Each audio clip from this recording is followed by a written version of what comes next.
This is me, and I'm not just a shadow of you. I don't need to sacrifice the light in me. Gotta show you this is my own story to tell. Gotta make you see a heaven on this hell. 'Cause it's time to face reality. We're vice versa.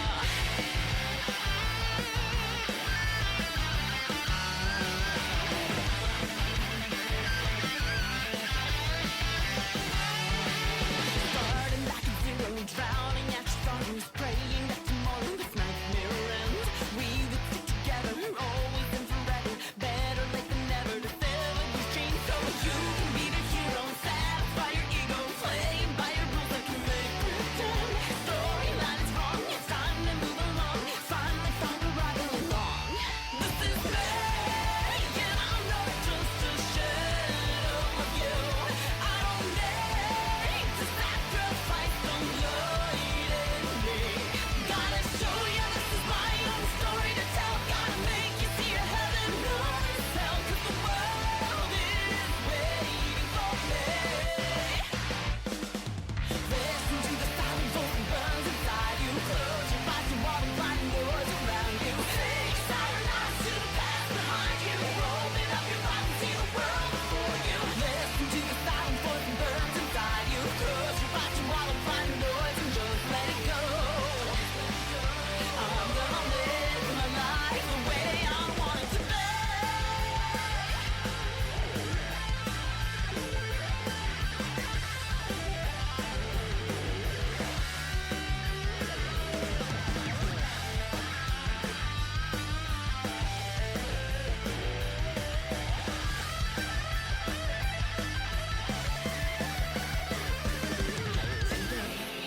I'm not living in your shadow. This is me, yeah, I'm not just a shadow of you. I don't need to sacrifice my one true identity. Gotta show you this is my own story to tell. Gotta make you see a heaven on this hell. 'Cause it's time to face reality. We're vice versa.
All right, hello everyone. It is time for the Dubu Cup redemption ladder or consolation bracket or the pond or whatever you would like to call it. I am Max and I am here with Lego Mage 15. Say hello, Lego Mage 15. Hi, Max. Hello. We are about to load into our first match, which is going to be the teams Omega Strokers versus Team Evil. And while we finish that up, I will just explain that every match today is going to be a best of one. This is everyone who did not qualify for the top 48 of Dubu Cup, which will actually be streamed later today on the Odyssey Interactive main channel. So, you know, there will be a bit of overlap, but we will, after we play all of our games today, we will send you guys over to the Odyssey channel, and I guess you'll get to watch, you know, the pros of the pros. But today we get to watch everyone else compete for a big pool of Audi points. I believe the biggest Audi point pool we've ever seen in a tournament like this. as well as, the classic Sony 1,000 modes. or something. Yeah, I think it's like 6,000 split between the team. And we'll just be finishing up map bans shortly. Yeah, I guess so. While we're finishing up map bans, yeah, we're streaming Team Evil versus Omega Strokers, and just doing a little core striking, just looking around. We have a very interesting spread of players here. Looks like Team Evil. Is that Team Evil? Make sure that's the right team. Yeah, Team Evil has players from like gold to all the way to like mid diamond. So this will really be interesting. Chrissy Yellow currently is on goalie, but looks like they're actually an X forward player. So I'm curious to see where that goes. Like Inferno Blazer, a relatively experienced Estelle player as well. Got them on the midfield. And oh, looks like are we starting? We are indeed. We're on Otten City, it looks like. We The are. map has been selected. In fact, I did not have to change the map selection. We got to leave it as the default because these teams decided to go to Aten City. According to Achi, it's actually a 10K Audi point. Yeah, I think total. I think 6,000 for the top team, if I'm remembering correctly. But yeah, it's a lot of Audi points. It is very exciting. Yeah, that's a large amount. So Big number. yep. Got a few basic hovers here. Chrissy on Dubu, Connie on Aimee, Inferno Blazer on Dracaw. Here to see what the band thinks. He's surprised. Okay, a Juno band coming out. Wouldn't be surprised if I see an Estelle band as well. Actually, a Dubu band. Interesting. From the side of Strokers, looking to ban out the goalie potentially. And Chrissy Yellow actually now going over to Luna. Interesting pick. I wonder what the starting awakenings are, but Inferno Blazer on the Estelle, that tracks. Connie on the Aimee, that also tracks. I see a Vice pick come out from the side of Strokers. Actually a bit of damage. Wonder if it's a potentially a specialized start. Who knows? There's the Finny. One of their players did have a fair amount of games with Finny and Kazan. As well. Okay, very interesting. I imagine that's Vice goalie, but I suppose we'll find out. Yeah, it could be Finny goalie. It could be Kazan goalie. I would love to see a Kazan goalie. Yeah, it is Vice goalie. Cast to last Spark of Power start. Looks like Chrissy Yellow bringing strike shot. Yo, that goes so hard actually. Wait, I'm excited about this. Yeah, I'm curious to see where this goes. I mean, when you get these kind of lower elo games, I mean, you always see things that are very out of pocket. You know, a lot of these players aren't necessarily familiar with or trying to use like the absolute top meta, you know, that we see in the higher elo games, but you always end up getting something entertaining out of it. So with the first point going over to Team Evil and Inferno Blazer being the first to hit level 2. Well, actually Connie also hit level 2. Oh wow! Wow! Combo there from Chrissy I think Yellow. we might be looking at a barrier. bit of a Luna carry, huh? Yeah. Straight shot Luna goes hard. Gentlefish able to grab the barrier there themselves as he is now pushing up in that top corner. Chrissy able to clear it out though, as now Connie looking for a shot here. Inferno Blazer spending some abilities here, but can't quite find the snipe. Unfortunately, Connie looking very staggered as Gentlefish dashing in. Can't find the KO here though yet. Supernova is going to come out to send the core back over to Chrissy. Pass it back over to Inferno Blazer now in the bottom corner looking for this push, but core flip from Apples is going to save it. But Inferno Blazer with the core once again in the bottom looking for the shot, finds the top of the goal box. Great shot there from Inferno Blazer. Yeah, well done. I mean, I think this is why games that aren't necessarily, the highest elo are so fun to watch, because these teams are getting so creative and they're able to. It's the same thing as OSAS, right? Like in OSAS, like everyone gets to play their game. You all get to, see what you can come up with, see what you can pull off. And in a game like this, what a I think bounce. it's, oh my god. Oh no, the Finny ults. Yeah. Chrissy. I mean, red team, Omega Stroker is looking for blood here, as you would expect from the team comp. And, even though there's plenty of healing on the board, if you can catch someone out like that, that's a free kill and a free goal. Yeah. Unfortunately, Chrissy had core flip when they died, so that's gone now. But Inferno Blazers are going to spend their core flip, though, to actually get the barrier. But Omega Stroker's firing right back with one of their own. Is Gentlefish able to find the KO and the goal here, bringing out the Kazan hook, tie it all up in this first set. Excellent kill, excellent strike. Found the goal, and it is all tied up. D now, the only one on the board with court flip as Chrissy with the strike shot on kickoff. Little strike war in the mid there. Fee trying to push this top corner once again. Apples teleporting in, brings out the supernova. Doesn't quite get the KO or the barrier though, unfortunately. And now it's Inferno Blazer trying to get it back into this bottom corner, but Apples is able to clear it out.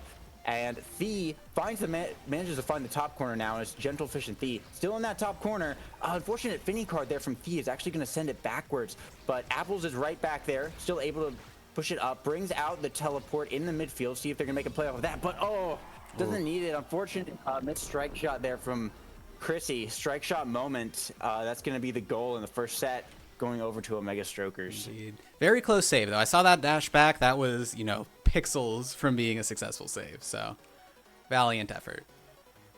We got team player on the board. Yeah, I would love to see team player. I don't think team player is making it down to the Luna, but we'll see.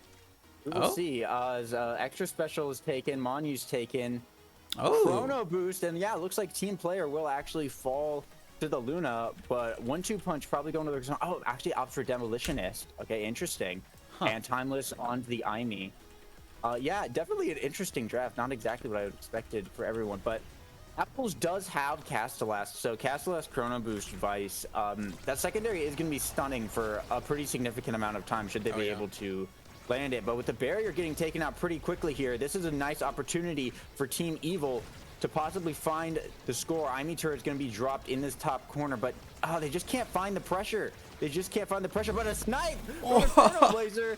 Apples and Thee couldn't hit it with their own primaries there. Great shot. So they will actually end up getting that goal. very cool. Love to see that.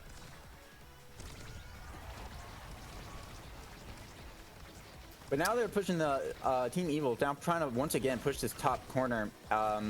Omega Stroker's getting it back down to the bottom now as Thee looking to push the top. Strike shot comes out, but it's not going to be enough as the Finny ult is dropped and a missed dash there as one of their members is also taken out at the same time. Yeah, Omega well Stroker's done. coming right back. Something I've noticed is that Team Evil has had, I think, stronger and more consistent kickoffs. But once they let it slip by them, Omega Strokers, they are able to capitalize so much stronger and, you know, put that pressure back on that Luna goalie who, under those high pressure situations, can't really do all that much just by nature of the kit. Yeah, and especially when you have strike shot, using that dash offensively or just in general is very, very risky. You can't run back with it. But True. I think if they're able to basically just keep it in the pocket, keep it in that bottom corner, and just spam all their like 80 projectiles that they have, they're able to get these barriers. And I mean, we've seen Inferno Blazer with the snipes multiple times now. Oh, that was a beautiful Rose Roll, by the way, to avoid the vice stun. Wow, props to that. Gentlefish does have core flip, but Apples, Wow. unfortunate situation there. Perhaps didn't have the strike on cooldown. Just kind of goes in. All tied up once again in the second set. This is still anyone's game. Chrissy does have core flip, so does Gentlefish, but that's going to be a quick barrier drop. Once again, the projectiles just forcing it into that corner, and Connie finding the top of the goal box. Team Evil picking up their first set as well. Now a true tied game here as you go into this next draft. Yeah, this might be huge for them because obviously Omega Strokers has been getting so much XP from just killing. So being able to do first pick in the draft, this could turn the tide for Team Evil if they're able to pick something that'll help them out. Like we got Among Titans and Fight or Flight. Aerials pick up for the Estelle, very Makes big. sense. I'm curious if anyone's going to pick up Titans here, but it looks like Spark of Focus. That's actually our first Spark that's been on the board. Yeah, it goes over to so. Thee, who did not actually start with Spark of Power. It looks like it was a deny pick from the rest of Team Evil there. Fight or Flight going with a Vice, but Perfect Form actually managed to find its way all the way down to Gentlefish at the back of the track on the Kazan. So that's actually a massive pickup for Omega Strokers. So I'm curious to see where this goes. Chrissy, once again, trying to pull off that little kickoff combo with the strike shot and the rocket. Apple's able to defend it this time. The Finny ult's going to come out and get the barrier and immediately into the goal there. Yeah, that's a tough situation when you're right up against the goal box like that, especially as Luna. You don't really have like a Dubu wall or something you can just drop down to effectively cancel out the Finny ult. Yeah, for sure. And I mean, we see a quick kill from the Kazan. Yeah, Connie getting taken out here. And now Gentlefish looking for the shot. It's blocked by Inferno Blazer, but Apple's right there. Send it back, but a rocket from Chrissy is actually going to pick up the barrier. Gentlefish passing up to Thea in the top corner now, but Chrissy able to hold it down. The Finny Dangerous comes out once again, and it's going to find the bottom corner and almost get a kill in the process as well. These giant Finny ults have just been the bane of Team Evil's existence this set. Yeah, absolutely. I mean, we saw that Monu pickup on Finny, which is clearly paying dividends, making the difference possibly, and, making it a little bit harder to defend. And well done. Great placement on that turret from Connie. Yeah, but now Gentlefish and Thea both with core flip. Apple's trying to keep it up there as abilities are expended, and the bounce there, Inferno Blazer gets it right into the top side. Apple's unfortunately couldn't get the primary off in time. Perhaps looks like it was going to hit the wall. Those corners always deceptive like that. Yeah, indeed. Oh, and we're looking at a low Inferno Blazer already. We'll see if they get to heal up or if they capitalize on that opportunity. With a quick barrier takedown now, core flip coming out from Gentlefish manages to find a barrier of their own, and core flip now from Apple, sending it up to Thea, and a core flip from Thea. Doesn't quite find anything. The Finny comes out, Gentlefish trying to stuff it back in, and that will get the goal and the set there. Wow. Great power play. Took an interesting turn there toward the end, but hey, if it works, it works. Yeah, absolutely. It doesn't matter if you flip and dip if you redeem your sins by just putting it in. I think Finny is at the moment my current MVP. I think the ults have been fantastically placed, and the strong aggression has been making a big difference. And now with the Twin Drive pickup on the Kazan, Twin Drive perfect form, Gentlefish is just going to have so many resources, so many abilities. Deadeye on the Finny, Missile Prop on the Estelle. Heavy impacts on the Luna. Actually not a great pick. It's kind of bait. It really only affects the nuke, and it's not likely that you're going to be getting the cooldown off of it. So, unfortunate pickup there from Chrissy. They probably didn't know about that, but yeah. I mean, hey, if it does pay off, a little bit of cooldown on that nuke. That's true. Could Yeah, be I mean, you can helpful. also get a cooldown reduction just in general. I believe, does it proc off the dash? I could be wrong, but I think if you hit, I thought if you hit, if you strike and hit with the dash, I thought it would proc, but I might be wrong. Oh, but Inferno gets taken out, and Gentlefish actually takes out Chrissy. Now it's up to Connie in the 1v3. The turret's going to come out. Bit of an unfortunate placement there, but Apples for the secondary actually saved it from going in the goal, and it's still being held down. Corflip from Pete is blocked by Inferno Blazer, and it is still going. Connie managed to hold that down, and now they're looking for a push of their own, and Chrissy finds the goal. The Team Evil reversal. brought that one back. Let's go. Connie popped off. Holy. Yeah, unfortunately, it looked like Gentlefish had the shot, Yeah. but Apples pulled the classic vice of dropping the secondary and stopping it in front of the goal. But looks like with a quick barrier going down, and Feed with that deadly Finial once again gets the KO and the goal. Omega Strokers just firing right back, and it's just been back and forth goals all game. Yeah, it has indeed. And now Gentlefish with the pull, bringing it up to Thea. Apples unfortunately missed a strike there, and it got sent down to that bottom corner, but they're able to get it out for the moment. Turret's going to come out. Connie with core flip pushing up. Finny debuff gets placed on them. Gentlefish looks for the KO, but can't quite find it. Burns the core flip even, and it's still dropping out damage, still dropping out abilities, but Team Evil will manage to get the barrier, and with the Rose Thorns there from Inferno Blazer, classic Estelle setup is just going to find the goal. Set point now for Team Evil. Yeah, well done. I mean, Inferno Blazer almost dropped off the edge. They almost got a cheeky kill, but just barely survived. Now Chrissy pushing it down into this bottom corner. Apple's trying to get it out here. Manages to find the clear out the top as Gentlefish is taken out. Core flip pass over to Thea, though, is going to find the goal barrier. And once again, the Finny. Oh, There it goes. Chrissy did not know which angle that was going to go at, just spinning around there. And Thea has just found so many goals off of that ult. It's been paying off. Absolutely, like those quite unpredictable angles. There's the the ability to hit it that fast. The Finny has been making great use of the ults. And core flip now has been burned for both the forward and the people. Chrissy still has theirs. Thea has theirs as well. They will manage to pick up the barrier here as Thea core flips it into the top, finds a barrier of their own. Chrissy unfortunately whiffing the core flip, and Gentlefish with the strike roll win there was actually going to be enough to pick up that game. So that's going to be the win going over to Omega Strokers. Yeah, well done. I mean, obviously, I think the Finny on the side of Omega Strokers was it I forgot their name already, but they popped off. Yeah. But also, the Imi on the side of Team Evil had amazing turret placement, amazing glitch pops, and obviously, that one sequence where they held it down for so long when the entire team was dead. So well played to both sides. I think everyone did amazing, and that was a great game. Yeah. Yeah, I mean, props to Chrissy as well. Not normally a goalie player, it looks like, and it doesn't look like they really have much experience on Luna either. And brought out the strike shot. That went hard. Very Chad move. But yeah, well played to both teams. It was actually a pretty close game. It was. Oh, tragically, no instant replays this time. A certain special someone forgot to press the button. But we will be getting into our next match pretty shortly. We are waiting for them to run map bans, so that shouldn't take too much longer. I also like to point out as well, 19,000 damage on Thieves Finny. Yeah, that goes hard. Yeah, that's a little bit of damage. That's a bit, yeah. Anyway, who is our next match? Our next match is going to be Converging Worlds versus Short Bus Squad. And they have similar win rates. Well, similar ratio win rates, I will say, because Converging Worlds, it looks like, played 17 games yesterday. Dang.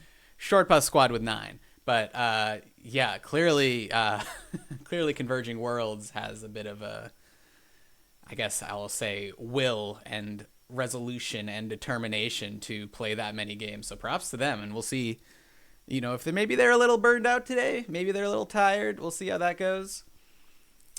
Only time will tell. Play that many games. Yeah. We only played 7, and then we got each. Yeah, I can't imagine playing more than 7. And I mean, even this bracket today is going to be pretty long. It is a double elim bracket. But, with this many people, it's a pretty big bracket. I believe this might still be the biggest double elim bracket in Omega Strikers history, except I know that we lost a few teams to DQ, so it might be slightly under after that. I don't know. Well, We'll see. We got a few teams into this bracket that didn't play in the actual main one. That is true. Yeah. So we had some teams who were unable to play in the primary bracket, but were available for this, so they are playing. They ended up with bottom seed just because we didn't have anything to seed them with. So, yeah, the map has been chosen. It has indeed. Ime's app, my favorite map, Rasmus app. And I believe this is an all East Coast server, which is exciting. Very cool. Very cool indeed. Yeah, so just doing a little bit of research here. Yeah, it looks like Fluggles, a high diamond goalie here, played a fair bit of Atlas. Respectable 63% win rate on the character as well. Wow. So no slouch here, but Big Nut has just barely peaked gold. Wow. Which is interesting. Yeah, we've seen a very interesting spread of teams here. So it's actually kind of cool to see that we got likely just some friends just kind of wanting to play together.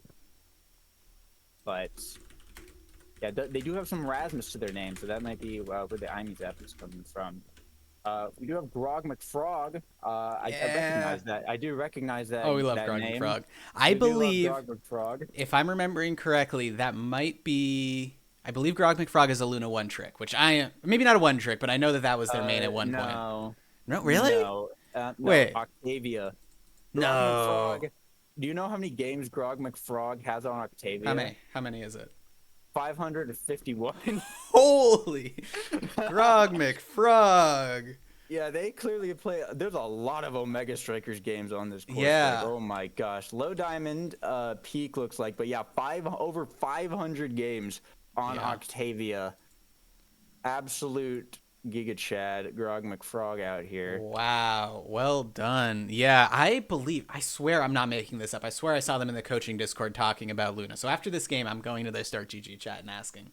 Because I thought they were a Luna one trick, but hey, I'm happy to see some Octavia gameplay. That'll be fun for him. Yeah, we'll see where this goes. I imagine Octavia's probably gonna get banned here because I imagine what is it? The other team, the blue team, is Yeah. probably gonna end up picking Rasmus and likely banning Octavia. Oh, it looks like Quibbly as well. Actually an IME main. High plat, 72% win rate on the character, so actually pretty respectable. Plays IME forward. Has a few games on goalie, but is queued up as goalie here, so I'm curious to see how that goes as well. They don't play a whole lot of goalie, but I suppose if they just bring in that forward training, just become a third forward, you know, risk it for the biscuit, play hyper aggressive. So we'll see how this goes. We are on the app, so if you bring something like Dubu, you can cut off one of those lanes. And so we've got our basic hovers here, but these usually don't mean much, so I suppose we'll find out in a minute. Curious to see what these bans coming out. Short bus. Oh, actually, it looks like they're banning Juno, letting Grog McFrog get the Octavia potentially here. That's exciting. Oh, an Atlas ban comes out onto Fluggles. Yeah, they did have a pretty good win rate on that character, so makes sense. Gonna bring out the backup Dubu though. Beach skin, ascended pose, and Tino Big Nut still hovering now. Definitely interesting. I mean, there's not a lot of information on this player, so I'm curious to see where this goes. Now, definitely a good pick as we see Vice and Dubu on the other side, but no Rasmus so far, which is interesting because neither team banned Rasmus. Yeah, interesting. Let's see what this last pick is. Wow. Okay, IME's app, no Rasmus. Do they hand? Hold on, let me check their Start GG chat. Maybe they. Oh, sorry, they're asking for a restart. Why? Oh, they're having connectivity issues. Uh-oh. Ooh, yikes. I'm gonna tell them to pause. Oh, okay, no, okay, yeah. They're literally not there. Yeah, okay, they're literally not there. Okay, yeah. Tragically, there is a slight bug in how custom lobbies work, where a spectator who is a lobby owner cannot end it. So we are gonna wait this out and see. I believe the rules say it is a 2-minute wait and then we resume. Yeah. I could be wrong on the time, but let's just say 2 minutes. I'll double check the rules for now. Yeah, right now all the players just kind of striking at each other. Yeah. While we wait. Yeah, unfortunate situation, especially since the game literally just started. Yeah. I mean, it's not past the point of no return, so I believe we could remake it. Yeah. You know what? We'll do a little bit of rule checking because I want to make sure that I know this. But this is tragic, but this happens. This is something we've seen before. Ideally, they can just manage to reconnect. Yeah. So yeah, remake could be offered at this point, and I think we'll probably do that. Assuming that they don't connect. We'll wait it out. If they show up in the next 2 minutes, we'll play it out. If they don't show up in the next 2 minutes, I suppose we remake. We might go stream a different game. We'll see what happens. But yeah, now we get to watch some great content of Omega Strikers players running around. Oh, and they're back. All right. All right. We're back. Okay, so yeah, I believe we just resumed the match. So it looks like the players just lining back up. Yeah. And I suppose whenever they're ready, they're just gonna go. They're just gonna go. There it is. There's the kickoff. Hell yeah. Yeah, that is an unfortunate time to disconnect. Yeah, that is an unfortunate time to disconnect, but this X now up in the top corner, trying to push it past there from Quibbly, but the Dorito sends it actually around the barrier. Grog McFrog teleporting up to try and keep it safe away from Hammer Time for the moment, but now Tino Big Nut pushing into the top corner. Hammer Time trying to get the orb actually before pushing up, did not want to die to that X on the push. But the Dorito coming out, can't find anything off of this though, but Hammer Tim finds the bottom of that barrier. Level 2 getting hit now. Grog McFrog still at level 1. Hammer Tim stopping the core there for a moment, kind of just ulted air, but I mean, hey, it worked. But Big Mode X now, burning the core flip, trying to get the kill on Tino Big Nut, can't find it, and Tino with the now ult gonna just heal right up to full as Grog McFrog and Hammer Tim. A little bit of ping pong here, pass up to the X, but still can't find anything. It's going back and forth. Shoot coming out to block off one side of the lane. As now Quibbly pushing up with the core flip, pass up to Imagine Jade. gonna find the bottom of the goal box off of that bounce. Yeah, some absolutely crazy angles, and that's kind of what happens when you start your first point in overtime. Yeah, a little bit of a Soren angle from Fluggles there. Shoutouts to that. And, you know, great Dorito placement from Tino Bignut. Unfortunately, was not able to secure any goals with it, though. Yeah, now Majin Jade just grabs that barrier. Fluggles does have core flip here should they need it, but Hammer Tim still able to hold it down. Soup's gonna come out. Majin Jade is staggered. They're looking for the kill, but Short Bus Squad just can't quite find the angle onto the pit. Still playing on the defense here. Pass down to Grog McFrog is going to the top, and Fluggles can't quite reach it. Opts to save the core flip as well. Yeah, risky situation now as Converging Worlds is on set point. Still 2 core flips on the side of Short Bus Squad, though, so they could potentially try and turn this around, get a point of their own. Yeah, absolutely. Soup coming out from Quibbity. Grog McFrog with the Supernova, though, is going to be what finds the barrier, and core flip coming out. Can't find a shot, though. Big Nut and Hammer Tim shutting that down, but Grog McFrog finding the kill onto the now as Fluggles in the goal box now with a beautiful pass. McFrog up to Majin Jade for the point. Well Fluggles not able to stop that one. Rolled the wrong way. Unfortunate 50 there. But that's going to be Quibbly with the MVP. Yeah. Crazy passing plays from Converging Worlds. I think totally mixed up Fluggles. I'm excited to see how this goes because I think this Awakening draft is looking like it might go in the favor of Converging Worlds. Just slightly. And with that team player pickup, actually pretty big, but special. Going over to Fluggles, the soup of soup. It's very big. Big soup. A specialized training on Grog McFrog, 1-2 over to the Juliet. Perfect form. Actually on the X, that's actually a pretty big pickup. And heavy impact, interestingly enough, going over to the now. Interesting. That's definitely an interesting pickup. I mean, I think Twin Drive was still on the board as well. So, yeah, definitely an interesting pickup there. But we'll see how that plays out. Get a little bit of cooldown reduction. Maybe that secondary a bit harder. But Hammer Tim getting absolutely launched off the map there mid-Julio as Majin Jade can't quite find the shot. Actually gets the backwards clear angle by mistake.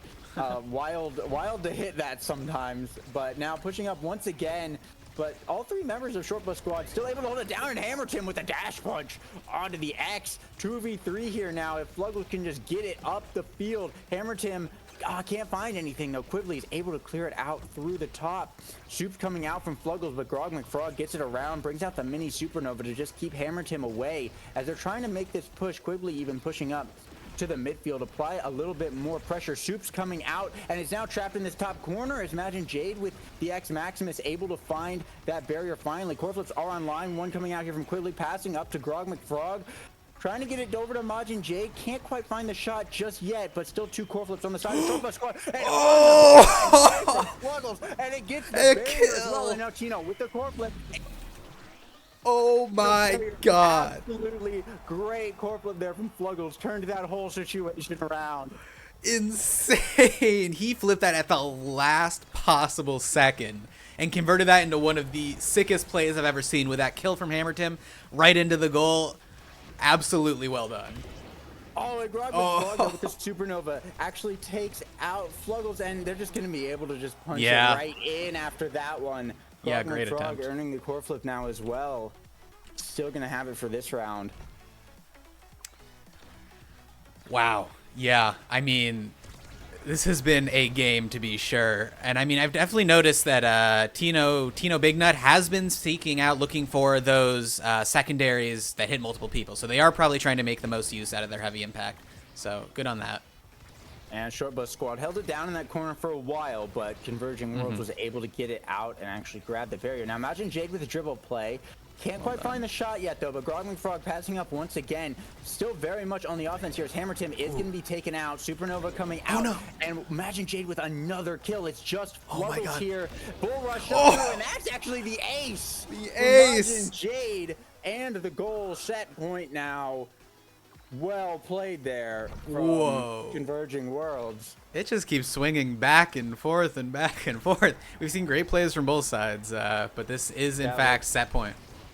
Converging Worlds definitely seem to have the advantage here. Of course, as I say that, Hammer Tim with the dash punch actually taking out Hey, yo. Grog McFrog here. Quibi rolling up. Can't find the shot. Imagine Jade tried to save it, but unfortunately he's going to get the barrier. Coreflip is burned to get it out of there, but Hammer Tim dangerously staggered. Imagine Jade looking for the kill, but Tino Big Nut with the heals coming out, bringing him back up to full health. Bit of a ping pong going on here, and a strike war win there actually from Hammer Tim is going to get the goal. Quibbly couldn't get down to it in time. He got locked in the log animation. Wow. Yeah, that is unfortunate. I mean, that's one of those things. Dubu is, you know, if you're in the wrong animation at the wrong time, you know, especially the secondary, it can spell disaster. Good patience there from Tino Big Nut, not just kicking it straight into the supernova. Soup comes out in that top corner from Fluggles, able to get it back down to Hammer Tim now. Can't quite find the shot there. Grog McFrog hit stunning them, getting that core control away. Tino Big Nut's going to be having core flip up here, but unfortunate barrier loss there. For the side of Short Bus Squad. And now it's back in the hands of Quibbly. Finds Grog McFrog up in the top corner. Passing down to Imagine Jade. Dribble off the corner, but Corflip from Fluggle sends it right back over. Quibbly is right there, though, to send it back up once again. Imagine Jade is staggered here. This could be dangerous. Hammer Tim, though, also taking a fair bit of damage. Corflip comes out from Tino Big Nut's going to find the barrier now, but Grog McFrog trying to get it once again back up to Imagine Jade. X Activist comes out as the Juliet is taken out. Imagine Jade looking for the kill on Fluggles. Short Bus Squad on a timer here as Fluggles is about to get killed. Two Corflips up on the side as Imagine Jade Corflips for the kill. It's just up to Tino Big Nut trying to hold it down. Hammer Time has respawned, and they are still holding. They are still unfortunate dash for Hammer Tim just barely missed. That's going to be the set going over to Converging Worlds. Wow, what a set there. Oh no. Yeah, that is such a tragic dash punch to miss. But that was such a strong defense from that side, from the side of Short Bus Squad. Despite, yeah, they did very well, but you can't hold it down forever. Let's see how this draft goes. Nice edge pick on X. That could be the nail in the coffin here, actually. For I think so. Squad. Already they've been getting so many kills, and that's only gonna make it even worse. Yeah, I believe Knife's Edge, it procs off the center. Yeah, Knife's Edge. Yeah, it's any kill zone. Yeah. Okay. So it's very good. It's very strong on this map. Missile prop pickup as well on Quibbly and Chrono on Grog McFrog. Unfortunately, there's just not a lot from that draft that's going to be helping out Short Bus Squad. As now Majin Jade playing by that edge, and oh my gosh, the active Maximus just one punch just takes out Hammer Tim. Wow. That Knife's Edge is coming in absolutely huge as they're just looking to push this top corner once again. Short Bus Squad, though, did manage to hold it down for now, but Imagine Jade still looking for the shot, but Hammer Tim with the Julie ult's actually going to be able to take them out and save the core for now. Tino Big Nut pushing up with Hammer Tim. Can't quite find the offense yet, but with Fluggles Soup coming out in the bottom corner, they will be able to find that barrier. Tino Big Nut about to have barrier up as well, and a great roll from Fluggles to shut down the Supernova. Quibbly almost let that float in. My heart! Been able to get it out, but Imagine Jade now taking out Hammer Tim. Quibbly passing up to Grog McFrog, dribbling up the side, but the X is taken out. Two core flips over on the side of Short Bus Squad. They could find a cheeky angle, but the Soup from Quibbly is going to shut that down. Fluggles accidentally owned barriers off the Soup, but there's still core flips. Core flip from Tino Big Nut, but it's shut down by a core flip from Quibbly in return. Fluggles now passing up to Hammer Tim, and a dash punch red cores it. Oh my god. The strike war win there through Grog McFrog, barely finding the bottom of that angle. Short Bus Squad not out of this one just yet. Yeah, that was a key strike war win, and you can tell Short Bus Squad, they're not giving up. That makes sense. You know, we saw these people play, what did I say, like 17, 18 games yesterday, something crazy. Yeah, a lot of games. Yeah, a lot of games. This is not a team that is going to give up easily. They might be down, but they are not out. Tino Big Nut getting taken out here, and it looks like Majin Jade going for the kill on Fluggles as well. There it is. Core flip comes out from Grog McFrog, grabs the barrier. Strike war win though from Hammer Tim, keeping it out for now, but this is a very bad situation. Pass up to Grog McFrog. Hammer Tim still holding it down. Julie goalie, but the secondary, the vice secondary, is going to be able to get that one in. Tough situation there. Absolutely. Great job to Grog for backing up, you know, the X there with that secondary, and that is what made the difference. Yeah, now Majin Jade does have core flip. Soup comes out from Quibbly in the top, and unfortunate situation there. Fluggles was not able to get it out of that bottom corner. Loses the barrier here. Supernova's coming out, and Fluggles gets taken out, and Grog McFrog just free to send that one in. Yeah, oppressive offensive pressure on the side of Converging Worlds there. There is not much you can do when, you're under that much damage, that strong of an attack. Yeah, but now immediate soup here from Fluggles in that bottom side. Can't quite find a good push off of that, though. Hammer Tim looking for the dash punch, but just barely missing, unfortunately. And now Majin Jade pushing up, and the barrier's just going to fall. Unfortunately, Grog McFrog now in the bottom corner, but Hammer Tim trying to find a shot and a dribble off the side. Hammer To the Tim. bottom. Hammer Tim finds those. Holy. All tied up now on the match point. Short Bus Squad trying their best to make the comeback here. Oh my God, Hammer Tim. Short Bus Squad is not giving up. They are fighting to the very end. And with that barrier going down now, Tino Big Nut does have Corvette, but both of the forwards are taken out for Short Bus Squad. This is a dangerous situation. Fluggles on their own for the next 8 seconds, but still holding it down. Holding it down for a beautiful roll. Core flip comes out. It's still Oh my God. It's still there. Fluggles in the 1v3. The team is alive again. Strike War win. Okay. Oh. And the Juliet is taken out, but they are still holding 2v3, the longest defense of all time. Converging Worlds can just not find the opening. They cannot find the crack in the armor. The soup comes out, but Fluggles is still holding. Oh my God. What the heck? And it's a Dorito! Tino Big Nut, the Dorito! What the heck? Short Bus Squad takes a set. Oh my God. What do you even say after that? Fluggles, the absolute GOAT, held that down for almost the entire set by themselves. Absolutely insane. Absolutely insane. Wow. Clip that. Yeah. Wow. Yeah. Clip it. Ship it. That was something else. That was insane. Interesting draft here. Not a lot on the board. 3 sparks showing up here. Quick strikes though on Fluggles. Tino Big Nut getting some size to cancel out that Titan start. Oh yeah, by the way, it was an Among Titans start. I think we forgot to mention that. Oh yeah, Among Titans Deadeye. Oh, I just realized Majin Jade actually took Deadeye. What? It does. It can proc on X. It can proc on X. You just have to get size. You have to get size. Okay. Which with the double Among Titans, I think actually it does work. Okay. But they have been taken out though this set now. Yeah. They are dead, but back once again as it is Converging Worlds in this top corner once again liking to play this, but Short Bus Squad found some kind of fire and they're really holding it down here now on this defense, trying to find a clearing with Hammer Tim with the dash punch into the hole as Quibbly is going to unfortunately crumble there under the pressure of Short Bus Squad just pushing up. Dorito coming out in the center, looking for the shot. Imagine Jade strike wars it, but core flip here from Tino Big Nut. Great pass there from Hammer Tim to find that goal. And this looks like Short Bus Squad has found some kind of momentum and they're just trying to bring this one back. Absolutely insane reversal here. Just seeing the pressure that they're able to put on. And again, that's just the determination you'd expect to see from a team that played 17 gosh darn games yesterday. And Supernova coming out, but Fluggles with the core flip, managing to save it here as Quibbly with the core flip, pushing up into the midfield, trying to get it back up to Majin Jade, but Tino Big Nut is over in the forward side, and Hammer Tim actually gets taken out here. X Maximus from Majin Jade is just wailing away on Fluggles, trying to deal some kind of damage, but Tino Big Nut and Fluggles still holding it down, and they're actually going to be able to pick up the barrier. As now Hammer Tim has respawned, Soup comes out, core flip from Quibbly to try and get it out of there. But Hammer Tim keeping it down at the bottom, getting it up to Tino. Can't find a shot here. But Hammer Tim with the drift, the absolute drifting dash punch into a strike war win. Finds the bottom of the goal box. Short Bus Squad now on the set point of their own. This looks like a reverse sweep incoming. I think it might be just the absolute skill and determination we're seeing on the side of Short Bus Squad. Converging Worlds is not able to do anything. Oh, other than kill the Julie. Okay. Hammer Tim getting taken out, barrier lost there, and now Majin Jade in the top looking for the bull rush, but point blank core flip from Grog McFrog. Yeah, that one's definitely savable. Unfortunate. That is, very savable. You know, core flip right in your face.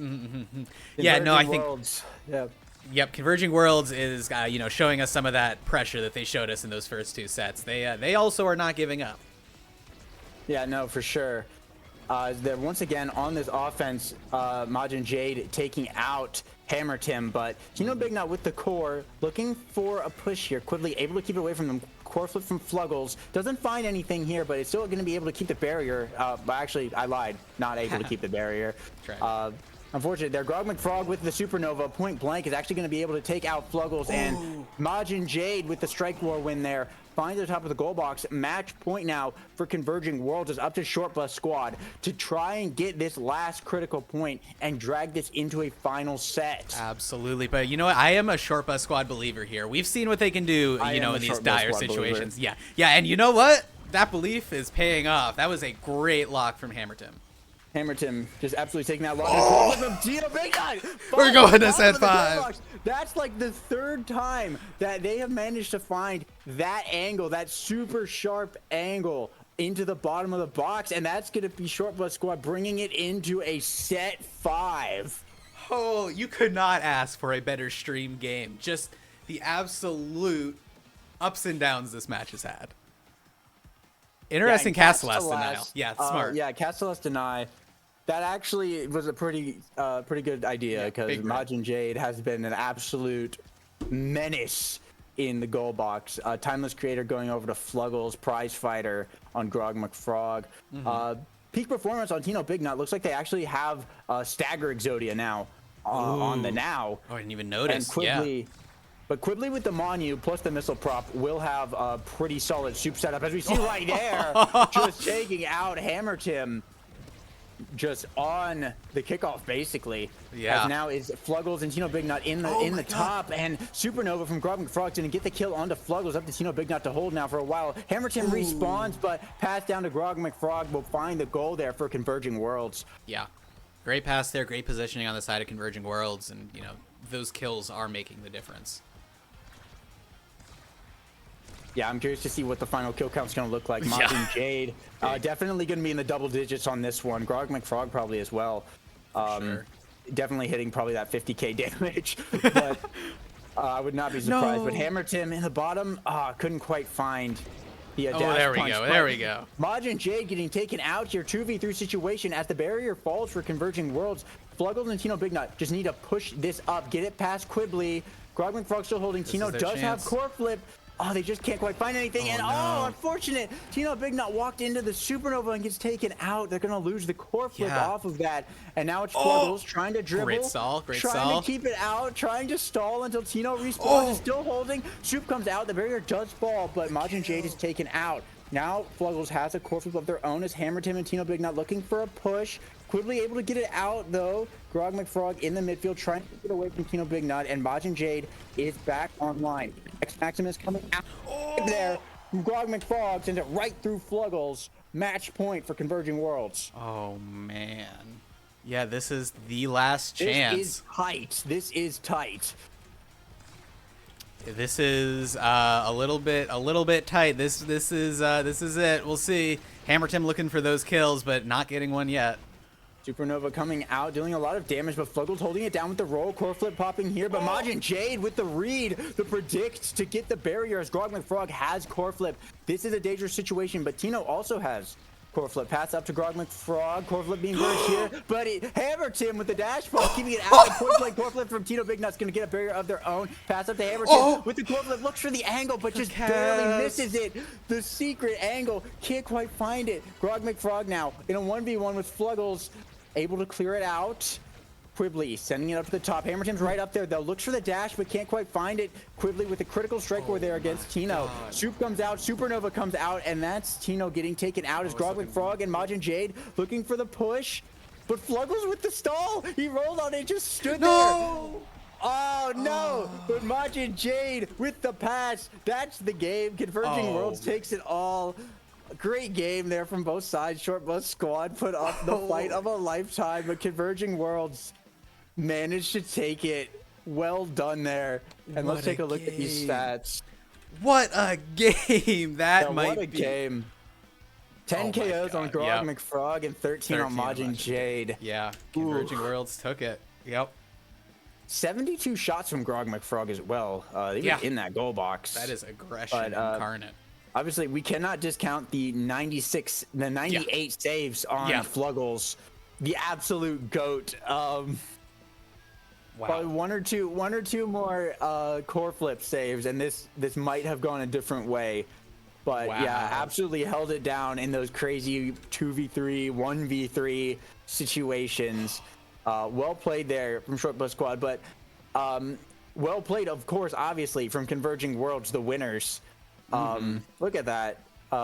13 goals, 44, obviously the damage, well over like 86,000 damage from the forwards combined, 185 redirects from Quibbly, most in the game.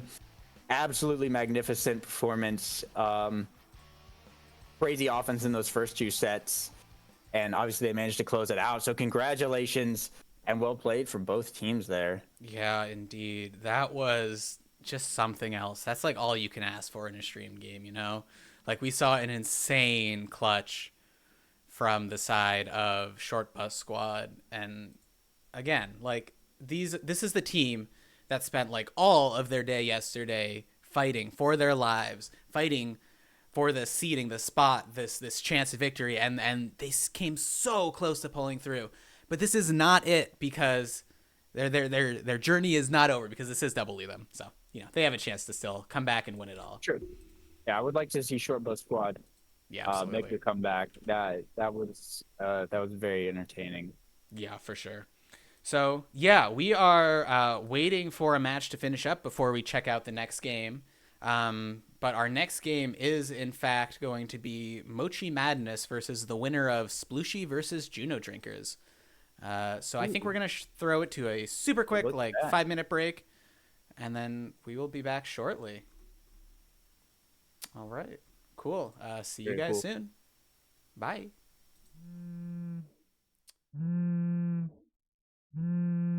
Wake the up, samurai. We have a city to burn.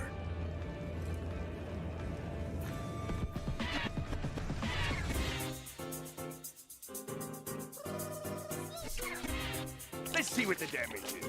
Only $10,000. I'll just subtract it from today's profit. And there's no money in here.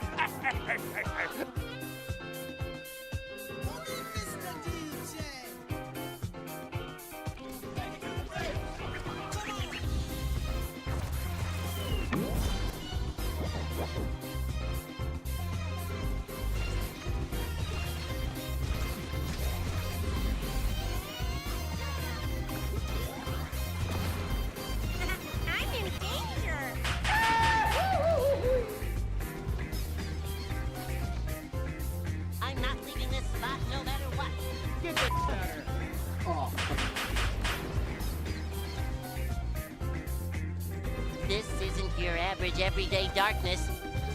This is advanced darkness.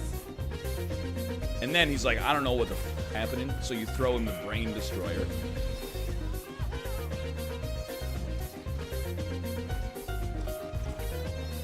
Now you're thinking with portals. Momentum, a function of mass and velocity, is conserved between portals. In layman's terms, speedy thing goes in, speedy thing comes out. Dude, it's the Inky Splash Zone! Woo! Okay, we get that up. We don't get that up, it's fine. You gonna win a game on itself for the mission? Yeah, I'll just do it. Like we're gonna lose this game? Oh my god. Diamond goalie player, by the way. Diamond? You get out of here. Is it oh, juice is coming. Oh, the juice. Oh, we don't even need it, but I'm gonna take it. Oh! Juice is coming, juice is coming, juice is coming. I love Missile Problem, dude. Yeah. Wait, that's a crazy combo. You can't beat that. Hey, what are we being honest about? Juice! Juice, What are you? I'm waiting! Waiting See? for what? Patience! You made the goal, that's what matters. That's why it's not a bad play. I guess the only thing then is like the case where it doesn't.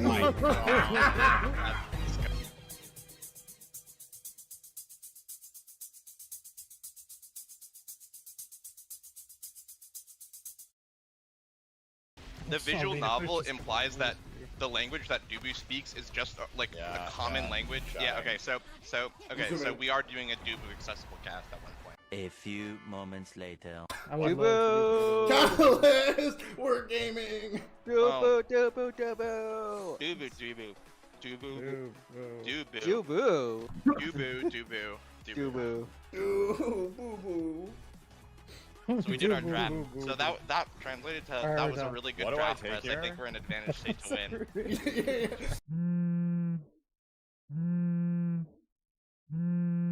Wake the up, samurai. We have a city to burn.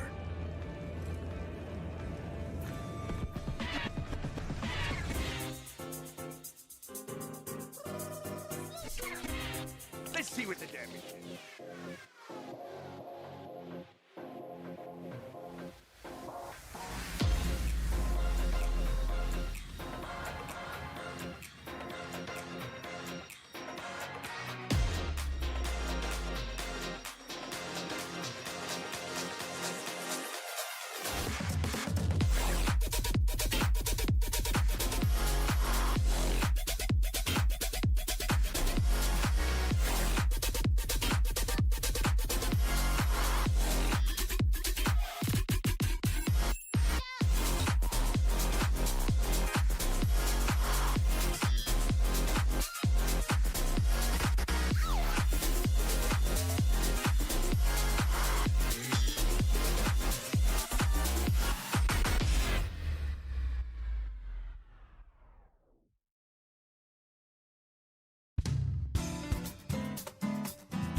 Does anyone have a quarter? Just kidding. It's the quarterfinals.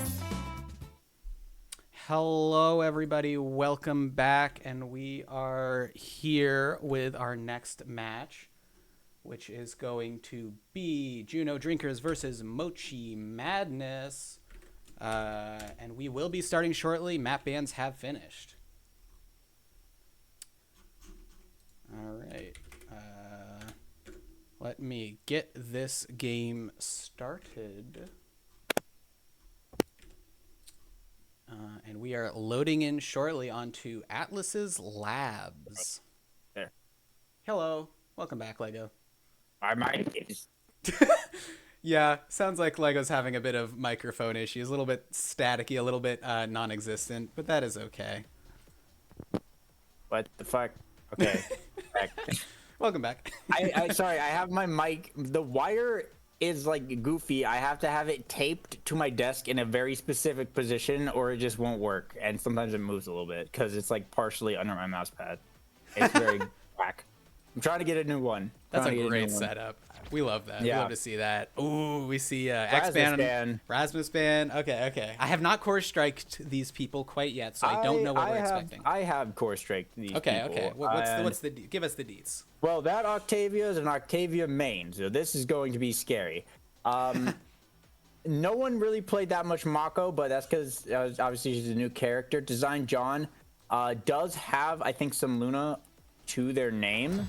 Mm-hmm. Yeah, looks like 50-something games to their names. I did not get around to Googling or looking at Yatsumuki, but Hermie, interestingly enough, actually plays a mean forward Dubu as well as Foley. So. I'm a little sad we didn't get to see obviously, that. we're not going to see that today, but the Mako mirror could be interesting as well. I mean, looking at the roster, well, not the roster, you know what I mean, the comp for Mochi Madness, this is just hyper buff Octavia. So I assume Juno drinkers are basically just gonna have to try and constantly kill Snack Eye, but of course, as I say that, Snack Eye is actually going to be the one to get the kill onto King Dragon there, as Genome also staggered here. Dangerous situation. Design John kind of having to hold it down in this top corner as Mochi can't quite get a super hard push going. Genome looks like they'll be able to recover for the moment. The cage comes out despite all his rage. Yatsumugi still just a rat in a cage as Genome just wailing away on them, but Design John finally losing that barrier. Core flip coming out, gets stood on though as Hermie core flips in reverse. And once again now Snack Eye in the top looking for the pass up to Yatsumugi. Can't find the shot here though as Genome is able to clear that out. King Dragon now in the bottom trying to send it up to the forward. Still hasn't hit level 2 though, unfortunately, as just with all this range going on here, it's just kind of a bit of a ping pong here. Design John passing up to Genome, getting it to King Dragon, finally able to grab the first barrier in overtime. For Juno Drinker, risky pass actually up to Genome there from Design John, but it pays off well as they're able to grab that final barrier. Both sides now open. Design John does have core flip, needs to get it past the forwards, and using the core flip actually to do so, banking it through the black hole is going to actually find the goal. Design John with the goalie score. First one in the game. I am a big fan of that play. I love seeing a Luna goalie pop off, and that was indeed a Luna goalie popping off, so I am happy. Let's see if they can continue to do that. Yeah, it looks like King Dragon looking for the bottom goal is Genome with the pass emote. I don't know if there was actually a pass there or not, but probably a misclick. Probably a misclick. There may have been, but Snack Eye looking low here. Yatsumugi with the core flip is up, pushing for these barriers, and unfortunate Atlas Lab angle, but will grab the top barrier and core flip point blank for the bottom one. The Octavia looking low, manages to steal an orb though with the elusive. Well played there. Cage comes out, but it's not enough. Snack Eye just bringing it up with the speed, able to get a score on the board for Mochi Madness. Yeah, unfortunate that Design John with that slightly smaller hitbox than they were expecting. Just barely unable to save that. King Dragon passing up to Genome here, looking for this top corner. Can't quite find. Oh, there it is with the primary. Off the Mako, able to finally get that one. Cage comes out once again to try and defend. Hermie with the core flip now, trying to get it out of this dangerous situation, but King Dragon holding it down in the midfield, keeping it there. And once again, the Atlas Lab angle, getting it around the back of that goal lock. Unfortunate situation, but Design John still in a good situation here. Does have both the locks. One will fall here to Snack Eye, but it's all good. We have the diagonal setup, so it could be looking to be a bit of a longer set round here potentially. But actually a snipe there from Yatsumugi. Well aimed there to grab that goal lock, and now it's just all defense here for Juno Drinkers, trying to get it out of this spot. Design John gonna have core flip once he picks up this orb here. There it is. Storm comes out, doesn't really lead to much though, as Yatsumugi is dangerously low here. King Dragon could just be looking to throw some damage. Genome actually looking for the snipe, barely saved there from Design John. Core flip though coming out, but Hermie holds it down with the primary. Core flip now from Design John, sending it right back over. Cage comes out from Hermie, just absolutely holding it down as Snack Eye able to grab the goal. Hermie is actually kind of the GOAT here, keeping that. Bringing out those cages, bringing out those snipes, playing a very strong Mako goalie. Yeah, absolutely. I'm a big fan of Mako goalie. I don't know. I'm feeling like it's viable. I'm feeling like it's a fun time. It's probably her best position. Mako's interesting in that you kind of either are doing her power forward as like a scorer or as a goalie. Like midfield, it doesn't really work all that well. And this game especially is interesting because we get to see the Mako forward Genome versus the Mako goalie Hermie. Oh, and that's actually going to be a kill there. Yatsumugi getting taken out. But I also wanted to point out that Hermie actually brought eject button on Mako, which I'm wondering if that's interesting. It's for the cooldown. It's for the cooldown. Okay, I guess, yeah. It's for the cooldown. Yeah, but Genome able to grab that goal there. Hermie tried to save that on the goal line, but the cage unfortunately missed. But no. Also, I should mention, it was a Chrono Boost primetime start as well. So that's why we're seeing a lot of this craziness. Yeah. Snack Eye obviously on that Octavia Chrono Boost start. Absolutely incredibly strong character to start here with, but Golok is fallen now. That was King Dragon able to grab that top one there with the shotgun. Cage comes out from Hermie to try to protect that second one, and once again the Atlas Lab angle just gets sent around the back. That's happened so many times already. Snack Eye is staggered though, but it looks like Juno Drinker's kind of given up on going for the kill right now. Have to focus a bit more on the defense.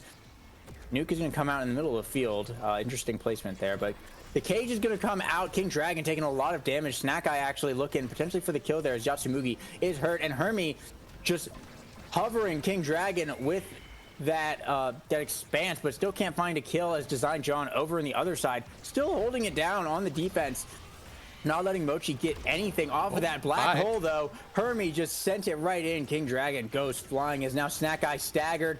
Yatsumugi looking for the shot, but Design John barely saving that one. And now it's Yatsumugi looking for the push from above. Brings out the storm. Snack Eye now pushing up there. Does have core flip. Whiffs it on air, unfortunately.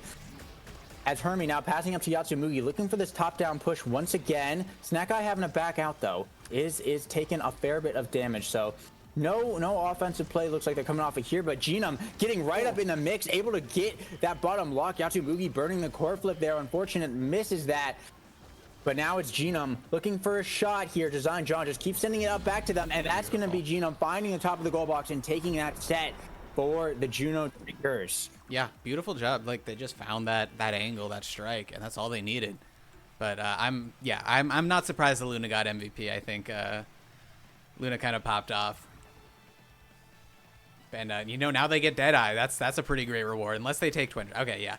Twin Drive as a deny might have also been viable there, and possibly arguably perfect good. Form but, okay. actually pick up.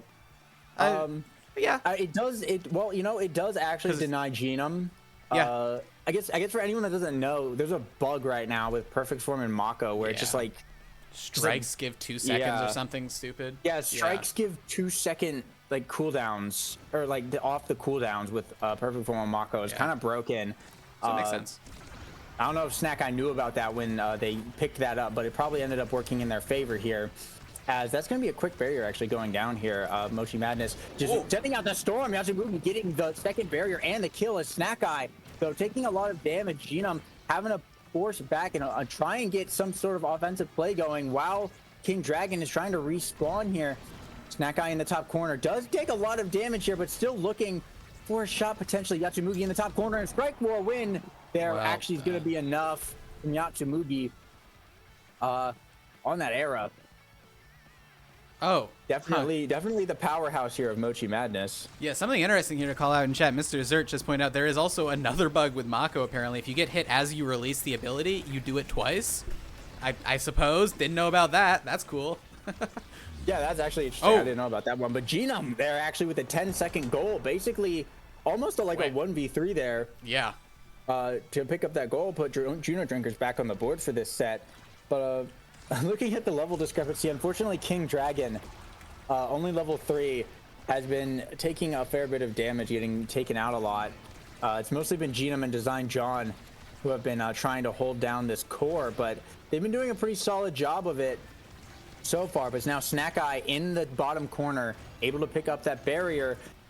But Design John firing right back with a barrier of their own, actually, now for Juno Drinkers. And Design John does have the core flip up, though. Snack Eye actually looking for a push off the ledge there. Can't quite find it. Design John did have to burn the core flip, though. So that's actually kind of big. As now Genum and the rest of Juno Drinkers looking for an offensive push here. Yatsumugi able to clear it back out. Goes back over to Hermie. Trying to find a way out here, but Genum in that bottom corner with the Mako drums, pushing it back in. Yatsumugi having to burn the core flip as, unfortunately, Octavia gets taken out, but it doesn't even matter. Yatsumugi wins those. Up in that top corner, just gets the strike wars to put Mochi Madness over to set point. Yeah, well done. Yeah, in chat, another thing I'll just call out, Zert's just saying there's another bug where if 2 Makos do the primary thing at each other, they hit like 20 times. I just thought that was funny. That's funny. Genum with the Great cage, kill. though, takes out Snack Eye. I'm gonna be real. That cage is the bane of my existence. I hate that ability. Like, what do you even do? Like, you just gotta wait, What- but then what do you know, here? yeah, there's no counterplay other than sit. Yeah. If someone hits you in it, then you just bounce around, and then the walls just bounce you between the other walls, and you just die. Yeah. But now the open goal on the side of Mochi Madness, Design John with the nuke actually to save that one. Core flip coming out from Genum. Can't get it through Yatsumugi and Snack Eye though. But King Dragon looking for the shot. Design John with the Luna kill. The Luna jump scare classic there to get the goal. Wow. Yeah, that's crazy. That's a dash kill. We like seeing that. And you know, when you're a goalie and you're standing that far back, you're just asking to get punished when there's a Luna on the other side. That is a common mistake that a lot of goalies make.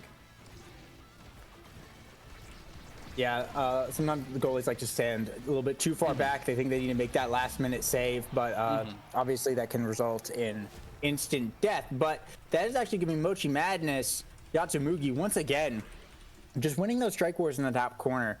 That's going to be the first set for Mochi Madness now. And looking at this draft here, got a lot of interesting things. We got Stagger Swagger, we got Fighter Flight, Knife's Edge, Team Player. It looks like Fighter Flight going over to the Era. That's pretty big pickup. Missile Prop on the Luna.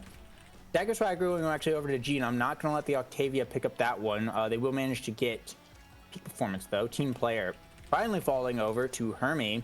That's actually a pretty big pickup as King Dragon opting for the Knife's Edge here. I think that Fighter Flight is probably one of the biggest, probably the biggest draft here on this set. Yatsumugi with the slick kicks on Era, and has already proven to be doing pretty well with the strikes. It's just only going to be even better, as now it's a bit of a 2v3 here. Snack Eye and Yatsumugi trying to push up, but Design John getting it out of there and actually claiming a barrier of their own. And now in this bottom corner tight spot here, Design John still holds it down though.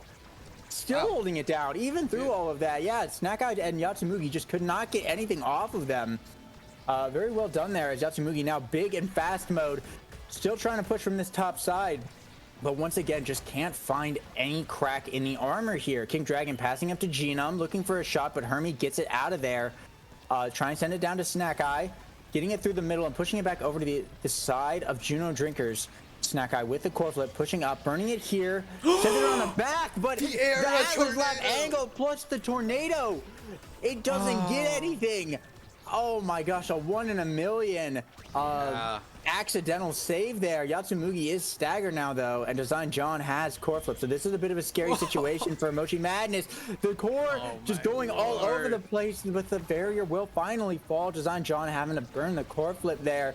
Genum now looking to try and set up some kind of push here, but Hermie's able to clear it out through the corner, pass up to King Dragon. Design John flying in, pass down to Genum, gets it through the cage. Insane job, just threading the needle. Actually an insane shot there from Genum. Yeah, absolutely. I mean, everyone on the side of Juno Drinkers is just, they're cooking something. Just Design John with those crazy strike war wins. Yeah, Design John really held it down there, that set. And there's some tough situations where some goalies would just crumble or just not have the reaction time to get those point blank kind of strike wars in on the barrier like that. But Najon did hold it down, but Yatsumugi with the beam will actually grab that barrier, and unfortunate bounce is just going to actually send it right into the goal there. So Mochi Madness putting themselves back on the board. Fully tied game now as we go into this next round. Yeah. Wow. Yeah, this is a very close game. It's kind of been going back and forth here. I'm interested to see how they scale long term, because especially the Octavia has a lot of potential to become a serious threat. Yeah, but with the double barriers getting taken down there from Snack Eye. Beautiful passing place there. Hermie up to Yatsumugi, just sending it right over, right into the goal as Snack Eye able to walk that right in. Design John was unfortunately on the bottom side there. Couldn't get up back to save it, but Genum does have core flip going into this set. Cage coming out from Hermie. Traps Genum there for a while, but wasn't able to get too much. Snack Eye able to finally get that top barrier there in the top. Design John now passes, sending it up to Genum, looking for a top barrier of their own. Will find it through the Mako drums. Tornado's going to come out. Snack Eye, Octavia is going to come out, but still holding on to this bottom barrier here. Couldn't get quite enough pressure directly onto Design John. As now it's just Design John trying to get it past Yatsumugi, but with the Mako speed, with the Era speed, that is proving to be very difficult. Burning a core flip here, but Snack Eye burning a core flip of their own. Waits it out, but King Dragon managing to hold it down, but unfortunately will lose the barrier there now. Snack Eye taking a lot of damage as Hermie does have core flip up and is in their possession here. Just need to get it back up to Yatsumugi in there with the Strike War win. Pushing back up into the corner. The beam comes out with Design John, still holds it out as the Octavia is taken out here. 2v3, the cage comes out from Hermie to try and keep him protected. Design John just send it back up to the forward here. Forward from Hermie up to Yatsumugi. Can't find anything though. But King Dragon is once again taken out of the game as Mochi Madness chance here. Pass down to Snack Eye, and with a missed Luna Dash, that's the shot.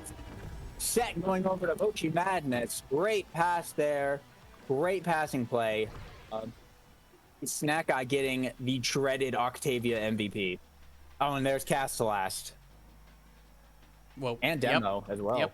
Octavia first pick. Probably gonna pick Castellast if I had to guess. You know, Wild. Yep. Okay. Yep, yeah. and there it is. There it is. Spec training going over to Luna. See if you got Yatsumugi. Go for the demo, or those actually goes for Glass Cannon. That's an interesting pickup. Demo, yeah, still on the board. And all three size awakenings, and it's actually King Dragon opted for Built Different over Demolitionist. That's an interesting choice. Yeah. Because they give the same amount of size, but obviously Demo gives you the cooldown for the barrier, and Built Diff is 5%. The car only has the one impact because shotgun, but maybe they could be looking to get some more damage over on the Octavia. I don't know. But regardless, we're in a bottom barrier setup here. King Dragon able to snipe away that barrier and finally open it up. Genome looking for the shot, but Hermie's still holding it down there on the Mako goalie as Yatsumugi and Snack Eye now once again pushing this top corner. Seems to be a favored angle here. Great dribble play there, but the storm once again just blocked it, and Snack Eye is still trying to get it through Design John, and will finally get it around the backside of that barrier. Has core flip, whiffs it on the air. Unfortunately, core moving a bit too fast there. Now Genome with the dribble, trying to get it out of the goal box. Design John trying to dash up, trying to get it over back to Genome. The cage is going to come out from Genome, just shuts down Yatsumugi. Great cage there, and the core flip. Oh, unfortunate. Snack Eye with the snipe on the core flip, absolutely perfectly timed there. Get that goal. Yeah, well done. That is unfortunate to see for the side of Juno drinkers, but you know that happens, and you know Mochi Madness is playing pretty damn well. Core flip from Design John, can't get it out though, and Yatsumugi is just able to crumble both of those barriers. Snack Eye getting taken out here though by King Dragon. That built it possibly actually coming in useful there maybe, but they're able to pick up a barrier here. Two core flip side of Mochi Madness. Yatsumugi burning one right there to try and get it out, dribbling it all the way down the field, but just can't quite, doesn't quite have the resources to get it into the goal. But now Snack Eye with the Octavia boost. Core flip from Hermie, and just bounces off the wall. Yatsumugi just redirecting that right into the goal there. Match point now for Mochi Madness. Yeah, indeed. I mean, as predicted, I think the Octavia has become a bit of an oppressive force, but we'll see. It's not over yet. Yeah, cage from Hermie there to try and save a Design John, managing to get it through Yatsumugi, sending it back up, but Hermie's right there to send it back. The nuke actually saved that top barrier, but that will be Snack Eye grabbing the bottom one as the flow state still going actually, barely saving that. So this is just speed Octavia, absolute hyper biss on Snack Eye, just controlling this core in the midfield constantly, and of course constantly also with Era, and obviously Hermie constantly providing that speed and size buff. It's just absolutely huge as Mochi Madness able to get that barrier. Now it's just a matter of time as Yatsumugi and Snack Eye just looking for those strike war wins, just trying to get it through here. Hermie trying to send it back up. Genome with the core flip, trying to push up, brings out the cage, double cage actually. Yatsumugi. No. Core flip goes around the back. Fortunate. Tragic night market angle. And I think we might have lost Lego's mic yet again. Everyone drop a prime so we can buy Lego a better mic. Welcome back. Hello. Hello. I'm back. You back? Oh my god, another night market angle. Oh my god, this has been the game of... I said night market angles, but I mean Atlas Labs. Oh my god, and the core flip puts it in. Yo. Oh my god. There it goes. Absolutely insane showing. You know, Design John, I think, did a very great job holding it down, especially as a Luna. I think that they did their job, but, you know, with an Octavia and those drafts, those awakenings, yeah, not much you can do. Yeah, very tough situation there. That double buff. It was a very strong comp here from the side of Mochi Madness. They saw that chrono boost and they said, fuck it, we ball. Yeah. they just went full on chrono bis. Yeah. And 20,000 damage from Snack Eye and Yatsumugi. Wow, actually, that's a lot of damage on Era. Also, but 80 saves on Design John. 80 saves. Yeah, it's called that. Yeah, actually, yeah, that's huge. Yeah. That's huge. Especially on a Luna. Yeah. Yeah, especially on a Luna. Yeah, almost 200 redirects as well. Design John definitely held it down there. Unfortunately, King Dragon was taken out for most of that game. Spent a lot of time just kind of in the dead box. Though there were a few KOs from the side of Juno Drinkers as well. Maybe just tighten up their midfield a little bit, and it'd be cool to see them come back again. But yeah, they'll have another shot here in the losers bracket. Indeed. But congratulations to Mochi Madness. Very well played there. I mean, hey, they know how to win in the drafting phase. It's definitely possible. It's definitely doable. And I mean, we definitely saw some solid plays, some solid strikes coming out from them. Yeah, absolutely. And we do have our next match coming up very shortly. And it is a return. It is a return of the kings, as it were, because we are looking at Restel versus Converging Worlds. Bit of a stream favorite there. And it will be on Night Market. Restel versus Converging Worlds. Yeah, I don't think we've seen Restel yet, but we have seen Converging Worlds. We have not, yeah. Yeah, I'm curious to see where this goes. We saw Converging Worlds obviously on the IME's app. Let's do a quick look here. Yeah, let's do some what we're dealing with. Yeah, it looks like we got Meowsy. Over 400 games on Estelle, mid diamond. Definitely a little bit of contender there here for Converging Worlds. And since we are on Night Market, so I'm curious to see where the comp goes, because I mean, obviously we saw Majin Jade on the X last time. I imagine they're gonna be bringing it out once again. Night Market is just such a strong map for that. Yeah. And Grogman Frog was on. Yeah, Grogman Frog was on Vice. That's right. It was Vice, X, and Dubu on IME's app, which is weird because no one banned Rasmus. But I mean, hey, it worked. So yeah. Interestingly, Doofus also actually, Doofus TTV also looks like it'd be in a Estelle main as well. Does have obviously some other characters in the pocket, but certainly interesting. I'm curious to see what this is going to look like as I'm going to look up their goalie. Absolutely. And I think we are just Dragalance. Looks like a pretty standard, like Atlas goalie. Diamond as well. The Diamond team, I think, also against what is basically the Diamond team. So this should be relatively even match here. I'm excited.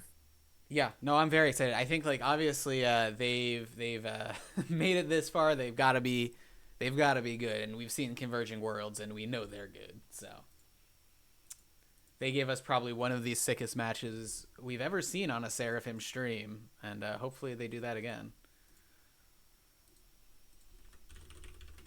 Yeah, I would certainly like to see. I mean, ideally, if you're Converging Worlds, you don't want to have to deal with the potential reverse sweep incoming, but obviously we like to see that.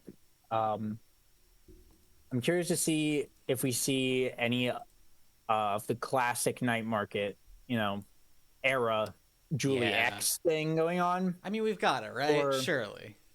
That's like a maybe, because it doesn't look like either of these goalies really play era. Yeah. So it could be interesting to see, like, if they decide to try and pull that out, or if they just go with what they know. I mean, obviously, Converging Worlds just straight up said no Rasmus on IMEZAP. So clearly they are not meta slaves. They are True. not slaves to the meta. They do what they please. They do indeed. We are waiting for one team to ready up. Hopefully that doesn't take too long. Oh, and they are ready. All right, and we are starting the game now. And yes, as we said, this is night market, so I'm personally expecting that we see some, meta comps. I think it's kind of inevitable. I imagine we at least see X from Converging Worlds. Yeah, but we'll find out. Yeah, that would make sense given what you said about their core strikes. But we'll see what they hover here. Let's see, Grog McFrog. If you see the Octavia main. Yeah. We do remember. They are an Octavia main, and this is Night Market. Majin Jade actually hovering the Juliet here. Also very strong pick on Night Market. And it looks like, Estelle band coming out. It got two Estelle mains on the upper team. Definitely makes sense to see. Oh, and they ban X. They've banned X. So it's likely that this hovered comp will be what we're getting for the side of Converging Worlds here. Actually, changing over the Vice. Quickly, once again, on the Dubu. Very cool, very cool. Love seeing Juliet Mir coming out. Drek also locked in, and Dubu Mir as well. Okay. See what these starting awakenings are. So yeah. All right, pretty solid from both sides. We obviously have the Julie Mirrors. And Big Fish Missile prop start. Dragonlance actually on the Strike Shot Drakkar goalie. It has been a very, very long time since I've seen Drakkar goalie. But what's also very interesting here is that Dragonlance picked Big Fish instead of Missile Prop on Drakkar, which is kind of crazy. It's kind of Drakkar's like best awakening. But imagine Jade with the dash bunch, gonna get a quick kill there on the Meowsy, and now looking for a bit of a barrier. But Dragonlance and Doofus still holding it down, and I'm now registering in my head that because Dragonlance is the Drakkar goalie, Doofus is actually Dubu forward. With kicks and soup. Well done. Yeah, I sounds like we lost Lego's mic again. Once again, if you guys drop a prime, maybe we get Lego a new mic. Hint, hint. Get me a new mic. Get him a new mic. Hook him up. Yeah, Dang. absolutely. We're seeing. Oh my God, an early kill on that Dubu forward. Majin Jade is a monster. Already racked up 3 KOs.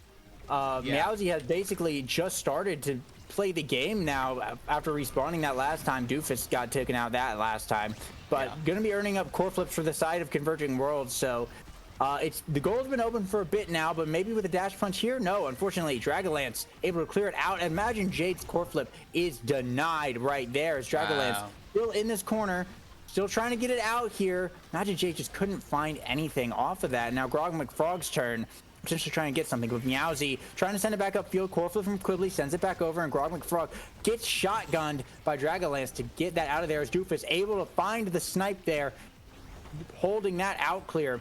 As now Imagine Jade in the corner, but gets slowed and still can't quite get the dash punch angle to get that in to the goal as Doofus dribbling up the field, pass up to Meowsy, almost taken out, but barely still alive. Quigley with a near save, but Doofus finding the absolute top of the goal box there. Wonderful shot there for Ristel being the first one now on the board.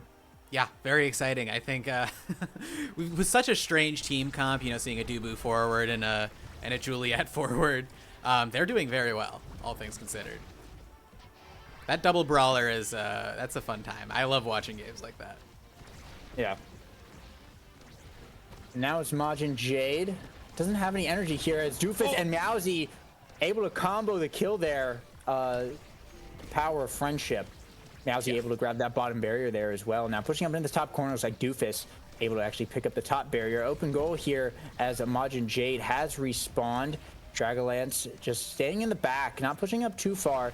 They do have both barriers up, so a little bit of offensive play could go hard here, but Majin Jade pushing up here as Doofus looking for the kill, but Majin Jade will grab the barrier once again as Meowsy is forced to step back and is actually taken out by Grog McFrog with that supernova. Didn't really have any way of avoiding that, I don't think. Core flip from Quibbly to try and clear that back out. Majin Jade in the bottom with the punch is going to be able to shove it through Dragonlance as Grog McFrog pushing up, and with the Strike Whirlwind in the pit, finds the goal there for Converging Worlds. That's what you would expect to see from Grog McFrog. You know, that just walk up win. Yeah, sounds about right. Yeah, walk up win. Yeah, that's sure. Bit of a winner. Yeah, Omega winners they call him. Strong kickoff, I will say. Though, it's forced. Quibbly's forced on the goal line to make some dangerous saves there. Dragonlance able to find that bottom side. Quibbly now pushing up to the midfield line, but Meowsy is right there, having him cleared down. Try and send it back over to Grog McFrog. Soup comes out from Doofus. Great clear there from Quibbly. Trying to keep it out. Soup comes out, shuts down Doofus' core flip there, actually. Rolls onto it. Meowsy almost finds the kill, though. Dangerous situation there. Now, Quibbly passing back up to the forwards. Dash punch from Majin Jade. Able to grab that barrier, as looks like this could potentially be another barrier coming down here. Pass up to Majin Jade. Dribble play. Ooh, spicy. MC managed to get that one. Trick up Dragonlance there with that angle. But now Meowsy with the Julio. But Quibbly still holds it down. Great save there. Actually going to manage to take out Doofus and manage to take out. Oh my god. Juliet as well, and a core flip there from Majin Jade should be enough to just put it right in. Grog McFrog, of course, backing him up with the Supernova. Set point now for Converging Worlds. Holy, yeah, that is wild. I mean, I don't even know what to say. Just a crazy power play there into a great goal is what you would expect. That is some Big Soup gaming. That is Big Soup Gaming. Big Soup Gaming. Big Soup Gaming does the replays, but we don't have replays today. Oh, we do again. It was just the first match I missed. Yeah. Replays Big are Soup back. Gaming. Pull Big through. Soup Gaming's back. Yeah. Thank you. All right, core flip though from Dragonlance. Doofus actually rolled on top of it, which is kind of funny. But Meowsy will still be able to grab the barrier and a quick bounce up to get the goal as well. Set point now for both teams. First set, first draft. Can always be important, and I mean, when you have Big Fish as a start, a potential stagger Exodia, I mean, obviously it's not as strong as it once was, but I mean, it can still go hard, especially on something like a Dubu who doesn't really have like a lot of stagger already. Yeah. You know, increase that survivability. I mean, we've been seeing a lot of damage come out from the side of Converging Worlds, a lot of kills, so be interesting to see what the draft holds for them. But Majin Jade, no energy, no health, could be potentially dying here. Dragonlance just kind of hovering them. Will manage to grab the goalie orb for now. Core flip from Grog McFrog to send it back over as Majin Jade able to get the barrier. Will pay for it with their life though. Meowsy and Doofus just comboing that right there. And now it's Quibbly trying to find it out clear, but Doofus is right there to hold it down. Gets the barrier. As Majin Jade is respawned, Meowsy uses the punch, but does not have the dash. Quibbly's able to clear it out. Now Doofus with the core flip. Sending out the soup. Meowsy looking for the dash. Quibbly able to clear it out here. Grog McFrog sending it back up. Core flip here from Doofus. Fires it right into the barrier. Quibbly sends the soup the wrong direction, but with the barrier going down, Grog McFrog and Majin Jade have their opportunity here as well. Pass up to Grog with a strike shot from Meowsy. Keeps it out. Majin Jade taking out Doofus though. This is big. Quibbly does have core flip. Meowsy trying to strike or keep it out. Burning the core flip here, sending up to Majin Jade. Gonna just find it right in. Absolutely beautiful. Dude, Grog McFrog with the supernova. Great setup. Yeah, absolutely. That whole point was wild. I think Majin Jade definitely deserves that MVP. I don't know if you noticed, every time they were low, they were doing exactly what they needed to do. They did the textbook, you know, run over to the other side, distract the enemies, get them to burn resources trying to kill you. You love to see that. I love seeing, you know, actual strategic gameplay. I was like a 1-2 punch pickup. That could be huge. That could be very huge. Team player as well. Yeah. That's actually looking pretty good. Looking pretty good for blue team. Yeah. At 1-2 punch, we got team player. We got spec training on Grog McFrog. No one took peak, interestingly enough. Yeah, that's not too crazy, I think, given the kind of compositions they're going for, but it would have given them some nice survivability. Yeah, it is more speed. I would have expected possibly Dragonlance to pick that up. They ended up going for the hot shots instead, though. But Majin Jade with the kill on Meowsy. Majin Jade wins those Julie Mirrors. Really does, yeah. Yeah, but now we're in... What are you gonna say? I was just saying, I'm enjoying watching the Dubu exchanges because this is something we saw in X Games actually. Yeah. You know, seeing the Dubu goalie countered by the Dubu forward. It's always interesting because you think of Dubu as such a strong defensive goalie, whereas you know when it's offensive, you kind of get to give him a taste of his own medicine. Yeah, bit of hamster face-off here. Yeah. As Majin Jade is staggered, but does manage to dodge the dash punch there, actually. Well played. Doesn't have energy now, though. Just going to have to play back and try and stay alive. Meowsy looking to push up. He comes out, though. Oh, and betrayal from the soup. It bounces around, and that's going to be Meowsy picking up the goal there for Restel. Tragic. Yeah, you know, the Dubu soup, it's, yeah, that happens. It sucks. I've been there. We've all been there. Yeah, now Dragonlance with the shotgun dribble sends it back up to Meowsy, trying to dash punch it through here. Quibbly able to save it on the line here, rolling to try and once again shut down Doofus's roll. Whiffs core flip on air, unfortunately there. May have been buffered, but that's going to be Majin Jade getting the kill as both teams have lost one barrier here. Now Majin Jade looking to push up, Dragonlance trying to clear it out, get it back up to Meowsy. Strike for a win there from Majin Jade, sends it down. Grogman Frog looking for the goal, but Dragonlance able to core flip it away, and Meowsy up at the top to capitalize. Gets the barrier and now has core flip of their own. Dragonlance passing up to Doofus. Soup comes out to shut that down though. Now in the top corner, Meowsy looking for a shot here. Doofus trying to get it up. Core flip behind Quibbly. Beautiful setup there from Meowsy and Doofus. They just positioned exactly how they needed to. And Quibbly just did not have the resources to stop it. Yeah, absolutely. That was a great play. I mean, they're looking to actually win a set and then win the draft awakenings, I'm assuming. Like, if they get what they need. Yeah, I mean, obviously that's what they want. But I think if they get the right awakenings here, they could turn it around. Because in theory, right side could be playing a pretty strong damage comp. Could be putting up some crazy pressure against that Dubu goalie. They just need the tools to do it. Yeah, now Meowsy in the top. Oh, that top angle there, that night market. It's so hard to defend against Juliet because, like, what do? You can't clear it out. You can't clear it up. And that's gonna be Doofus actually getting taken out. 2 core flips on the side of Converging Worlds. Frog burning one there. It's sent back by Dragonlance, but now it's Majin Jade's turn. It doesn't even need it. Just dribbles it and punches it in. Insane. That was beautiful. Saving the core flip for the next time is probably going to make a difference here. Having that strong energy advantage going in means they could just walk up, put it in, and then finally take set 2. And now Doofus with the log, trying to push it back up. Meowsy with the dash punch. Doofus right there, once again, holding that out clear as the Juliet is taking out core flip from Majin Jade to grab the bottom barrier. Great shot through the middle there. And now Quibbly about to both goalies actually about to have core flip up very shortly to actually hold this down. Supernova coming out, Dragonlance just clearing it down, just trying to get it back up to Doofus. Soup comes out though to shut that down as it's just a bit of a ping pong. Oh my god. Majin Jade though kill once again. An absolute beast this game with these KOs. Absolutely. Not just the KOs. The orb denials too on the part of Majin Jade have been huge. Oh yeah. They've been taking the goalie orb a fair bit. Yeah. But now it's Meowsy in the top corner.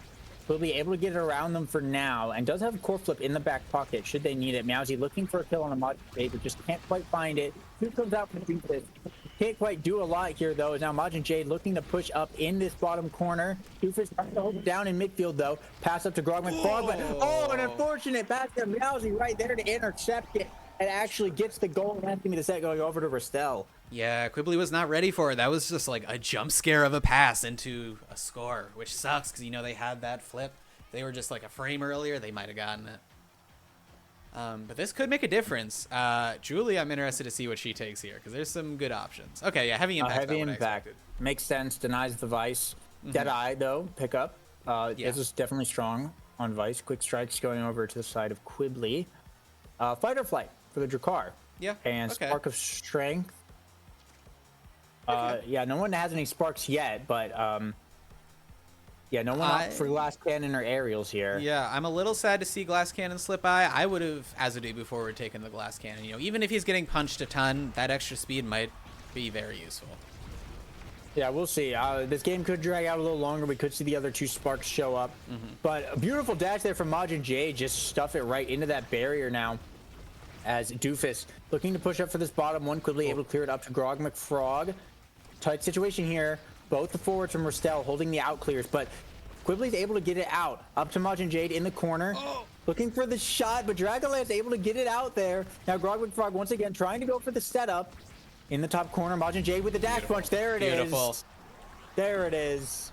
That was art in the making. You know, beautiful. Barely hit the corner of that hitbox on the strike, but calculated. And core flips will be coming up shortly, especially for the side of Converging Worlds here. So Meowsy looking grab that bottom barrier. Yup. Nice try. Yup. That night market angle where but the kill. Majin Jade finally getting taken out, punished for their crimes, and a beautiful flip from Quibbly.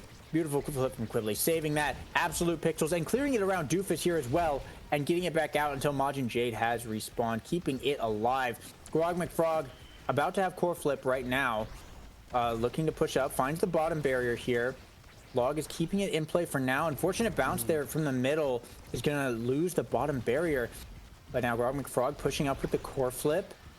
Log trying to keep it in play, burning it right here, sending it wild, bouncing. Majin Jade is down there, looking for potentially a push here, but Dragonlance able to get it out as Meowsy wins the 50, sending it right into the bottom there. Yeah, unfortunate. I've been there. You know, you think it's going to hit the corner, you think it's going to bounce up and clear back to you, but unfortunately, Meowsy just found that perfect angle to sneak it in. And we see here a bit of an energy, I'd say, imbalance here. Red team, Restel, has strong energy advantage, and they're going to use it right here to try to make some progress. Unfortunately, we have, you know, Converging Worlds pushing right back, but Meowsy still has that opportunity to burn that flip and actually take out some barriers.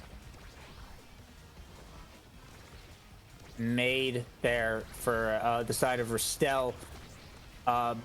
Burning the core flips possibly a little bit early this round. You know, if you have both barriers, you don't necessarily... Burning core flip to save the first one is kind of not worth it in a lot of cases. Yeah. It's usually better to try and save it for the second one or for the gold. But regardless, both sides are open as Majin Jade is taken out, and Quibbly with the night market angle, self pass there off of the core flip. But now Meowsy looking for a shot. Quibbly though able to hold it down. Meowsy just needs to wait for those cooldowns to come back up, as Doofus can try and get it back up, but Majin Jade with the counter dash punch into the corner, and Quibbly with the roll actually countered Meowsy's dash punch as Meowsy is taken out, and Quibbly barely saved that. My heart. Barely saved that. Oh my gosh, yeah, great positioning from Quibbly, by the way. Yeah. Grog McFrog pushing up to Majin Jade in the corner. That's where Julie wants to be. Just stuffs it right through Dragonlance. Can't even get the core flip off through the hit stun. Wow. Yeah. I mean, it's looking great for Converging Worlds once again. But it's not over. I think we've seen some pretty strong plays from the sides of Restel so far. And I think there's a lot of potential with their team comp, especially, I believe it's their Julie who took the spark, right? Oh, no, it was their Dubu who took the spark, yeah. Yeah. Majin Jade and Doofus took the sparks. Yeah. So they both have opportunities to scale, so this could go either way. Yeah, and now core flips are going to be coming up for Converging Worlds here, as they're able to grab a barrier here. Majin Jade probably looking to push here, and Dragonlance is able to get that out as Grog McFrog's core flip is burnt on the air, sadly. Will get the kill, though, on Meowsy. Now Quibbly passing up to Grog McFrog. Bit of a dribble, trying to get it up to Majin Jade. Core flip here, but Doofus with the kill. Takes it out, shuts it down. Meowsy has respawned, and now the advantage goes over to Restel. Soup comes out from Quibbly, trying to shut that down, rolling on the core flipping as well here. Meowsy looking potentially to knock Quibbly off the edge. It won't find it, but Grog McFrog will get the barrier though, as Quibbly sending that red core there, that team player coming in, trying to get it back up to the forwards. Supernova from Grog McFrog, sending it red, forcing Dragonlance to run all around as Majin Jade is just looking, waiting for that angle. Dragonlance just has to use that shotgun, use that strike shot to just not let Majin Jade ever touch that core. As beautiful setup there, Meowsy and Doofus, and just core flips it right in. Restel now set point as well, all tied up. Well done. Yeah, they're not going down without a fight, and good on them.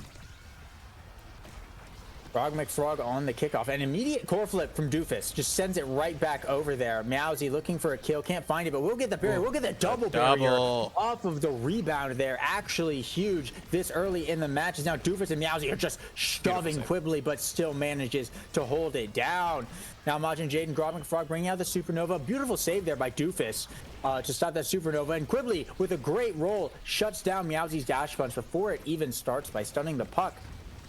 Soup comes out from Doofus, not letting Majin Jade get any kind of leverage as they're just looking to push this offense here. Doofus in the top, Meowsy standing in position in the center, waiting to receive the core. They just got to get it around the forwards, but Majin Jade finds the opening and is able to grab the bottom core, but now Meowsy pushing up, can't get anything. Grog McFrog able to get it out of that situation, but Meowsy does have core flip. Quibbly just has to use the abilities to keep the core away from Meowsy. Core flip Juliet is very dangerous, especially on this map when you have an open goal like this. If they get anywhere near it, it's going to be bad news, but core flip burnt from Majin Jade, unfortunately, on air, and that just seems to be a bit of a theme here in this. Dubu forward, holy. Great Soup. Largest Team player betrayal, by the way. Yeah, true. He might have been able to save that if that wasn't team player. Quibbly red cored it with the team player to hit the Soup and just red cored right back. Yeah. Unfortunate, but that's, you know, Dubu giveth, That was going Dubu in anyway. taketh. Yep. You see Cast Slash on the board here. Yeah. As well as among Titans. Wow, whoa. That's, Quibbly. That's a pick. That is a controversial pick, but I mean, I kind of see why, right? Like, you have a Julie on your side. That's just going to give you more, like, offensive pressure. So it's an interesting trade. Yeah, definitely more offensive pressure, but the defense is certainly going to feel that. Look at the tiny hamster. Hey, tiny hamster goes hard.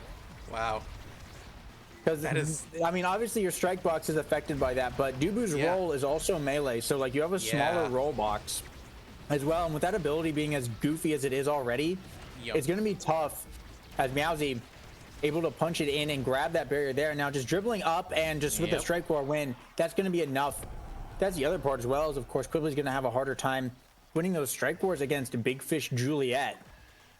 Because Quibbly did not take Big Fish to start. So Quibbly is just at a net, just entirely negative in terms of size here.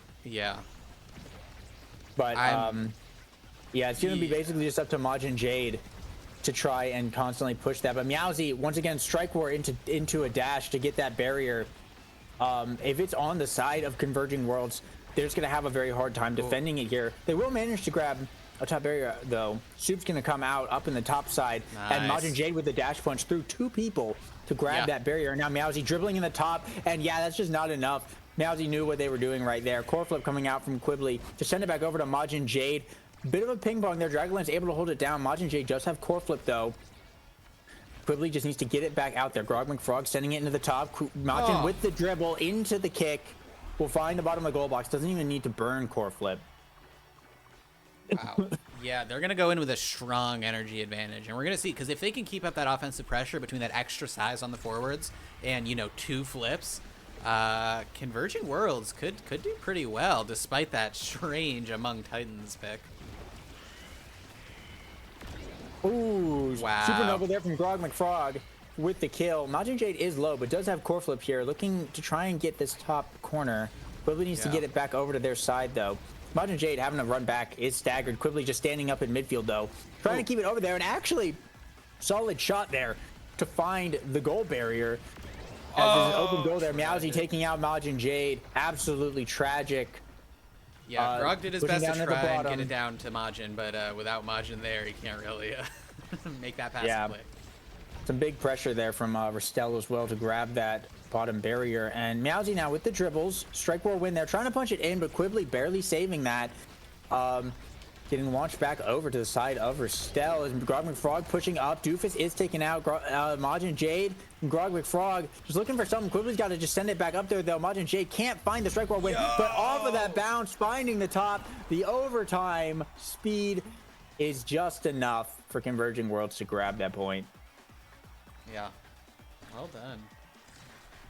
I mean, I'm thinking we might actually see a Converging Worlds win here. That's my gut prediction at the moment, but we'll see.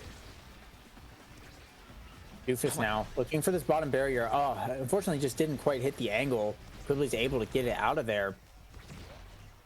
Now in the center, once again going for this. Quibbly clearing down, core flipping. Doesn't find anything, but Doofus is going to get taken out finally. Majin Jade dribbling down to the bottom, core flip, point blank will grab the barrier. Well played there, great setup. That was such a good setup. Like, you could see the dribble it down to try to fake out Dragonlance, and then into the core flip just to, you know, yeah, great job. And now Quibbly's trying to get it back up to Majin Jade in this corner. Grog and Frog are both there, but Dragonlance able to clear it out for now. Quibbly able to push up with a bit of that speed. Soup comes out and actually grabs a kill onto Meowsy. It's Grog McFrog now looking for the setup. Majin Jade dash punching Dragonlance. If you can't score the puck, score the goalie. And just punch it right in. That is what I call content. These are some bloodthirsty teams we're looking at today. And Majin Jade popping off, Quibbly popping off. I am interested to see what they pick here. He could take Demolitionist and counteract some of that Among Us. Or, oh my god, Among Titans. Holy. Goes for the knife's edge.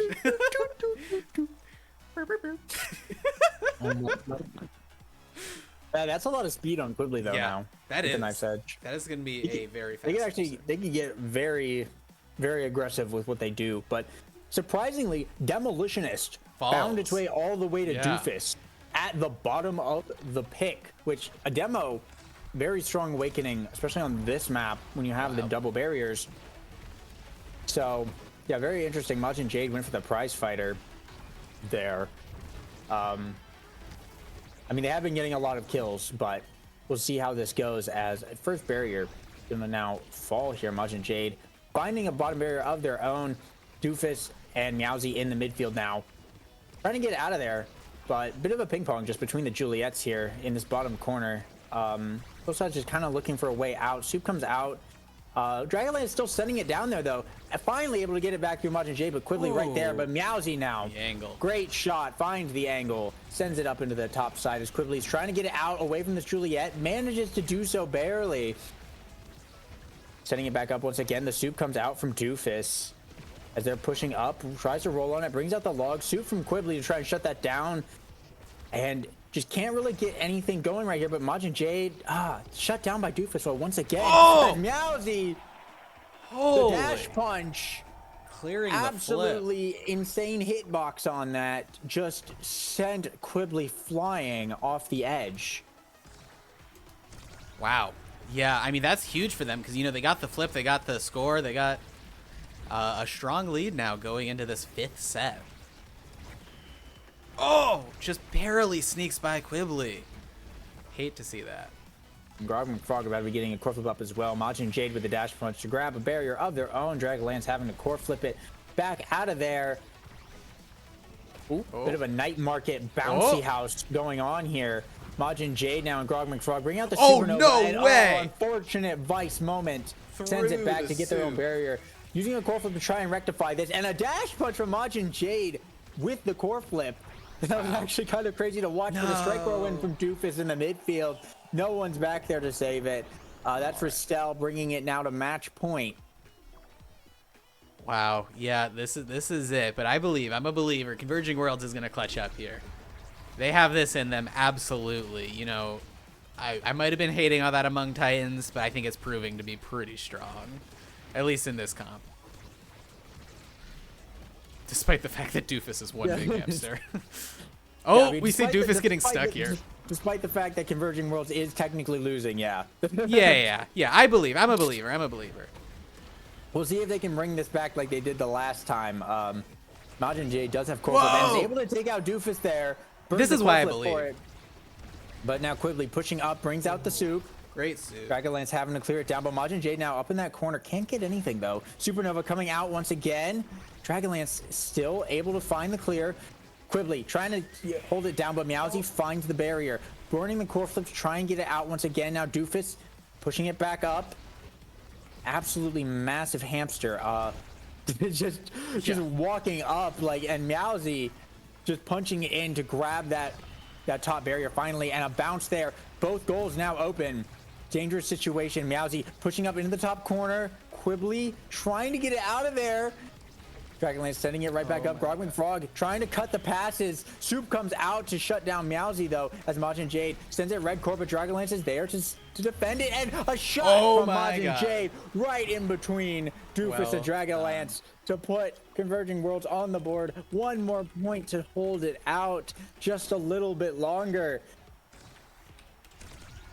Yeah, well done indeed. We are on the last set, and we are on game point for the side of Restel. And oh my god, we see quick both barriers fall down from Mousy and Doofus there, just taking them out. The demo as well from Doofus. I mean, I probably got all his cooldowns back from that.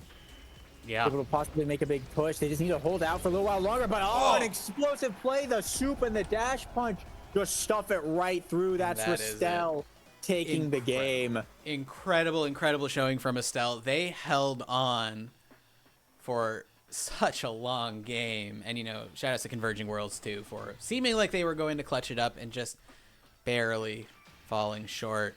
But it was such a close game. So good job to both teams. Let's take a quick look at these stats. Just like the number of kills, 15 kills for Majin Jade is absolutely wild. That is some aggression. And then I believe that we are going to throw it to a short break here. And while we're gone, I believe that the big thing, the big cup, the hold on, let me double check that I don't call it the wrong name. It is, yes, indeed, it is called the Rink. Yeah.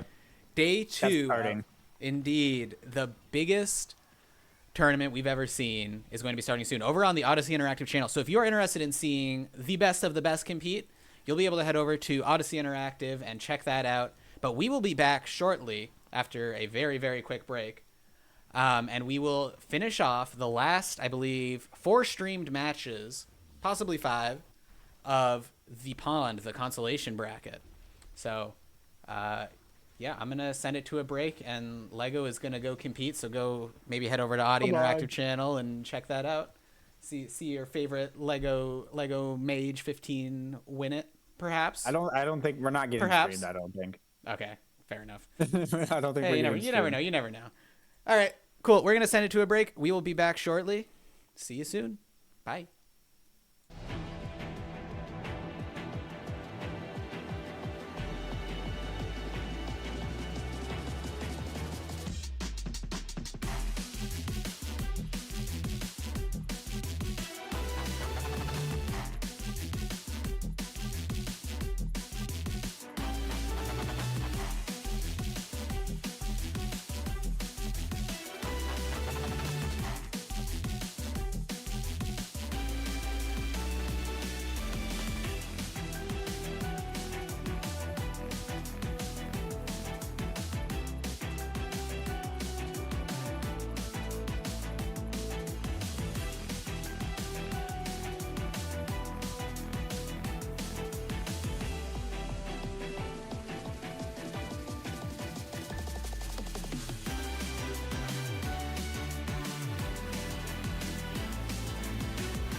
Core Strikers, keep up the hard work. We're in the semifinals, starting now.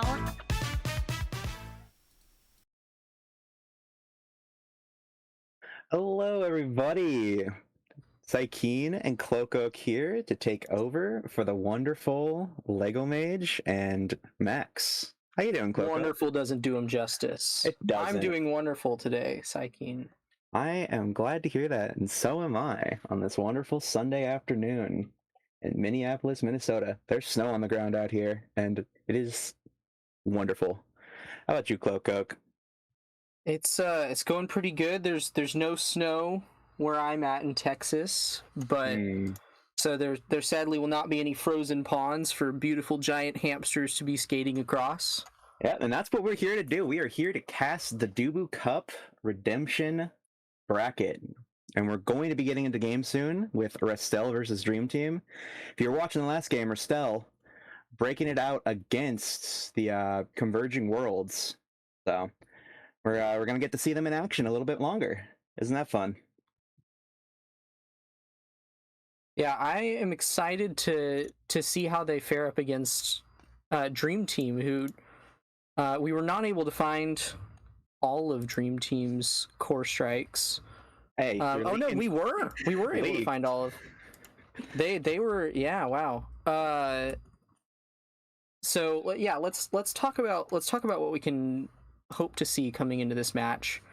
So one thing that we're noticing looking at Dream Team specifically is that all three of them appear to be playing hyper aggressive core control characters. Jack Limestone has over 1,000 games on Estelle. That's quite the track record right there. That's some impressive maybe dedication. A bit of an Estelle savant, Colt. maybe? We'll see. Yeah, the Estelle Colts, ever famous for mind controlling so many poor young souls. And Noir Cyan has plays Aimee, Juno, and Rune goalie. Yeah, they seem to be a very ranged goalie-centric player, so that should be exciting to see. They're going to be getting into plays probably, jumping in, having a good time. And then on the side of Lethal Bird 7, we got Kai and Juno for forwards.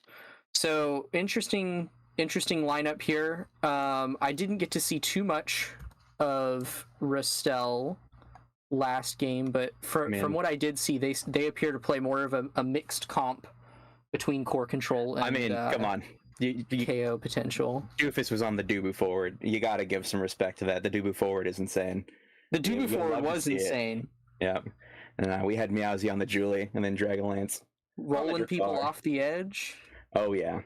And I believe, if I am getting word from production correctly, we're getting in there. We're about to get in the game, so I hope we get to see some more Dubu forward.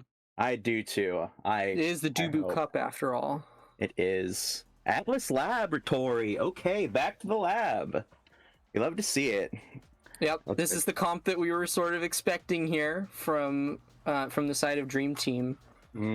Got the Rune goalie hovered for going North on the Cyan. Atlas ban against Dragonlance, who seems to be pretty comfortable on that Atlas. So,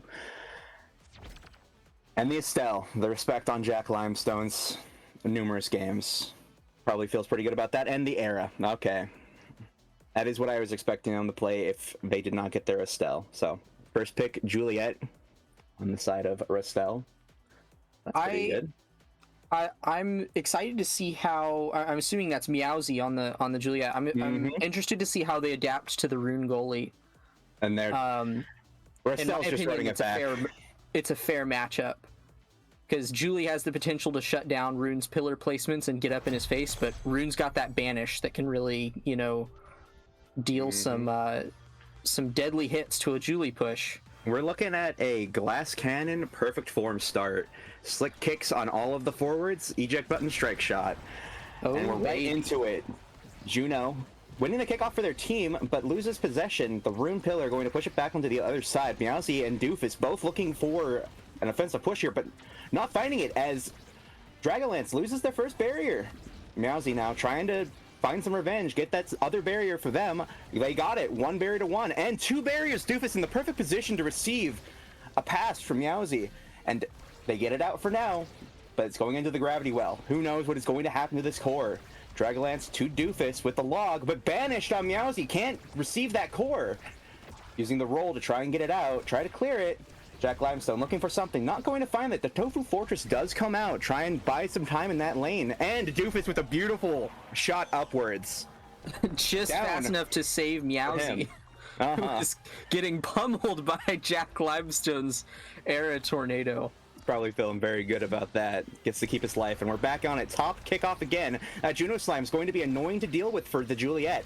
Already losing that barrier to it, but Doofus is in the play. Back to Meowsy, who's going to try and find something, but Juno Slime keeping it out of possession, not able to find a clear, and they lose the second barrier for that.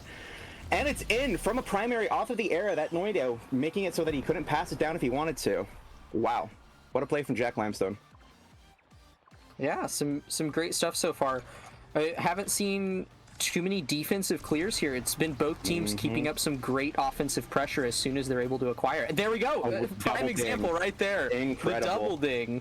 The offense, very strong from Dream Team. But Doofus isn't going to let that go, lying down. Meowsy getting that first barrier up there from a beautiful pass, but banished. No HP on this Juliet. What are they going to do? It's coming down from the top side, but play is going to be slow while Meowsy tries to navigate being dead. They are dead. Atlas Lab sending them to the grave, and now the offensive push is on. Doofus has the flip, but is it going to be enough to save it? And good time shotgun whiffs the flip, and it's almost in. I'm seeing some flipping right now, Cloakoak. Meowsy's back on the pitch, though, so what is going to happen? Will they make the push back? And yes, they will. The Tofu Fortress comes out. Doofus into the log. Meowsy looking for something, but banished again. It's just going to lose all of their HP. It happened last time, and now they're already almost dead. And this time, Doofus is close to there with them. Meowsy on the push with that room pillar. Go ahead, Cloakoak. I was just going to say that this comp from Dream Team is dealing way more damage than I would have ever anticipated. It's just chip damage. Everything from the black hole in the environment. Beautiful shot. Oh, there we go. Both goals go open. It's going to be tough for them to keep up this pressure here with Doofus on a half stagger, though. He's regenning, though, getting back up. Great pillar into Dado combo, keeping it safe. And ooh, Doofus just eats that gravity well, but it does not matter. The core goes in. Both the forwards get to live another day, but it's now looking at a 2-1 lead for the side of Dream Team. But there is no gravity well for the kickoff here, so anything could happen. Spawn's bottom side. Doofus versus Juno. They're switching that up, and Meowsy takes the first barrier, just clearing it through. Nice pillar from Noir. They're going to try and look for the second one. Pillar goes out. Tofu Fortress down, and that gets a barrier through the clear and the gravity well. Well played from the side of Dream Team. But now this Julie is encroaching on their territory. Both Doofus and Meowsy coming in, and Dragonlance trying to defend. That strike shot, though, gets it out when he was not in the position to receive it properly. And now they're going to fight to get it out. They do, but right back into the hands of Noir Cyan. Cyan, how are you supposed to pronounce that? Dragonlance trying to fight. Vince's flip helps when you have a Dubu to back you up. This Dubu midfield is looking dangerously low. Walking into the gravity well. But also Jack Limestone looking very low. Dragonlance getting involved on that lane, and it's now 2 versus 2. 2 versus 2, but with flips coming out, it doesn't matter though. Nope. Lethal Bird catches it, sends it right back into the barrier. And unfortunate missed strike shot right there, as both of the other forwards are back in the game. Back to a 3v3. Dubu roll goes wide, not finding what he wanted, and that tornado might have just saved it for them. Wonderful for if you are on the side of Restel. Now they're looking for an offensive push. The 2v2, Meowsy and Doofus trying to find, and the banish just going to take away the HP that Meowsy was already lacking. Yeah, I want to try and get in. I want to shout out some wonderful double midfield play that we're seeing here that just won them the set from the side of Dream Team. Because when your offensive pushes are so infrequent against a Rune goalie, I mean, it seemed like every single time that Ristel was able to finally get a push building and start applying some pressure, that rune was just able to shut it down. Noir Cyan always had a banish up. Banish or pillar, every offensive push, yeah. Yeah, it's real rough. That's interesting. Dragonlance opting for Hot Shot over Heavy Impact. I know that Hot Shot gives a little bit of additional viability for that Drek goalie pick. Well, it's got to be a targeted deny on the Juno because, Julie's going to be looking for something else there instead of the Hot Shot, so it makes sense that Drakkar might want to take that. That's actually, that's a really good point. That is a Juno deny right there. Getting back into the play. Doofus is also sparking, so keep that in mind. But hey, one barrier taken for the side of Restel. A good push on that bottom lane, and now they're keeping it on their side. The rune pillar goes up. Not enough of a push to make it through. It gets back, but it's back on the side now of the Dream Team, and they lose the barrier. Some back passing that did not exactly pan out the way they probably wanted it to, but Lethal Bird 7 just in that perfect position in the bottom to always receive that clear and getting it, a barrier for it. Slime goes out, and the Juno ult, but now it's in position of Meowsy. KO them, says the goalie. And KO them they did! Mission accomplished, Meowsy's gone! Now, this power play, what are they going to do with it? They have a flip that they can try to burn to get that barrier. Drakkar goes small, Jack Limestone now has possession. Yes, going to use the flip for the barrier. Juno Slime keeps it in play, but Jack Limestone pays with their life. They're gone off the pitch, and now a power play for this team of Rastel. What a shotgun. Saving What it a from banish. the Juno Slime. Yeah. Oh yeah. They hold! The Tofu Fortress coming out, but what can you do? The dude was just gonna keep setting it back at you! And Meowsy should just have a nice open shot. Passed with his life. Yeah, well played there from Ristel, keeping it in play just long enough for Meowsy to be able to reposition around that play. And we're seeing some interesting kickoff compositions here. They were all kind of stacking near the bottom, and I mean, it seemed to work out. There was nothing really happened, and a dance on the Judo! Big oh my goodness! Gaming! Big Soup Gaming indeed. Oh, gets it through the dash punch, perfectly timed from the goalie, the rune. Drakkar shooting it out with the flip, gets a barrier for it. Great defense. And now it's Doofus versus goalie. But that rune, so strong, able to keep it out. Opted for a down pass there, losing the barrier from the flip, but that's just one flip that they don't have to deal with now. Ooh, Tofu Fortress going a bit wide there, not timed correctly. And now the offensive push begins from the side of Dream Team, but cleared away just fine from Dragonlance. And they're going to get a barrier for this. Meowsy and Doofus working together wonderfully in concert to get that barrier. And now, Julie's walking at your net, but the rune pillar, every time with that rune pillar. Yeah, that was an unfortunate use of a banish by Noir Cyan just shortly before Ristel was able to take out that barrier. And yeah, they're gonna pay for it right here. Slide right in. Dragonlance sends it in at a nasty demon angle. Nasty demon angle. Banish is not gonna save you this time, Noir Cyan. Nope. But they're not out of it yet. They're not out. This is going to be a close game, I have the feeling. Now looking for a push on that top barrier, received, and a double barrier, just that quick, easy pass to the Dubu, and they find it. Meowsy passing it down in the bottom lane. Doofus up there, trying to get it, but that was a really good rune teleport away to avoid the Dubu roll. Now it's back on their side. Slime trying to get into the action, not finding anything, just keeping up this midfield sort of dance while each team is trying to find their way in. But Jack Limestone is paying with their life to keep it in there, and this is looking like a Meowsy punch at an angle. There it is with the flip. A quick 3-0 on the side. And with the Doofus redirect to tap it in. The Shiggy Wiggy coming out. The Shiggy Wiggy from the Dubu. Now we are in this next draft. Now remember, Doofus is sparking. Spark of Agility is on the board. What do you think is going to happen, Cloak? Well, I'm loving the fact that we're getting some Noir Cyan timeless action here. That these rune pillars have already been nasty, and I think if they're able to place those pillars just a little more preemptively, that's going to be an absolutely disgusting awakening to have to deal with. And we're getting stagger swagger on the Dubu here rather than the spark, which is understandable. There's been a lot of damage coming out here. Yeah. As we come out into this third set, what will happen? Tofu Fortress comes out on the defense, creating a little bit of a particle accelerator, not knowing what's going to happen with that core. It's going to go up, but the Room Pillar saves it, but Doofus is just there to receive wherever the Room Pillar sends it out and gets a barrier. Doofus said, I want a barrier, I'm going to take the barrier. I don't care what happens. And there it is, another pillar, but it does not get the form. That Timeless has not yet gotten to make its impact yet. No creation has been Timeless yet. And Meowsy with a beautiful dash into punch, or not punch, but strike. Dragonlance keeping it defended, but losing the barrier. Was able to clear it momentarily, but now it's back out. Great shotgun, stopping the slime from sending it in. And now they're pushing. These pillars are Timeless. What will you do? Doofus losing the strike war, needed to win that one. Jack Limestone keeping it on the side of Restel, but they clear it out. Julie's back in the game. Doofus versus Juno now in the bottom lane. Tofu Fortress comes out. This lane is locked up.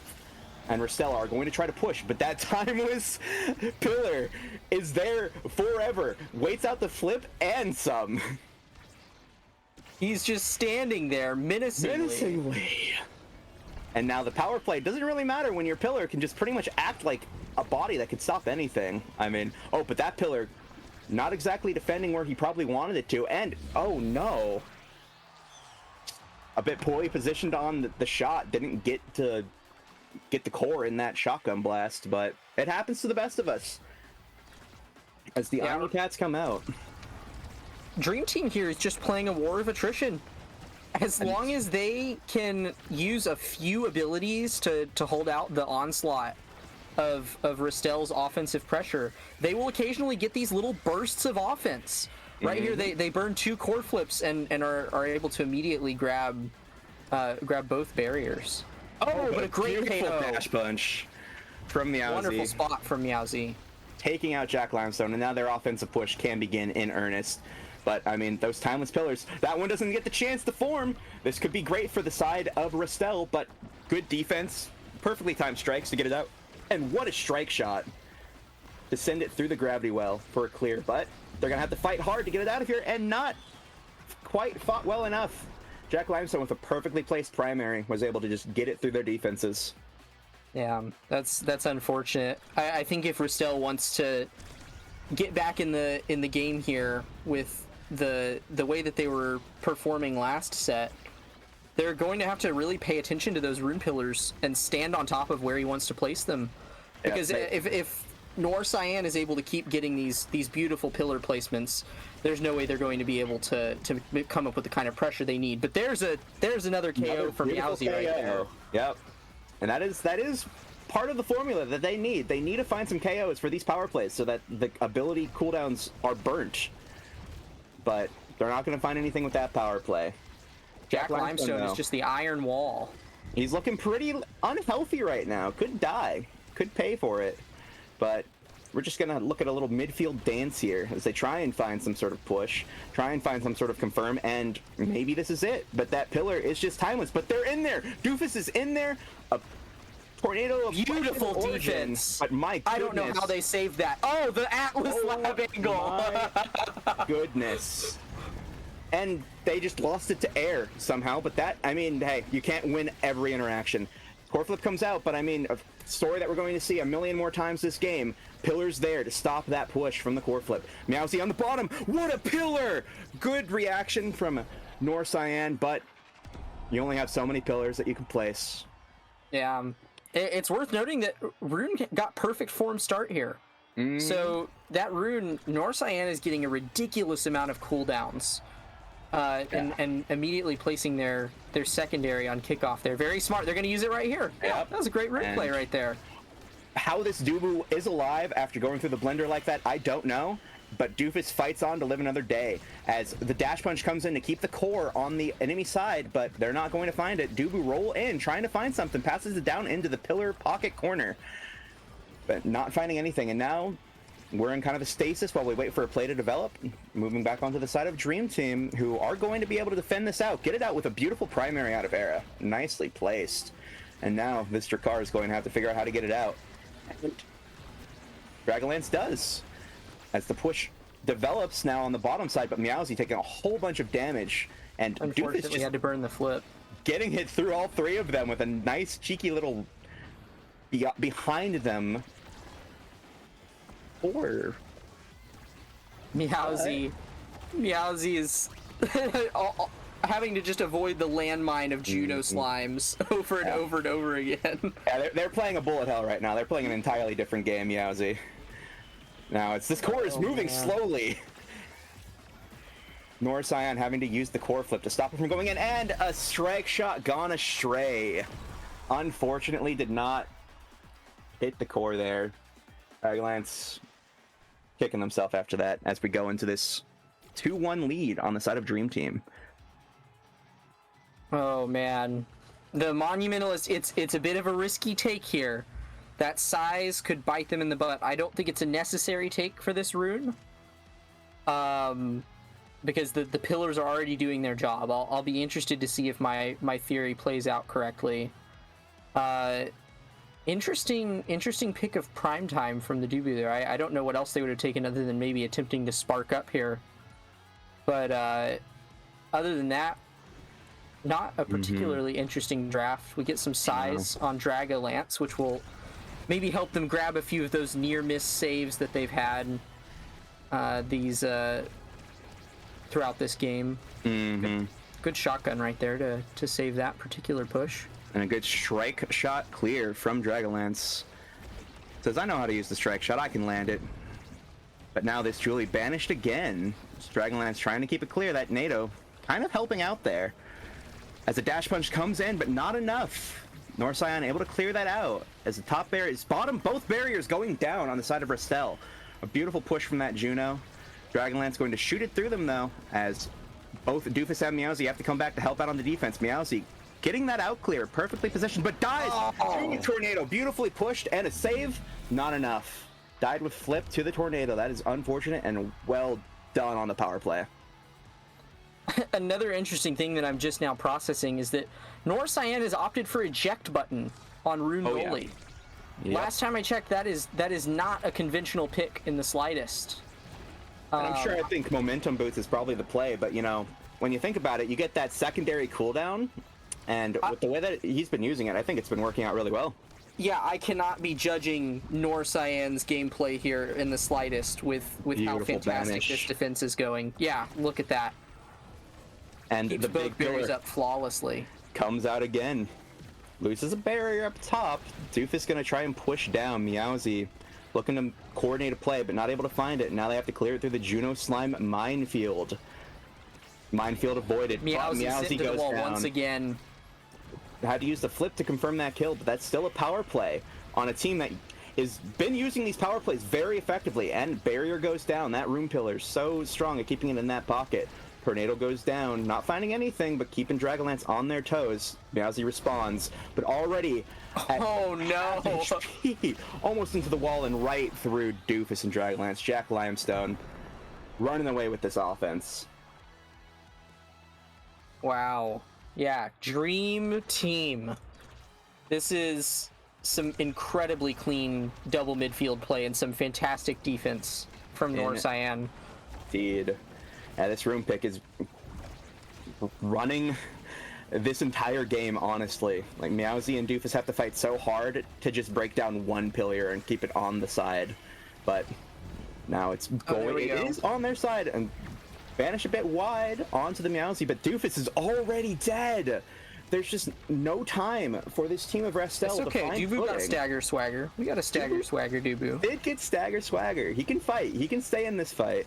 Tofu Fortress goes down. They're playing for time right now, trying to find something, but you might not want to play for time against this team when those room pillars could come back up at any time.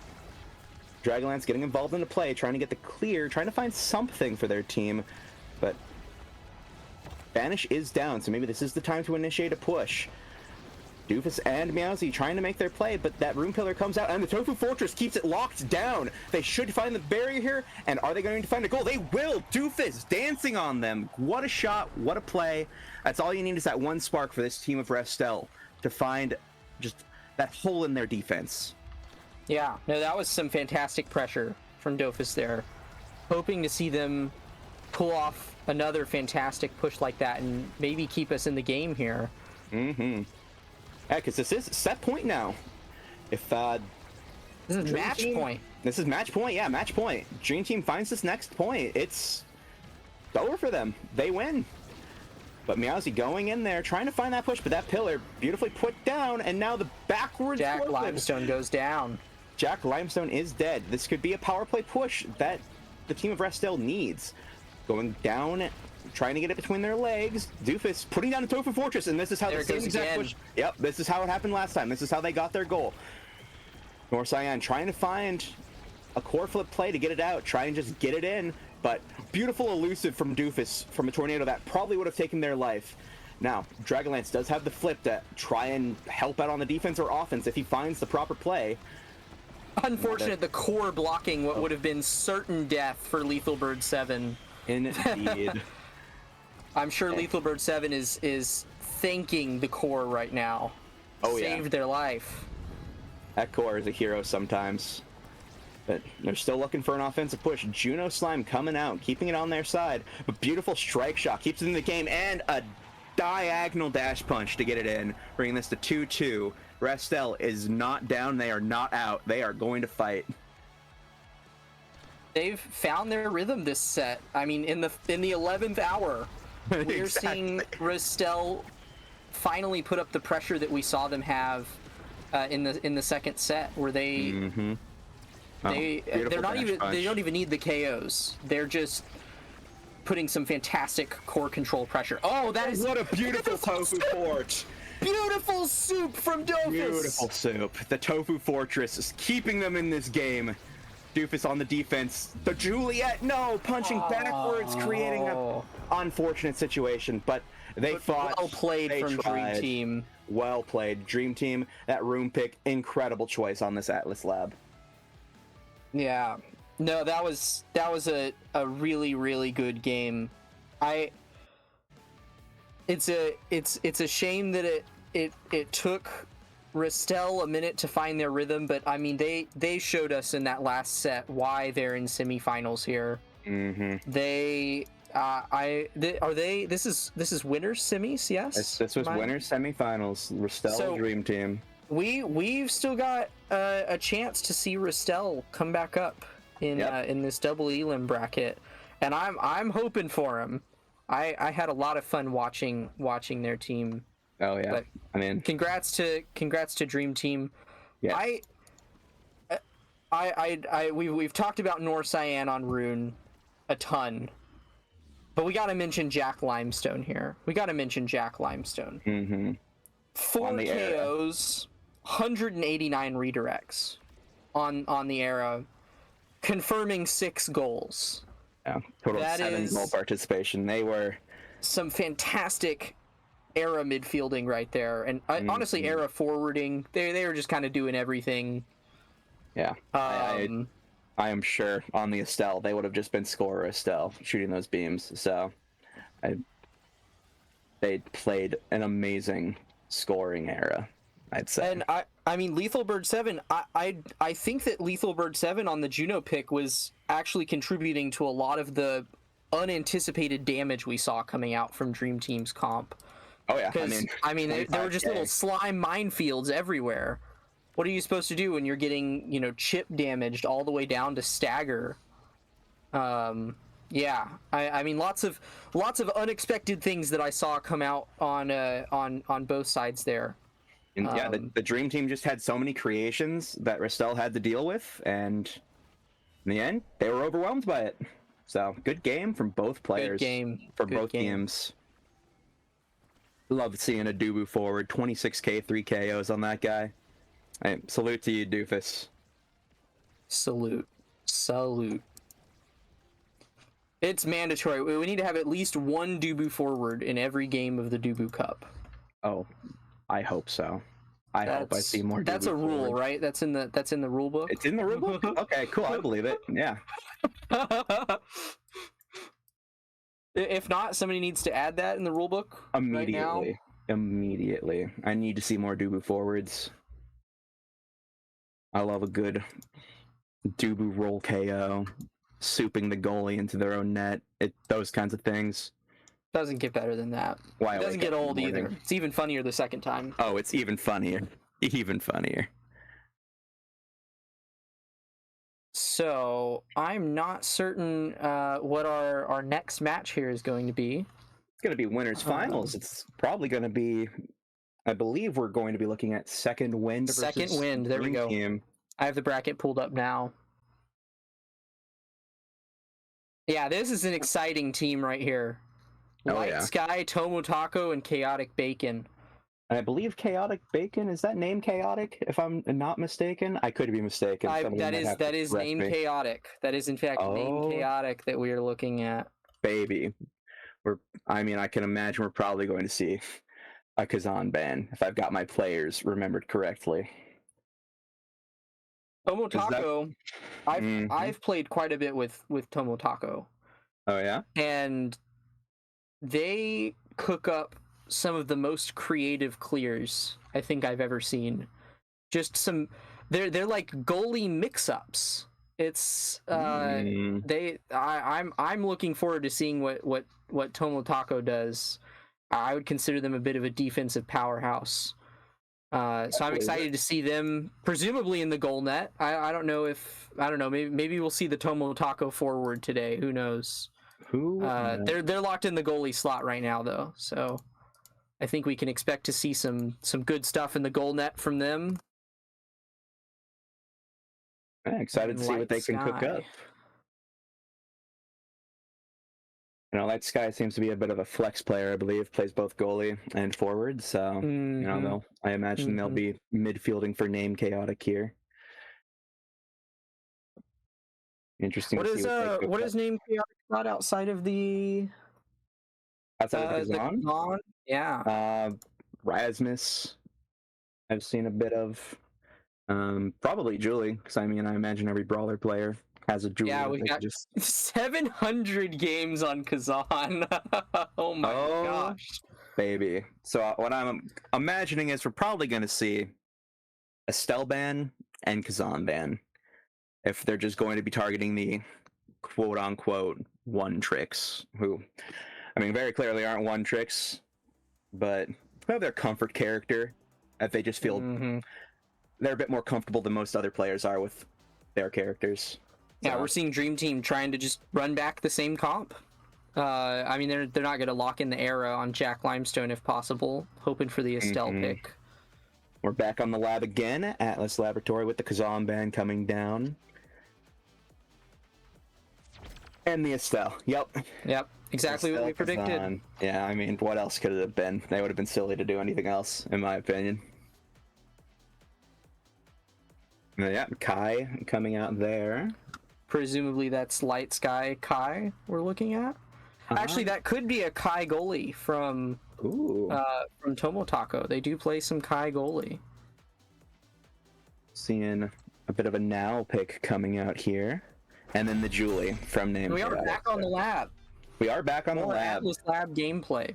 And we are looking at an Among Titans start. And Cloak Oak, tell them about this missile prop that we're seeing on the side of Dream Team. Hey, I'm not going to judge the Rune missile prop pick too much. That's a nasty banish that goes out. Now the Juno missile prop, some Junos might have some words to say about that. Make sure it come out longer. It takes a longer time for it to come out. If it gets lost shot, his there we go. Yeah, on good impact play here by Second Wind for a swift first goal. No, I don't think that taken Among Titans. I'll say it. I don't think the missile prop Junos is game ending. That being said, I agree. I think that Among Titans is a better pick here. Yeah, because you can all stack it up, and you get all of the benefit for none of the drawback. If everyone on your team's taking it, it's free 15% speed. Yep. But now Jack Limestone looking pretty hurt now in this push, as Light Sky and Name Chaotic just keeping it in that top pocket there, but clear gets a barrier from Second Wind. Ooh, unfortunate ricochet. That's unfortunate. You hate to see that. And then the flip and the goal from Name Chaotic. Doesn't matter. That pillar coming up just a second too late. Maybe the cooldown wasn't there yet. Maybe the reaction wasn't ready. But alas, starting topside kickoff. Tornado coming down. Light Sky hitting it back into that pocket. But Name Chaotic taking a lot of damage. Light Sky does have that flip. Could look to just get this second barrier, but going to hold the flip for the push. Name Chaotic's just standing up there while Light Sky fights for his life down there. Tries to get a dash punch from the core flip pass, but doesn't find it.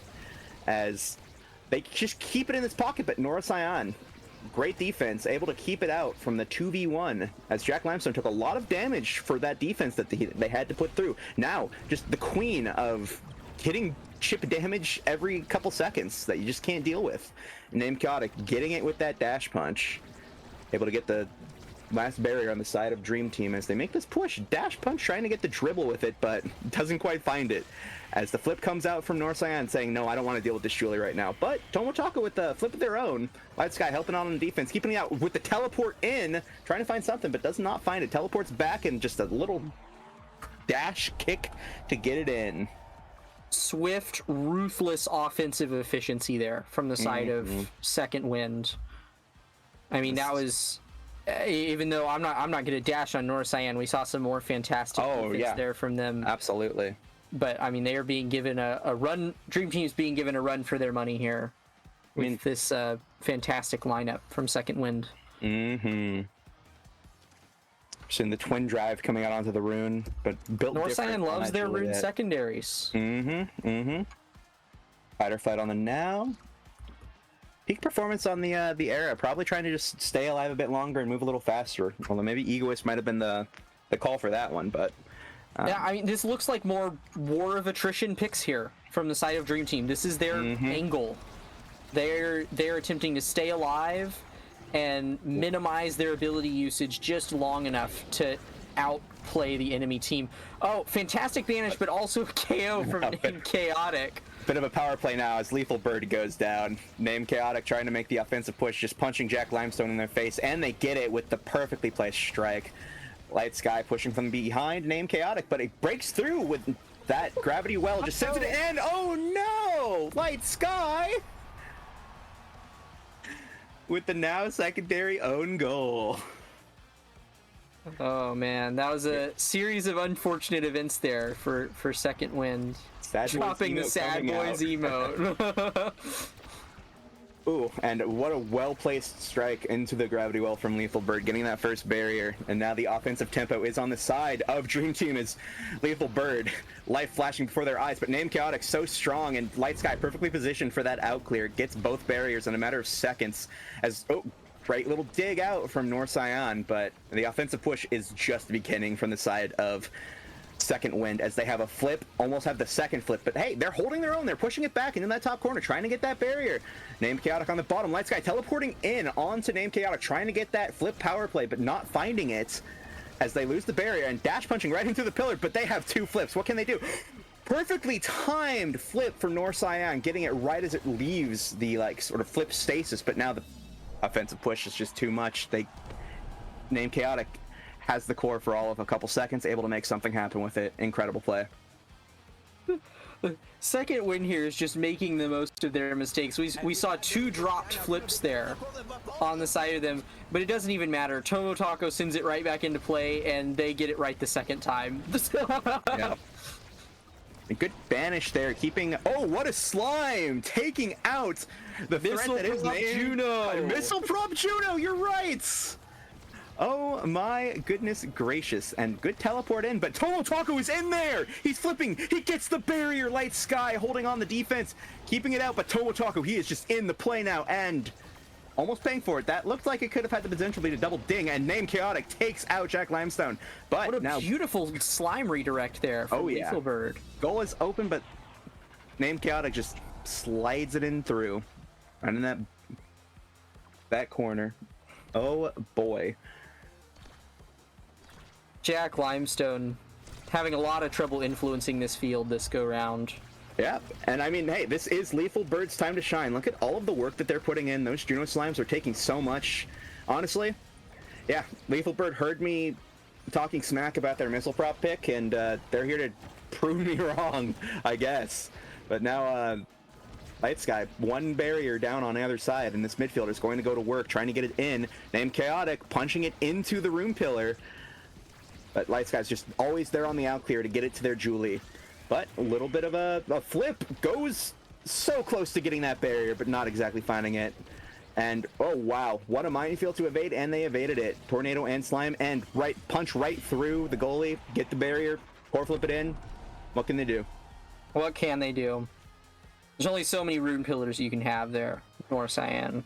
Only so many. Only so many. And Name Chaotic's whole playstyle here seems to be very much play up in the face of this rune. And that's a tough thing to adapt to as a rune. You got to adjust your pillar placements. That's how you're supposed to play against them rune. a little more. Yeah. So you can't just pop him out whenever he wants. Good timeless creative pickup here. Rune grabs cast to last, yeah. Yep. This is a banish build in action here. Not to mention, I mean, 35% longer creations. If North Cyan preempts it right, that's going to shut down a lot of what Second Wind has been cooking here. Yep. Name Jack Chaotic with the getting reverb, by the prize way. fighter. Oh yeah, they are fighting for prizes now.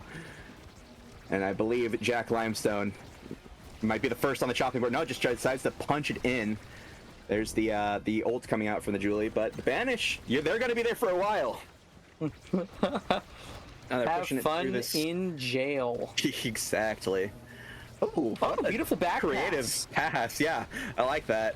As the Tornado keeps it in play for the side of Dream Team just a little bit, but Lethal Bird just eating the brunt of that Atlas Laboratory gravity well.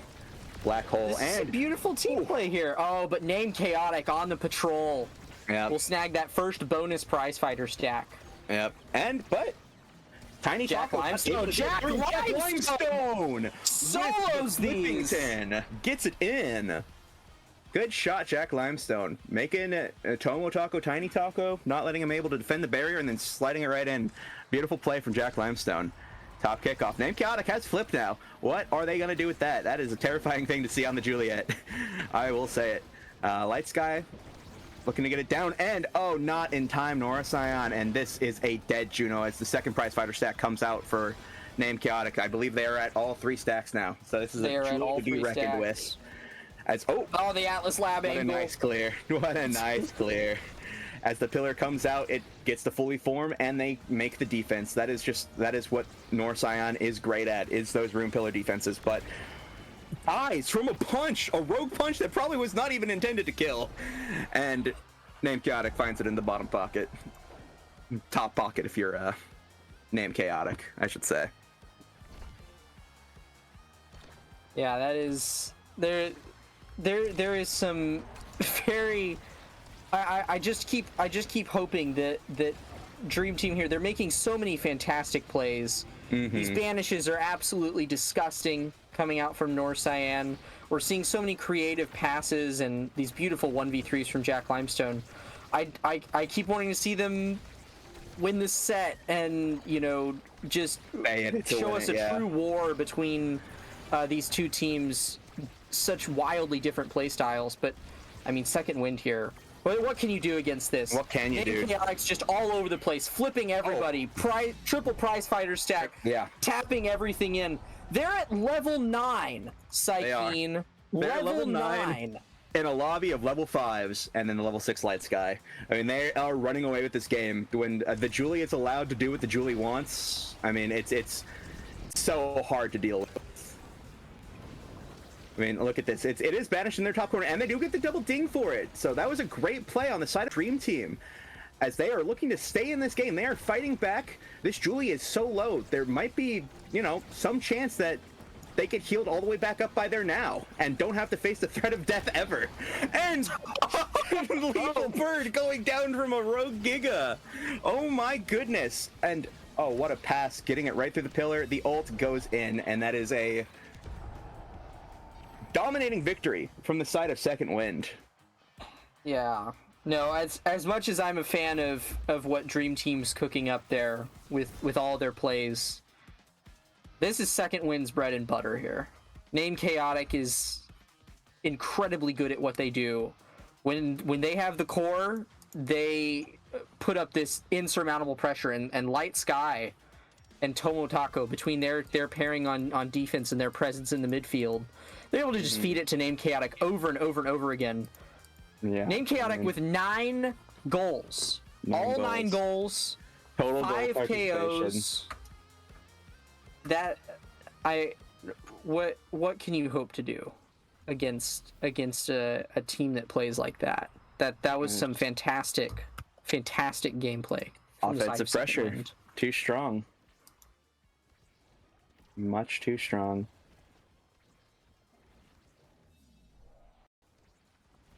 Maybe you need a break.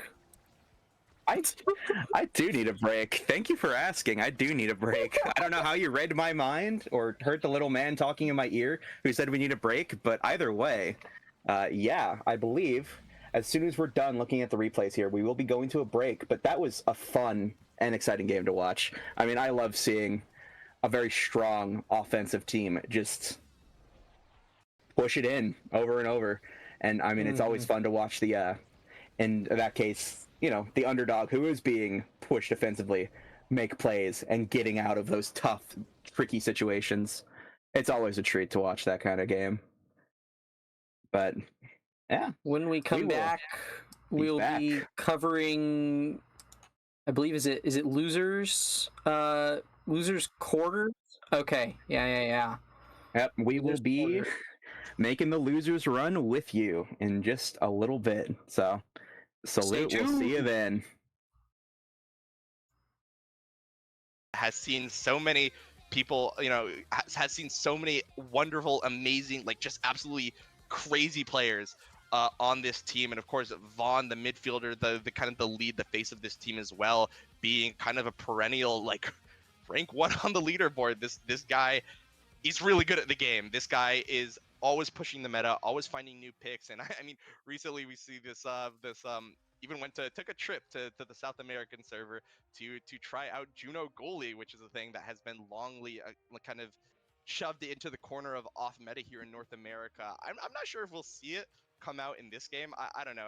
Anything could happen. But as we are loading in the game, Bells as well, kind of the number 1 forward in season 2 of the North American Strikers League, is pretty much the face of Juliet nowadays. Even still, knowing so many things about the character, finding so many creative dribbles. I think that's kind of his signature, finding so many ways to mix up in front of the net. And I think it's going to be a treat to watch, especially when we just saw Guaymi in the Juliet, which was like the standard, like, I'm going to play to my win condition. I'm going to make sure that I always win these engagements. I'm going to make sure that I direct my team to find me in those perfect situations where I can't lose.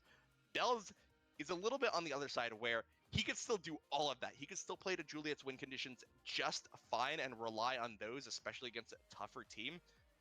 But this guy has such a crazy 1v1 potential with the way he uses his abilities in front of the net to dribble, that he could find goals out of nothing, just absolutely scoring magic, essentially. So I'm always excited. And of course, we can't talk about Sad Boys without talking about You Already Lose in the Net. Basically, one of the players that way back at launch, when a lot of people thought Dubu was a bad goalie, kind of brought Dubu back into the meta using the momentum boots, making people realize how strong of a gear that was. And it's still something that he plays to this day. Of course, has a lot of other famous picks as well, especially the Aimi. Whenever Sad Boys needs that aggressive goalie, the Aimi is going to be there with that eject button to play that third forward. So we'll see what Sad Boys bring out, but they could bring out so much. I mean, again, this is the best team in North America for a reason. They just have so many tools in their toolkit. Yeah, they really do.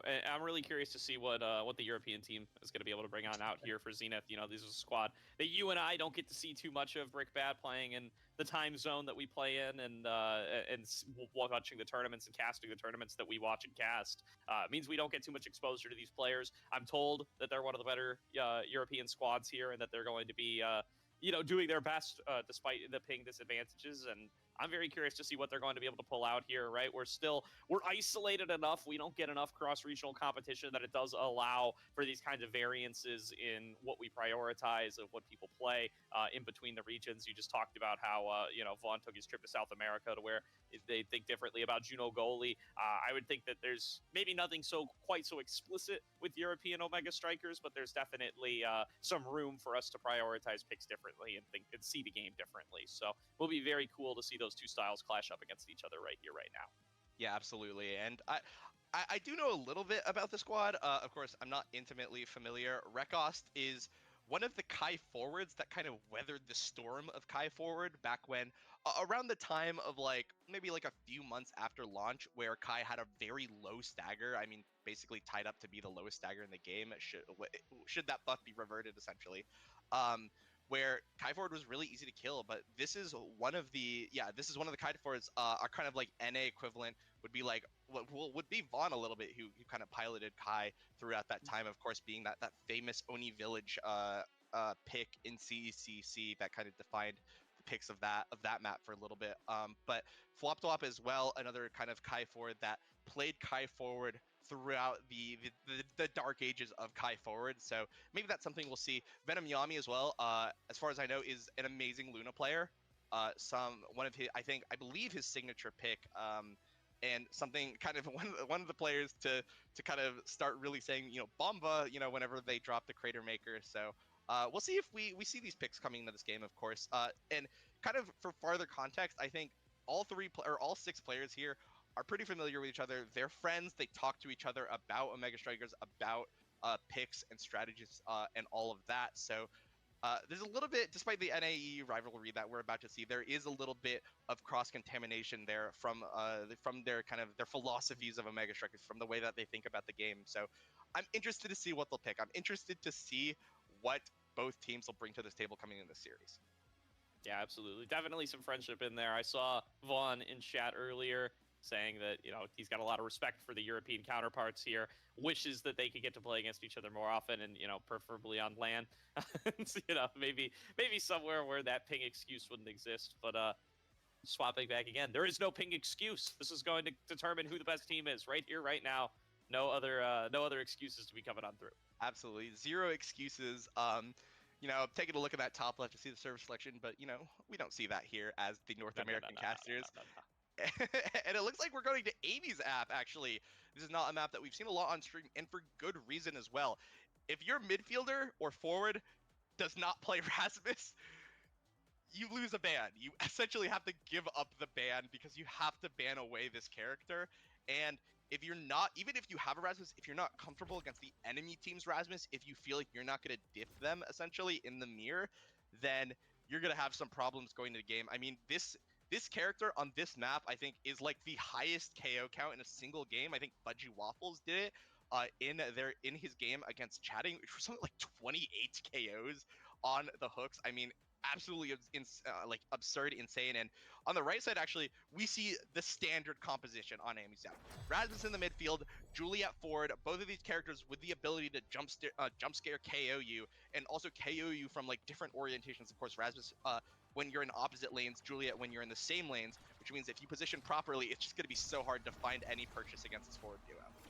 Yeah, very interesting that we got to see the Juno ban come on across there as well, maybe trying to deny some of the lessons learned from our friends down to the south up against this North American squad. As Vaughn looking to take control up onto the top side early on, bringing out the Luna forward. It's a little bit of a special from him here to see how they're going to be able to perform on this Ivy's app. Looking in for those early boost plays. Not quite going to find their way out of the court, but there's going to be Rakost taken off very early. Rakost now going to be off the map for quite a bit of time, and a power play opportunity for Bells and Vaughn. Got to expect them to take full advantage here, but Vaughn going to go off the bottom, going to trade his life for that barrier. You already lose, coming out past midfield, though, to try to make the score happen. There's the double KO found by Fang, and now just 1 versus 3 here. You already lose, has to buy all the time that they can in the world, and they've kept up the barrier even. They clear it back out again. You already lose is a sniper with these Amy abilities. Will finally end up losing out on the barrier, but the dodge away from Bells to avoid going on down to the pit in the center going to be huge as Vaughn passes it back up, but nobody going to quite be able to find the mark. Again, Vaughn misses the boost and is losing out on some KO potential, but Bells will put it in the goal either way. Yeah, and I think a story can be told if we hit tab for just a second and see the gear choices for both teams. A eject button on both goalies and double pummelers for both forwards. If a story can be told with gear awakenings or gear selection, it's going to be that both teams are going to look to play incredibly aggressive. You want 3 forwards from both teams. You want to KO as many people as you can with the double pummelers, and I think we're going to be we're gonna be in for a treat if you like to see heavy KO maps essentially. Yeah, definitely agree with you there. There's a lot of KO opportunities here. Vaughn going in for the big shot. Cross map, doesn't find it, but doesn't need to. KO onto the bottom, shot into the top corner, and a 2-0 lead for the Sad Boys in set number 1. Yeah, and I mean, I'm going to talk about the beginning awakenings a little bit as well. Twin drive selection, obviously really good on eject button Kai, really good on eject button Aimi, because the eject button basically makes you play around your secondary, which is where twin drive becomes very useful. But we see a Deadeye here on the Luna for Vaughn. Literally, this character's make or break, like not or break, because there's a lot of ways that Luna can also find damage, but make awakening. In this single awakening, this character really comes alive. So we're also going to see a twin drive as well from Venayami compared to the Deadeye. Deadeye not super great on Rasmus typically, but on Amy's app where you're looking for long range hooks, it's going to be really killer. Absolutely there. Vaughn going for something a little bit cute on towards the enemy goal box. Doesn't end up finding it, gets KO, but now finding a counter KO onto the other side. There's going to be that crater to open on up the goal. The double KO for Bells. Passed down all 3 members of the Sad Boys looking for a shot, and they will find it. 3-0 set number 1 to the Sad Boys. Yeah, and that's a bloody set, essentially. I mean, this is set 1 right before any skilling has happened, and we've seen like 8 KOs already. There's going to be a lot of KOs. It's going to look even worse. Knife's Edge, an absolutely insane pickup specifically on this map because that speed procs on the center. And when you are playing this map, you are almost always in range to that quote-unquote, the arena edges where you get that extra move speed and power. So this is essentially just another free pummeler's buff, essentially. Of course, another big pickup is that Spark of Strength and Monumentalist for the Rasmus, which means you're going to be yoinking from farther away. Of course, the key plan for Rasmus on this map. And to round out the draft as well, I think this Super Surge from Feng is going to be very helpful. It was a deny away from the Aimi, which is considered kind of her best in slot awakening. But, as I say, I mean, that's a 9-minute goal with a KO as well. We were being served a little bit of a treat here from the side of Sad Boys. There we go. Going to be another goal for the Sad Boys. They have been unrelenting so far in this game, number 1, and looking pretty good with it so far. Vaughn just continues taking control in the midfield, going to push it up forward. The evasive from Fang not quite going to be able to find their way on towards the defense, and the pendulum swing from Bells will push it forward 2-0 to the Sad Boys. Yeah, and you know what? If you're a North American fan, feast your eyes upon it. There are no advantages here. Smile. Not at all. Yeah, it looks like Sad Boys is currently playing really well, and already another KO from the Crater Maker. Looks like it's going to be Venayami being victim to his own little bomba there. Yeah, it's NRGG2 round 2, baby. This is looking fantastic here for the Sad Boys so far. Although losing a member towards the center, Vaughn missing the boost shot, an opportunity here for Zenith, but it's gonna get shut down instantly. You already lose. Rockets it across the map, and Fang can't respond in time. I think were this match in a different location, Fake might have hit that barrage to be able to save it. Perhaps. That's just speculation, really. Just hearsay. It is. We can't put any weight into that kind of analysis, Rick, because we don't know. Yeah, honestly, I think it's a play better win, more angle from our European friends here, as Vaughn is not going to find a specialized training, but is going to find that hot shot instead. But importantly, this prize fighter, which again, anything that makes your pulls go farther is something that is best in slot for the Rasmus here. And of course, that means that there's going to be a snowball potential here from the side of Bell is already going to add even more KO pressure to what we've seen so far. Not to mention, of course, the Knife's Edge Deadeye Luna also being a little bit of damage support here for the side of Sad Boys. Yeah, definitely helping them out as they find the KO. Bells with a death touch spells death for Zenith. Another KO comes through. 4 KO streak for Vaughn, and 7 goals in a row for the Sad Boys here. Zenith getting shut out in game number 1. Yeah, and I mean, Cast the last Super Surge Twin Drive. This is something where if Fang was allowed to play his game, would be really, really powerful, being able to be a third forward. But I mean, he's just had to spend his entire time on defense. I mean, look what's happening to his midfield and forward right now. He's never able to play to the advantages of that Kai goalie with a eject button. Yeah, and they found the KOs. They just haven't been able to convert them into the goals. You already lose has been locked out. Oh, nearly the own goal. Vaughn making it a little questionable there, nearly closing out the shutout opportunity right then and there, but you already lose, able to get back to it in time, able to buy the time, able to find the KO, the double KO. Everybody taken off the map for Zenith as the recovery from Sad Boys is looking to close out an 8th goal in a row. It's brutal. I mean, I'm getting deja vu. I mean, a deja vu with one person left on the court for the side of Zenith versus all 3 members of Sad Boy standing in the enemy goal net. I think I've seen this like 4 or 5 times so far this game. Oh, and you're going to see it some more here, Brickbat. Well, maybe not too much more. You got at most one more opportunity, as there's going to be the counter KO found there by Ricoste. Now a 2-on-2 on the map. You already lose. Throwing out some of those glitch pops, just trying to dissuade any aggressive attempts from Ricoste. Pushes it back out over towards Bells. There's the barrier found. Vaughn now back out on the map. Throws down the crater, doesn't manage anybody, but there's the boost into the goal. Vaughn finally lands the header, pushes it forward. A 9-0 knockout here for the Sad Boys in round number 1. Yeah, it was a bit of a lockout.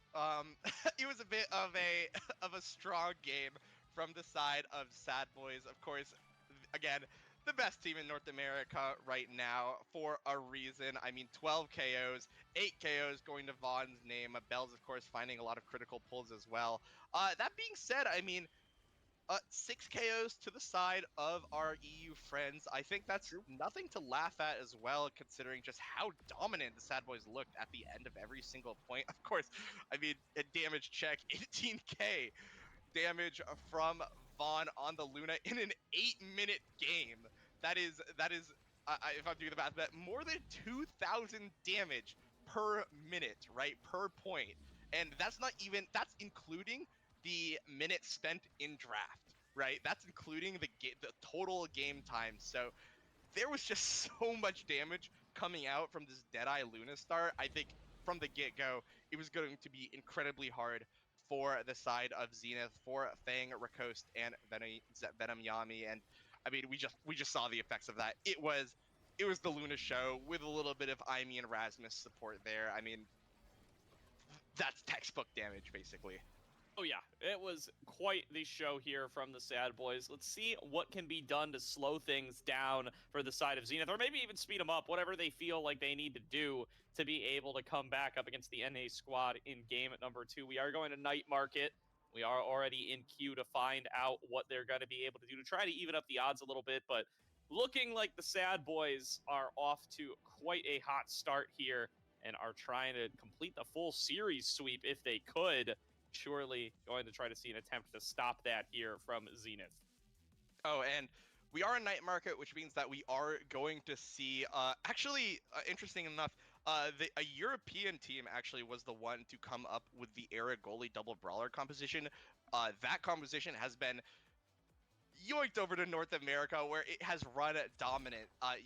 This is basically a mandatory requirement to have if you're a team that does not ban out Night Market. Not having this composition on lock and able to be played is such a big disadvantage. As I mean, yeah, this is exactly the comp you want to see. Era goalie, X midfield, Juliet forward, where you just use the X Era combo which was really strong before as a forward duo. You just want to do that now in the midfield. And it looks like, yeah, we are going to see the same composition come out from our friends across the pond. So we'll see what happens here, as it looks like we have a heavy impacts fight or flight start here in this game. Yep, so going to be the mirror comps coming on across again, proving that this is going to be a true test of skill, no luck involved, no other factors influencing. And so both teams come on out swinging here. Vaughn getting a nice double bull rush for some of that early damage output, and going to find that early KO for Bells. Yeah, and actually, interesting choice of awakenings here. I think that could be talked about really quickly. We see double slit kicks come out. This is what I normally actually see when I see the composition. When you have a double brawler, you're going to have a little bit of lack of mobility, but you have more than enough damage, more than enough KO pressure. So typically I see a lot of teams run that double slit kicks here, but Bells instead opting in to the pummelers, trying to find that extra KO potential, and ooh, a really nice dribble into a striker win against Fang means that Bells is going to sink in the first goal of this game. Yep, that's classic Bells right there, just chasing the core on down, baiting Fang into thinking that the shot is coming in towards the bottom, shoots it back up towards the top instead, going to be able to find that early goal here. You already lose. Nice defense there, manages to avoid losing out on towards that goal barrier. And now that's 10 goals in a row for those keeping track for the Sad Boys here in this matchup. Looking incredibly strong here up against the European counterparts. Now going to be seeing if they can keep that streak alive. Losing a barrier here as Ricost and Venom Yami looking to try to push it on towards the other side. But there's another one from You Already Lose, bouncing it down the entire length of the field for another score.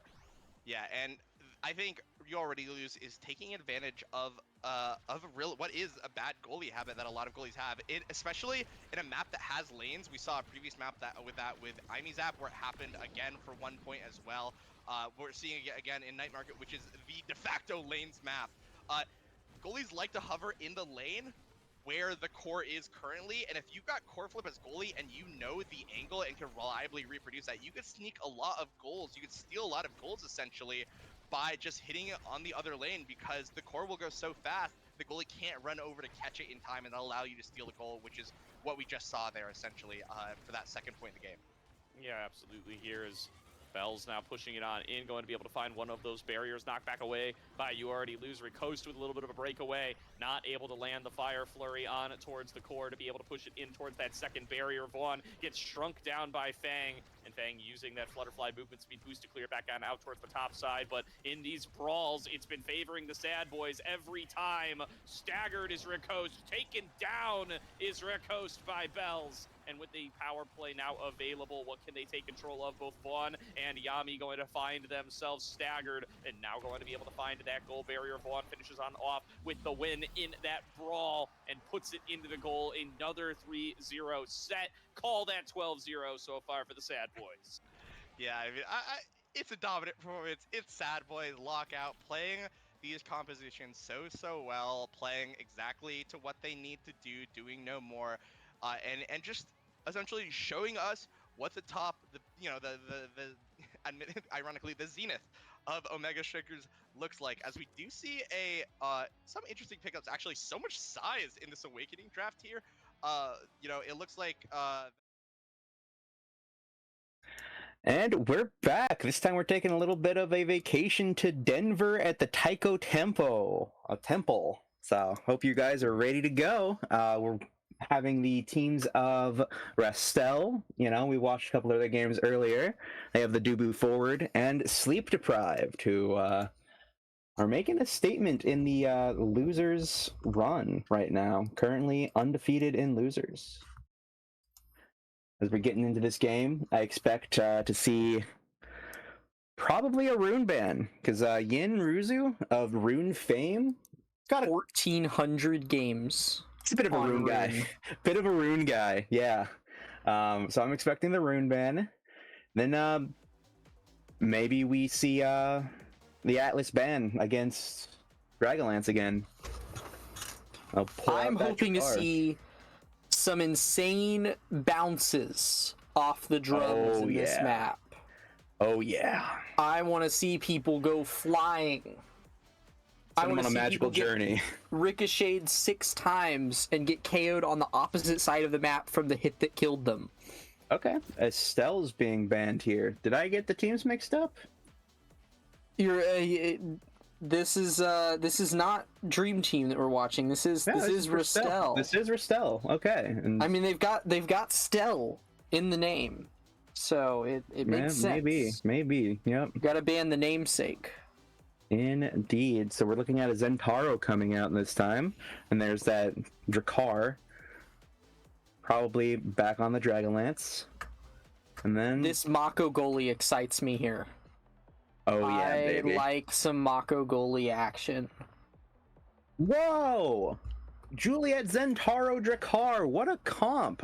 This is a great Dubu map. What's going on here?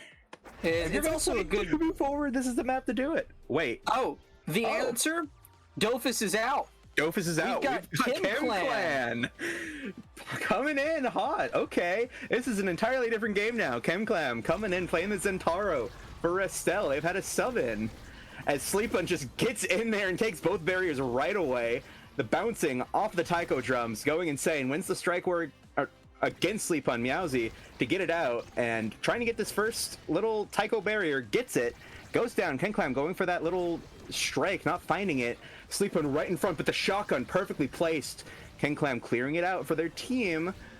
Meowsy now has possession. Kenklam in there, but the secondary from Mass Samurai is going to keep it out. That Mako secondary is so great at just like getting you away. It's just a mini little gravity well finial that you can have at your command. But Kenklam fighting for this fighting for their Juliet midfield right now, as Sleepun's going to get it in. The shotgun not enough to get it out. Is the Mako Bongo.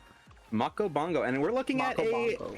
team player big fish start. Forgot to mention it, but yeah, expect that core to go flying when the goalie passes it to any of their forwards, because both goalies have picked it up. Otherwise, it's big fish on everybody else, as Meowsy, with the insane dashing and punching, gets both barriers for their team. As Yenruzu misses the strike to get that first barrier. It doesn't matter. Sleepun and Yenruzu are going to push up on that offense as Meowsy gets in there to try and help. Flip comes out, hits it up to Kenklam, who's going to redirect it into that bottom corner for them. Tries to get the dash, what a read.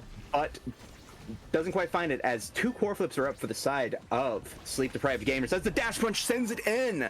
The dash beating the strike war, the punch getting it through. Somebody should use core boost. I'll say it.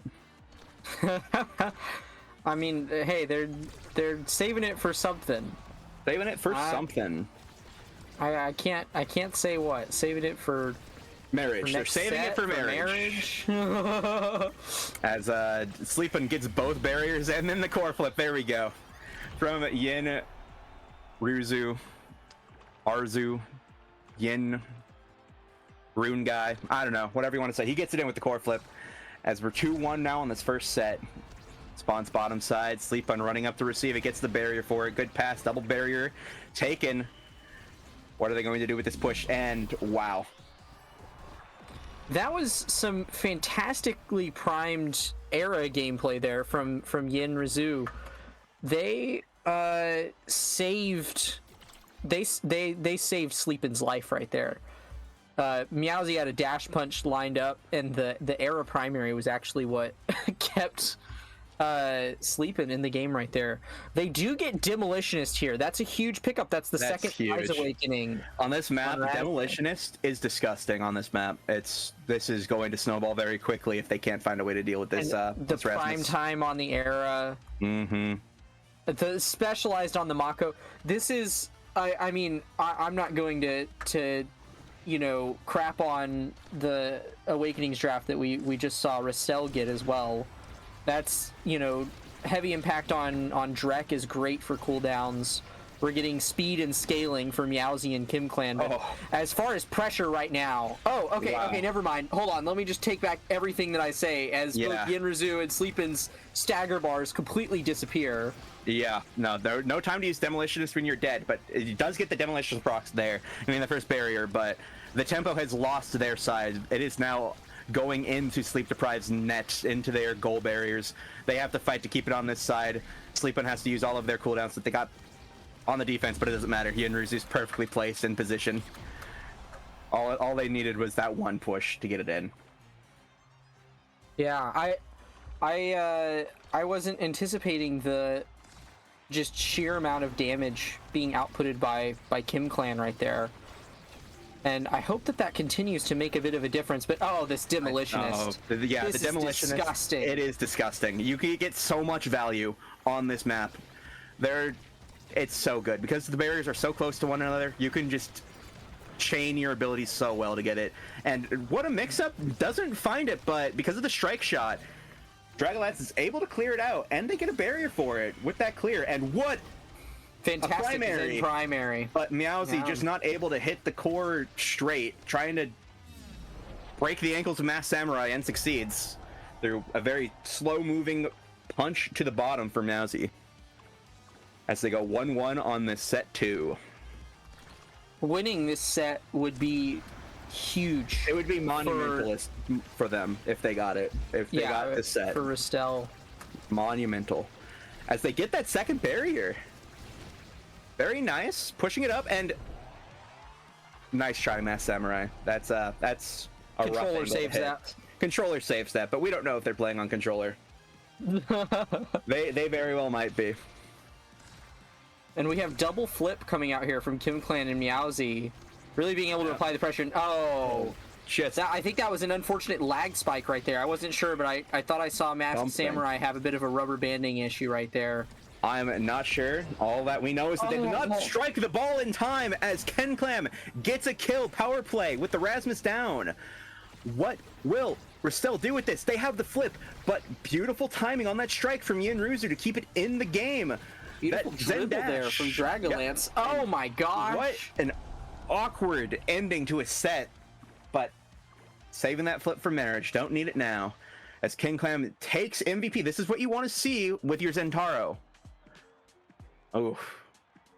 So this is a rough dilemma as Zentaro right here, because you're looking at both of these Dash Awakenings on the board and thinking, if I don't get a Dash Awakening right now, which they opt in for the aerials here. Yeah. If I don't get a Dash Awakening right now, am I going to be able to get Super Surge later in the game? That's a rough situation, especially with you wanting to give aerials to your Drakkar goalie, and Era ends up with this Chrono Boost on the side of sleep deprived gamers. That's a tough draft for them to end up with after that set win. That is not what they wanted to see, but beautiful Molten Bolt from Dragonlance gets the first barrier as they are fighting to get it out now. That Tornado almost gets it. Dash range coming into play there, getting Ken Clam into the play as they are able to clear it out. Dash gets the second, the passive strike from the Zentaro, gets it out and gets the good barrier. Interception by Meowsy. Good interception. That sleep in hook. Meowsy looking for a dribble dash punch played, not able to find it exactly. Molten Bolt keeps it in play, tries to predict with the Zentaro secondary, but doesn't get anything for it as it's just cleared up and out. Now Dragonlance fighting to get it out, finds an out, but it's ping pong between the two goalies as these bounces and fast cores. But Ken Clam able to capitalize on that ping ponging action, gets down there, ults it in. Samurai can't do anything about it. Yeah, I'm here for the awakening of Restel here. Oh yeah. They are cooking on the field officially. Oh, Kim Clan, the loss of Kim Clan. Yeah, right into the blender. Will be a blow there. It will, but Meowsy Dragonlance, they're gonna hold it down. They're still hot. They've been playing all afternoon. Got the flip there from Yin Rizu as well. That was pixels away from being the double, but they survive. Ken Clam is back on the field, and they are trying to fight to clear. As just a perfectly paced strike from Sleepun, and then Yin Rizu with the positioning strikes it in. They get it in. That power play, that did a lot to the ability of just the push from Restel. More than anything, I'm just seeing sleep-deprived gamers have some fantastic positioning around one another. It seems like every time every one of them is making a move, the others are immediately adapting to fill in the gaps in pressure on the field and spot potential clears. Every once in a while you get little whiffs right there, like that core flip going a little wide, but I mean they have some fantastic passing plays here.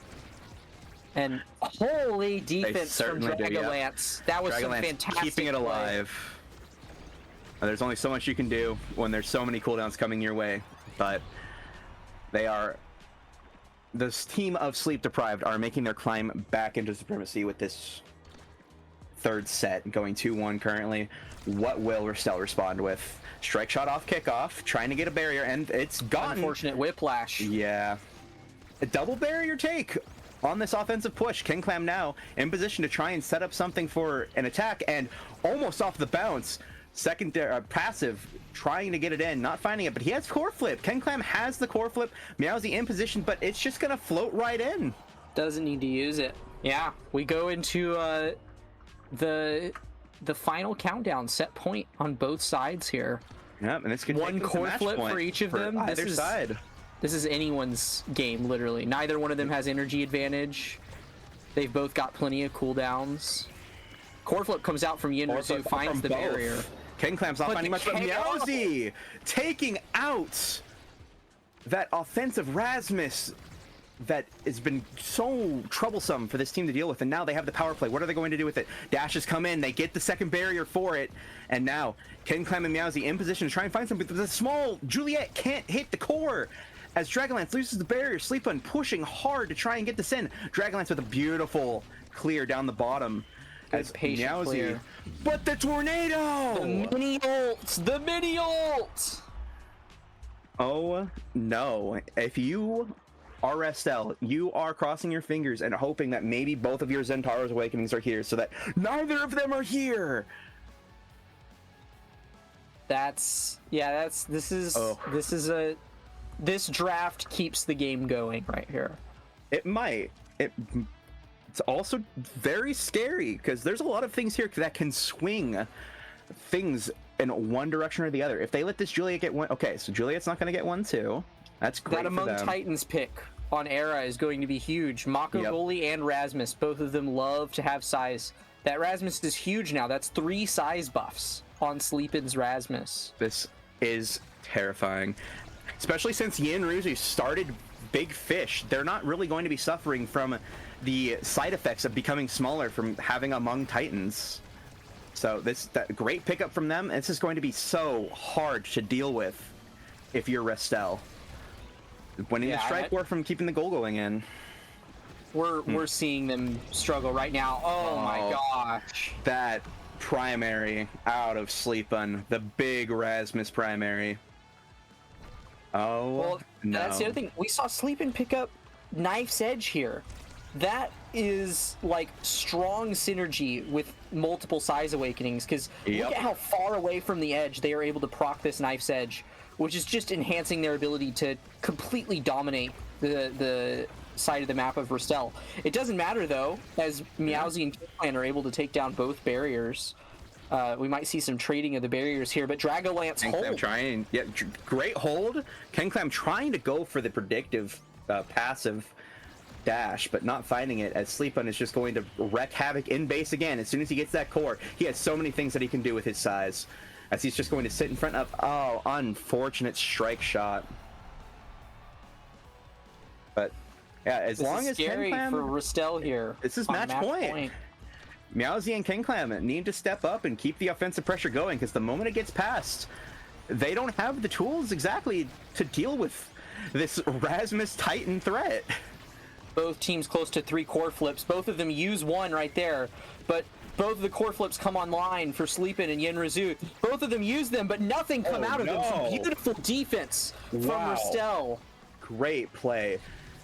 Meowsy now looking to start the offensive push. KenClam behind supporting, has the core flip of their own, but an unfortunate shotgun leads. Sleepin is looking low. KenClam going to commit to the offense here. Meowsy trying to find a punch in, but could not find it. Sleepin trying to go for the predictive hook, doesn't find it, but KenClam uses the flip, doesn't find it, and it's in on the side of Sleep Deprived. Look at how large that Rasmus is. That is one big businessman. What can you do against an 8-foot-tall, white blonde boy? Genetically coated modified. With the sauce. Indeed. Well played. Well played from both teams. sleep deprived, just pushing their offense, getting the right awakenings, and Rustel for hanging in there with the great defense that we have known them for this entire game. Look at the redirect gaps here, Psykeen. Oh, this is I am looking. This is some pretty ridiculous core control statistics from the side of sleep deprived gamers, getting almost 150% of the redirects from Rustel, just showing how dominant they were in terms of their core control and their presence on the field. That is some impressive gameplay. Yeah, hard not to get your redirects up when you were the entire size of the lane and you could just hit the core wherever you want. Yeah. So, well played, great drafting, great gameplay. You know, using that size awakenings to their greatest potential. It just good Omega strikers from both teams. I believe we will enjoy seeing more of them. How can win? How can between Era and Mako buffs, 3 awakening size buffs. That's a big Rasmus right there, and I don't know what else we can say about it. Yeah.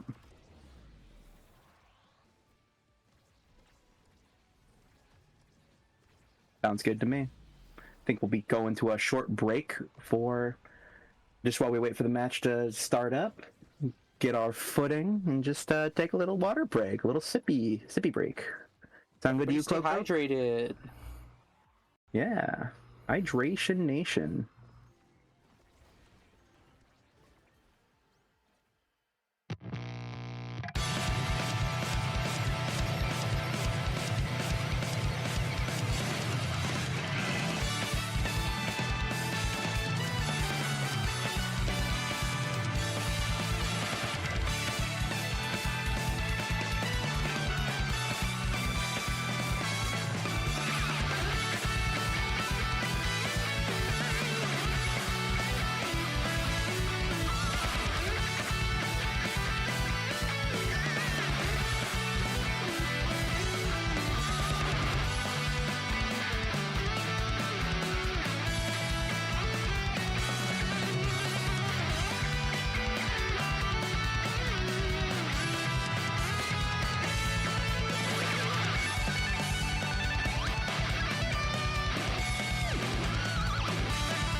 Never bury your treasure above the surface. This is it! I don't know what it means either. But I got what I came for! Come on, Potty, time's a wasted! Yeah! Popcorn, soda, pickled garlic! Hurry, Potty! Hit the remote! This is gonna be great! I can't believe it, Lord! Omega Strikers! This is so exciting! Here it comes! Pipe down! Watch out, the core! Oh no, Gumi! Stuffs it out. Use the strike bond out striking Gumi. Looking for a flip. Gumi saves it! Oh my God! Just sat on 5 pounds. Gumi can't do it twice. Oh, we mowed on it!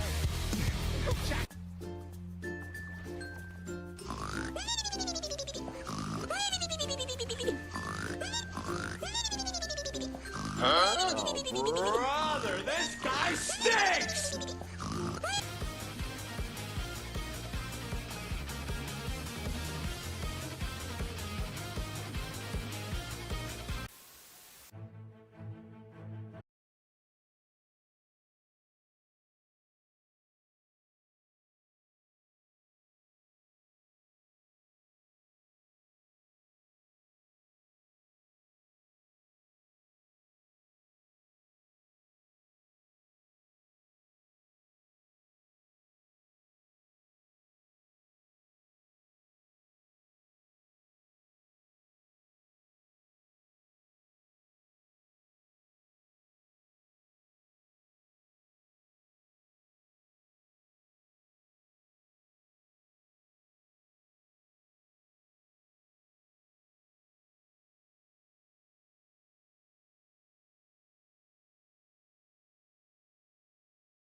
In a 1v1. Tea Time Tussle, Corner Pocket, casted by Lego Mage 15. Watch me eviscerate Cloak Oak live on stream. Let's go! So what are the rules? Are we doing same character, I imagine? Do you want to do same character? You thinking what character I'm thinking? I don't. I don't think you are. Are you thinking? What are you thinking? Because I'm thinking something very specific. I was thinking something pretty specific too. We'll lock it in and see if we share the same brain cell. Oh gosh, dang it! I'm thinking it's not, but we'll find out in a minute. Yeah, fool. Gosh, dang it! You fool. So we got Cloak on the Rasmus, we got Sykeen on X. Corner pocket 1v1s. We'll see how this goes. Oh look, a fake player. Very cool. Juliet. I don't think Powerhouse Pauldrons is the meta. I mean, I don't know what the meta is. The meta is eject button, by the way. Oh my god, playing on this computer is awful. Oh, looks like we got a demo, built diff. Thanks, buddy. Let me just start. Poco with the hook, sending it around the world. Can't find the angle there, unfortunately. It's like in the top pocket, but the pendulum swing is going to get through. Sakeen passing it through the speed gate, able to grab the bottom side. Cloak My secondary is on shift. Pushing around through the bottom corner. Can't find anything. Hook comes out. It actually hits Sakeen, eats it up. And now Cloak pushing up with the whiplash, looking to get this bottom barrier. Dangerous situation though, but manages to find it. Bringing out the hook with the hole, the Imi hole. I'm dead. Okay, it's swing, though. perfect. Just knocks Sakeen right off the edge. Ability indicators off. Reach right of stunned off. He's on ability indicators on. Yeah, I'm not. No, I'm not on my computer. Ability secondary spacebar. There we go. Okay, I got all my settings down. It's so over for you. Now Sakeen has his settings down, so surely he will win, but it seems like the air doing a lot of work to grab that barrier there. Hook's gonna come out, doesn't hit it. Sakeen punches it in. This is the gameplay everybody asked for. This is it what sure is. 100%. They should be. They should just have gratitude that we are showing them some incredible Omega striking right now. Oh, it's so over for you. This is some on the verge low of gold gameplay. Looks like Sakeen with the bell ringer is able to get the barrier here. Logo with the pull, earning the core flip, pushing the top. Whiplash to grab the barrier. Core flipping here. Sakeen with the bell ringer, still trying to hold on to it. No! With I didn't the press my strikes, ult. just pushing right up. I pressed a button on this mouse that made the cursor go like so fast. Oh my god. X versus Rasmus is a fair matchup. Chatting. 100%. Oh, I just pulled unfortunate it hook there. right into your bell ringer.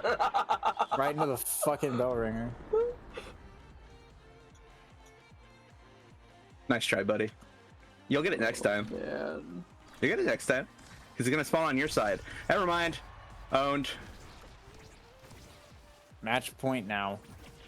No! Keep pushing up, but a pendulum swing from Cloak to grab the barrier. As a shot to push this corner. Fortunate hook placement, though. Gonna have to get it back over to the other side. Bit of dribbles off the middle. Looking for that bottom corner now. Pushing up with Whiplash. Bellringer to currently stop it, but a KO! 3 seconds for Cloak to just walk it in. No! And that's the game. Is Seismus broken or what? Seismus is weak. Seismus is... Bigsmas is weak. Bigsmas? Bigsmas is weak.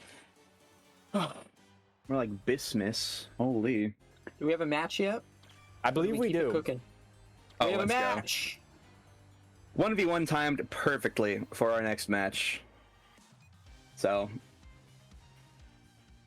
we're looking at Juno Drinkers versus Converging Worlds. I believe we've watched a Converging Worlds game on stream so far, and I think we also saw Juno Drinkers at one point. We have seen both, yes. Yeah, I was not there for either of those games, so Lego Mage, fortunately.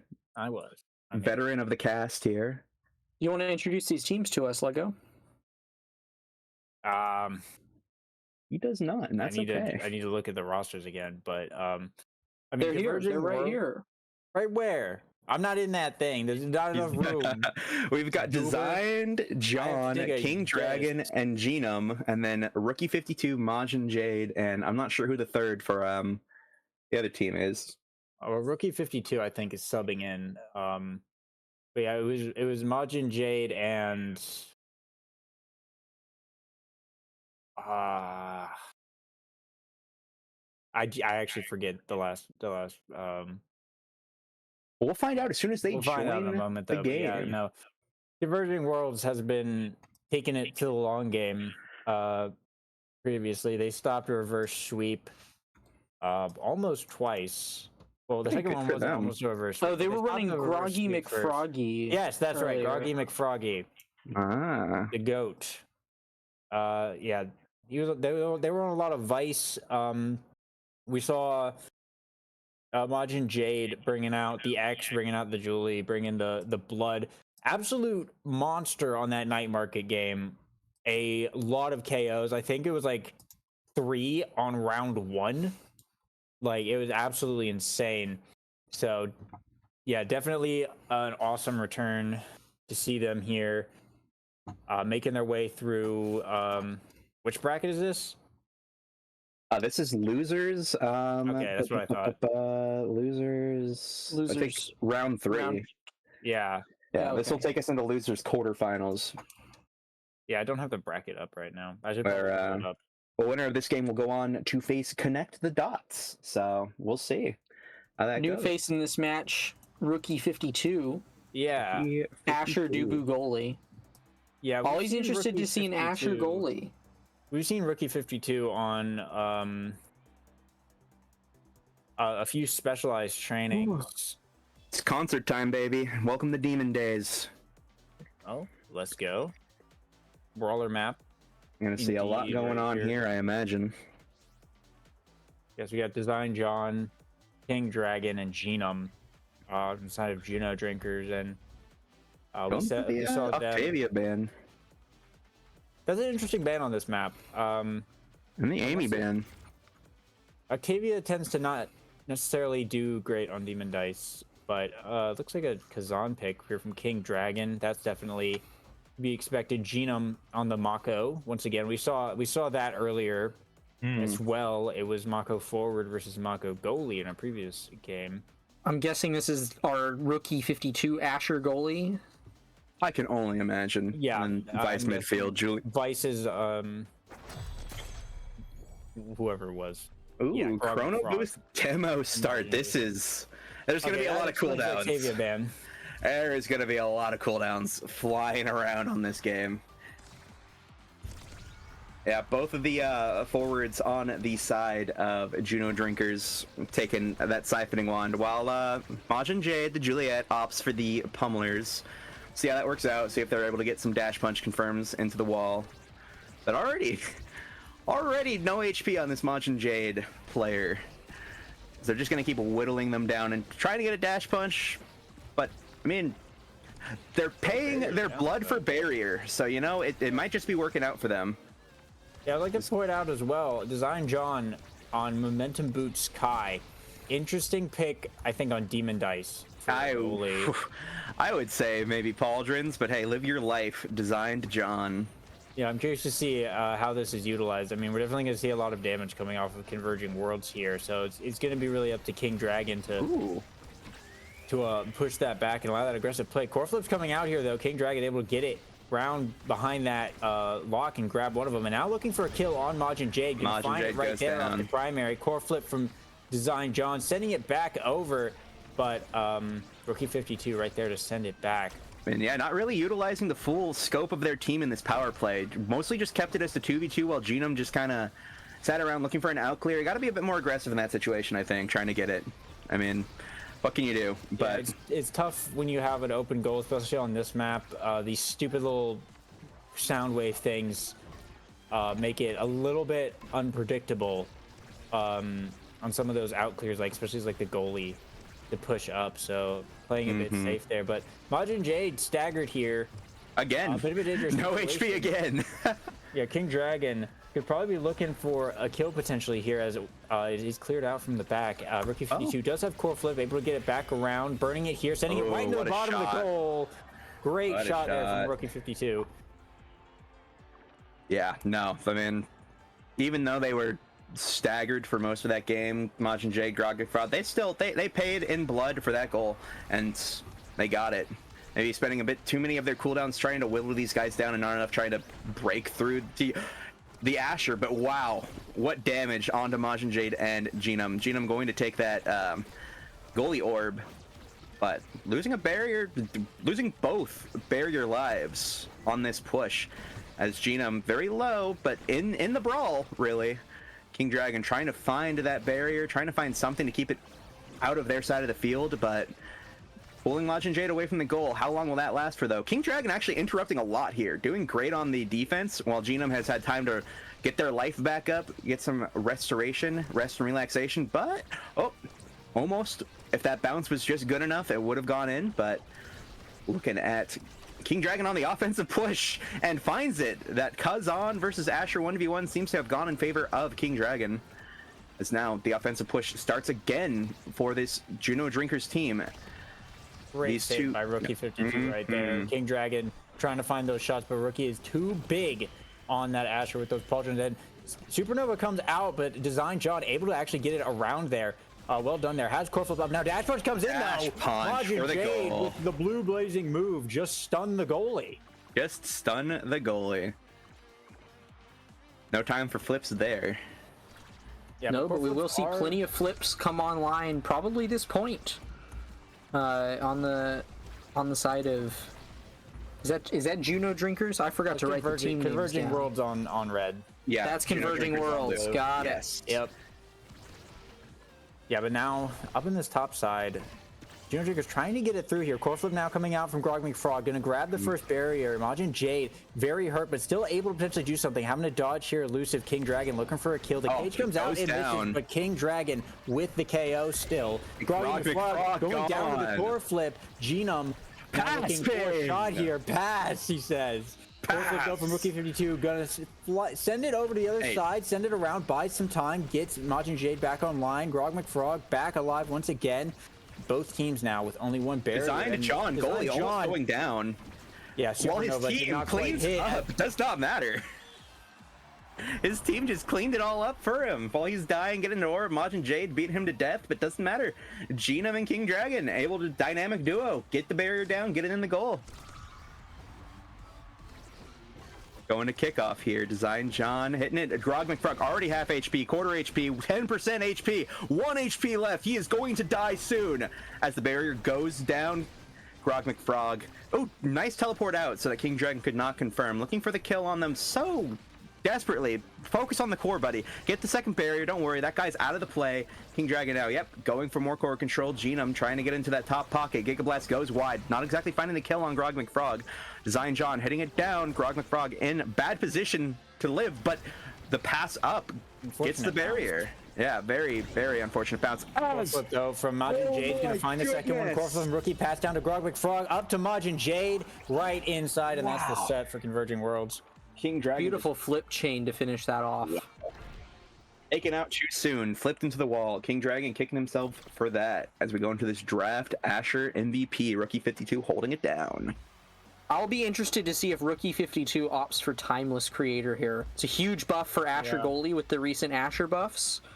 But instead opts for Quick Strike. Also a good awakening, especially against Kai, who certainly wants the Quick Strike pickup. Heavy impact falls to Kazan here. King Dragon's Kazan going to be dealing even more damage than we've already seen them deal out. And a dead eye on the Kai. Majin Jade, who's been being KO'd quite frequently, picks up Egoist. Maybe that'll help them to stay alive, get a little bit more energy under their belt to evade some of these heavy hitting abilities from the side of Juno Drinkers as we jump into the second set here. Already, Grog McFrog is already dead. Yeah, already staggered here. Genome just holding that front side. Grog McFrog burning the super over there to just get everyone out of the way. King Dragon now staggered, looking for the kill, but Grog McFrog has the energy. And Majin Jade now in the top corner, able to grab the first one. Solid pass to Grog McFrog. Capitalized to get the second barrier, but now it's Genome in the top corner. Rookie 52, good clear. Finds Grog McFrog on the bottom. Now Majin Jade trying to push up here. Taking a lot of damage. Managed to find the KO onto King Dragon though, but Genome now is a threat. Oh, getting pushed around by that barrage. Beautiful barrage, keeping it out of the hands. Genome with the cage, keeps that out of the Supernova from Grog McFrog. Sends it right in, gets the goalie as well. Froggy McFroggy. Holy moly. What a kill, what a goal confirm, incredible play. Heading into this next kickoff, what are they going to do? They are shaking in their boots, I bet. That is a lot of damage on the Majin Jade, excuse me. as King Dragon is looking for that kill on Majin Jade, keeping them out of the play. Brawling today. Yeah. But Grog McFrog does get one of the goal barriers in this 1v2. Grog McFrog, you know, a force to be reckoned with, it would appear, as Majin Jade tries to find the double dash punch. Doesn't find anything other than maybe, you know, bringing them closer to having a heart attack. But, yeah, as the second goal barrier goes down, Grog McFrog going to fight to keep it in as, Majin Jade. Cage comes out, and Genome able to block Rookie 52's core flip now. Big power play potentially coming in here. 5 more seconds until Majin Jade is back alive. King Dragon trying to get it around this backside, but Rookie 52 holds. And Grog McFrog as well also saved it right there. Very close save, but Genome able to actually finally grab that top barrier. And a core flip pass down to King Dragon right into the bottom goal. That's going to put Juno Drinkers on the board. Nice positioning. Yep, 1-1 here in the set 2. You know, we're seeing a lot of HP bars going to 0 very quickly into these games, the start of the game, as 10% down already on Grog McFrog. Majin Jade already half HP. Both of them dying so fast. What are they supposed to do? Supernova comes out from Grog McFrog, trying to get these mosquitoes off of him, but no luck. They're still low. They are still hunting for blood, as Rookie 52 with a good Asher primary to keep it out of their goal barrier for now, but their teammates are paying in blood for this defense. They need to find something on this team of Juno Drinkers before they die. And Grog McFrog, getting back up in HP, surviving, while Majin Jade low, almost hooked out. Great evade from them, as they're just whacked around by that aluminum baseball bat of Genome, and comes out from Genome and gets the kill finally. Now potentially looking to try and get some of these goal locks. Design John. Yes! Genome says. King Dragon in the bottom. Trying to find that bottom corner, but beautiful just couldn't. But able to finally get it here. And now it's Genome and Design John pushing up in the midfield, trying to get back up to King Dragon, but the speakers are kind of messing them up a little bit, sending it all the way back around, and teleport there from Grog McFrog to grab the first one. Cage is going to come out to try and stall it out, but Grog McFrog staggered on the other side of the field, out of this defense for a while, and it's 2v2 on the side as Grog McFrog is able to finally get back into the play and send it back over. But King Dragon now sending it up to the top. Genome right there to try and capitalize, looking for a push. Has a core flip here, burning it, sending it, but Rookie 52 stops it. But a pass down to King Dragon. That's going to find the goal. Solid play from all of these players. You know, finding what they need to find, holding on for dear life, and sometimes it's just not enough. Sometimes Juno Drinkers are going to drink you under the table. Put it in. As now this next play is developing already, but a great ultimate out of Grog McFrog, taking down the Kazan Menace, but losing both of their goal barriers in exchange for that death. Is it going to be enough? They have to find something here on this power play. Core flip. One barrier goes down, but that's all right. Trying to keep it up in this top side. The teleport comes down, core flip comes out, sending it back over to King Dragon, and now pushing up in this bottom corner. Genome looking for something here, looking for a shot, just keeps sending it at the goalie, can't find anything off of Rookie 52, is forced to burn the pass splitter, but now Design John in the midfield, still keeping this play alive. Finally, Grog McFrog able to send it back over to the other side of the field, but immediately once again now, King Dragon looking to try and find a pass. Design John from the back. Great barrage to save that. Majin Jade in that bottom corner tried to go for that barrier. Cage comes out. Oh, you're in jail. Rookie 52 holds. Oh my God! But King Dragon with the Kazan shot is going to send it right in. That was an incredible cage fight. Wow. Made it out, but only so much you can do. Oh my! Look at these awakenings. What are you thinking, Cloakuk? Well, first and foremost, we got Sparks on the board for Mako. They are the only one who's opted into that so far. Other than that, I'm not entirely sure what this Asher could be eyeing, but Twin Drive is a good pickup for mobility. We've seen Rookie 52 make several clutch saves, dashing across the barrier to grab stuff. Ooh, Knife's Edge is going to be disgusting. It's a deny to the Julie, and also, I mean, this Kazan is just outputting absurd amounts of damage here. One thing I want to call out is Majin Jade has been playing fantastically around Design John, picking up core flip. we can watch for it more as this match continues. But Frog, no. That Frog getting taken out of the play here for a little bit. Gonna have to run around and collect some orbs as King Dragon, trying to brawl Majin Jade now as well. Sending it down into this bottom corner. Grogman Frog with a supernova though. Tries to stall it out, but Gina manages to get it up into the top. Brings out the cage, pushing it around, and with the Strike War win there, that'll be the first point now. Genum picking that one up. Yeah, this team of Converging Worlds is just getting beaten. Aluminum baseball bats, disgustingly overpowered umbrellas, and then little pellets that shoot you in the face for 10,000 bucks. Converging Worlds. You think that was there. Jade with the revenge kill. What can you do when you're punched into a wall? For the next 8 seconds, the Giga Blast! Specialized training Giga Blast sends him to an early grave. Specialized Deadeye. That is a double buffed Giga. That is a heavy hitting ability right there. Frog McFrog Speaking of heavy hitting abilities, but taking all of the damage for it. Rookie 52 does have core flip. You just try and keep it out of this bottom corner for now, as Genum is just standing right above that out clear end. That's going to be pulled away. Just getting taken out. Design John core flipping it back up into the top side. King Dragon looking to try and pull it into this barrier. A little bit of a Design John lag spike. Yeah, Design John lag spike. Unfortunate. As now Rookie 52 needs to get it out of this corner. Genome trying to use the drums to force it in. Earns core flip, but is unable to get anything. And now burns the core flip to grab the barrier, but unfortunate bounce. They will lose another barrier. Genome actually used the cage there. It hit air, but the speaker. Unfortunate. Design John tried to get it through, but Majin Jade just hit it right into the speaker, and that's going to go in. It's the power of sound, baby. Those sound waves. You're going to get it in and find the goal. Going to kickoff now. Watch the HP bars. Let's see how long does it take for them to start dying. Grog McFrog in the play, trying to get it through. Barrier lost as they try to pass it up to get it out of that situation. Now the offensive push has started from Converging Worlds. They get a barrier for it, but now they have to dig it out of here. Are they going to be able to do it?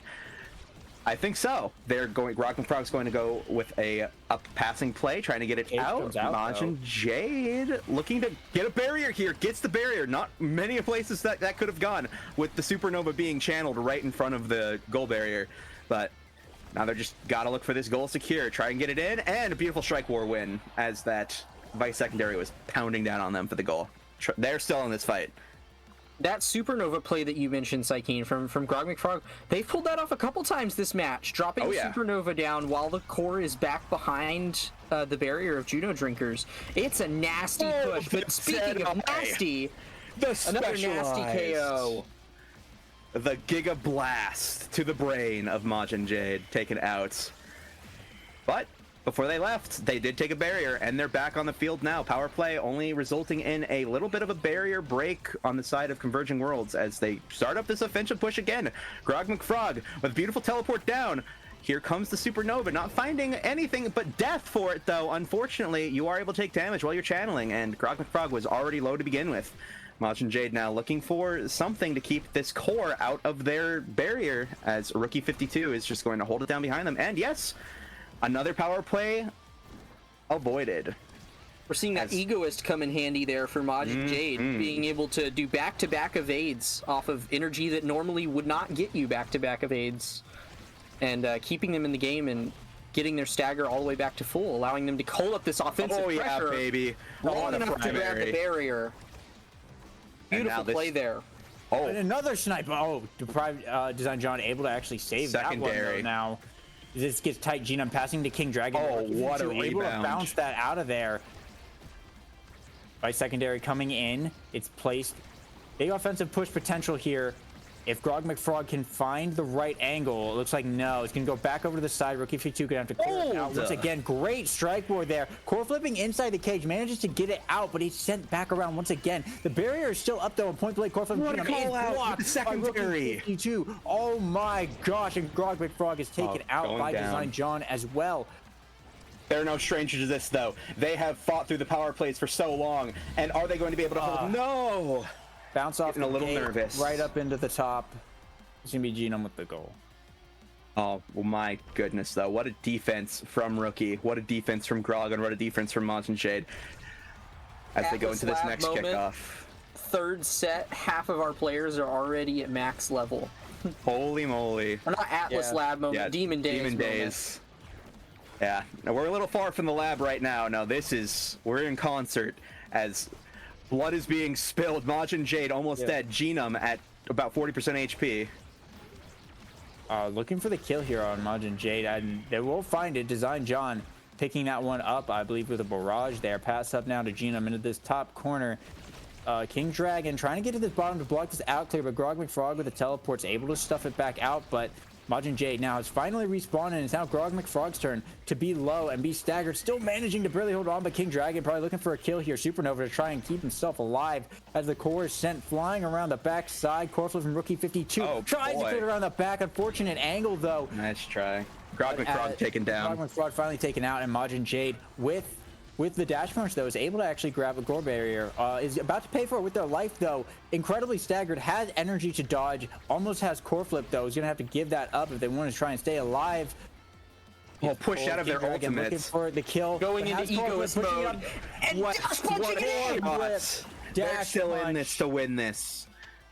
Converging Worlds, Juno Drinkers doing all of the damage that they can, but it's just not enough when this team is so strong on the power play.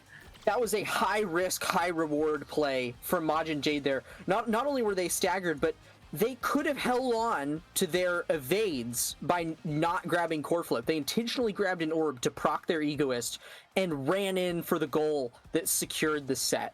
That's some fantastic play there. We do see triple sparks coming online for Genome's Mako.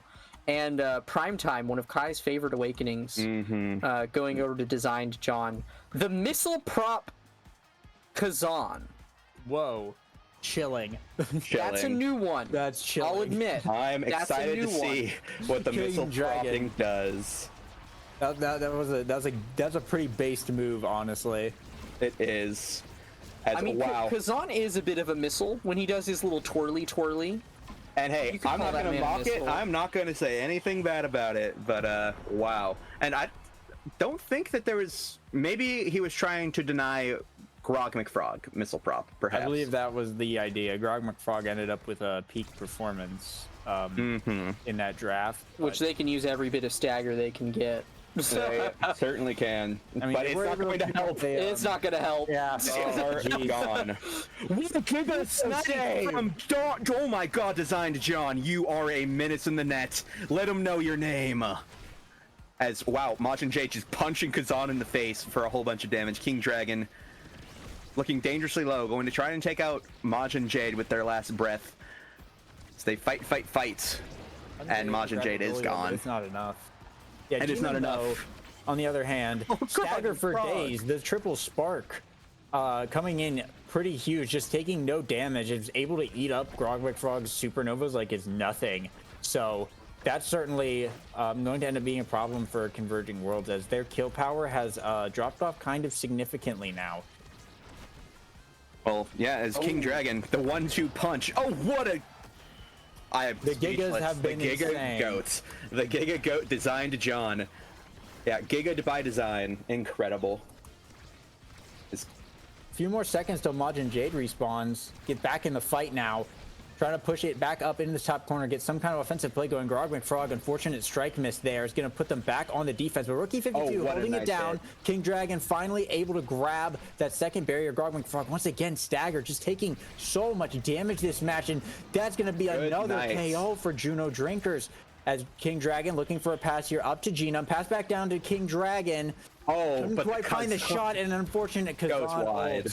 It's gonna take out the own barrier. Rookie 52 does have core flip. Okay, burning it here, but Genome with the strike. Nicely done, Genome. Yeah, they are just looking to crack down Rookie 52's armor. Their incredible defensive plays with Grog McFrog and Majin Jade. And they are finding the holes in their armor. What incredible play coming from Juno Drinkers. About to be coming online as well for Juno Drinkers this round is Grog McFrog. Oh, beautiful supernova. Grab a kill and a barrier there. Catching them with the evade on cooldown. But Designed John is in there and walks the dog right into a grave. Barrage kill.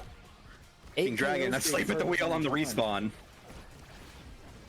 And now it's 4 more seconds of this 2v3 as Majin Jade also taking a lot of damage. A failed dash punch there. Unfortunately, now it just has abilities on cooldown, but a little floater is going to actually take out that second gold barrier. The walls come out and Majin Jade is bounced around, but still alive.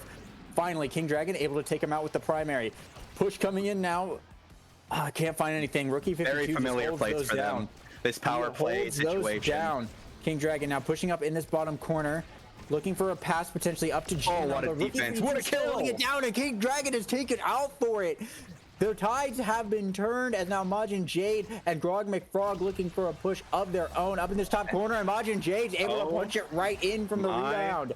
Goodness. Yeah, I mean, this team of Converging Worlds, incredible on the power plays, just showing how defensively strong they are, and when they get the power play opportunity of their own, they make the most of it, showing Juno Drinkers what to do.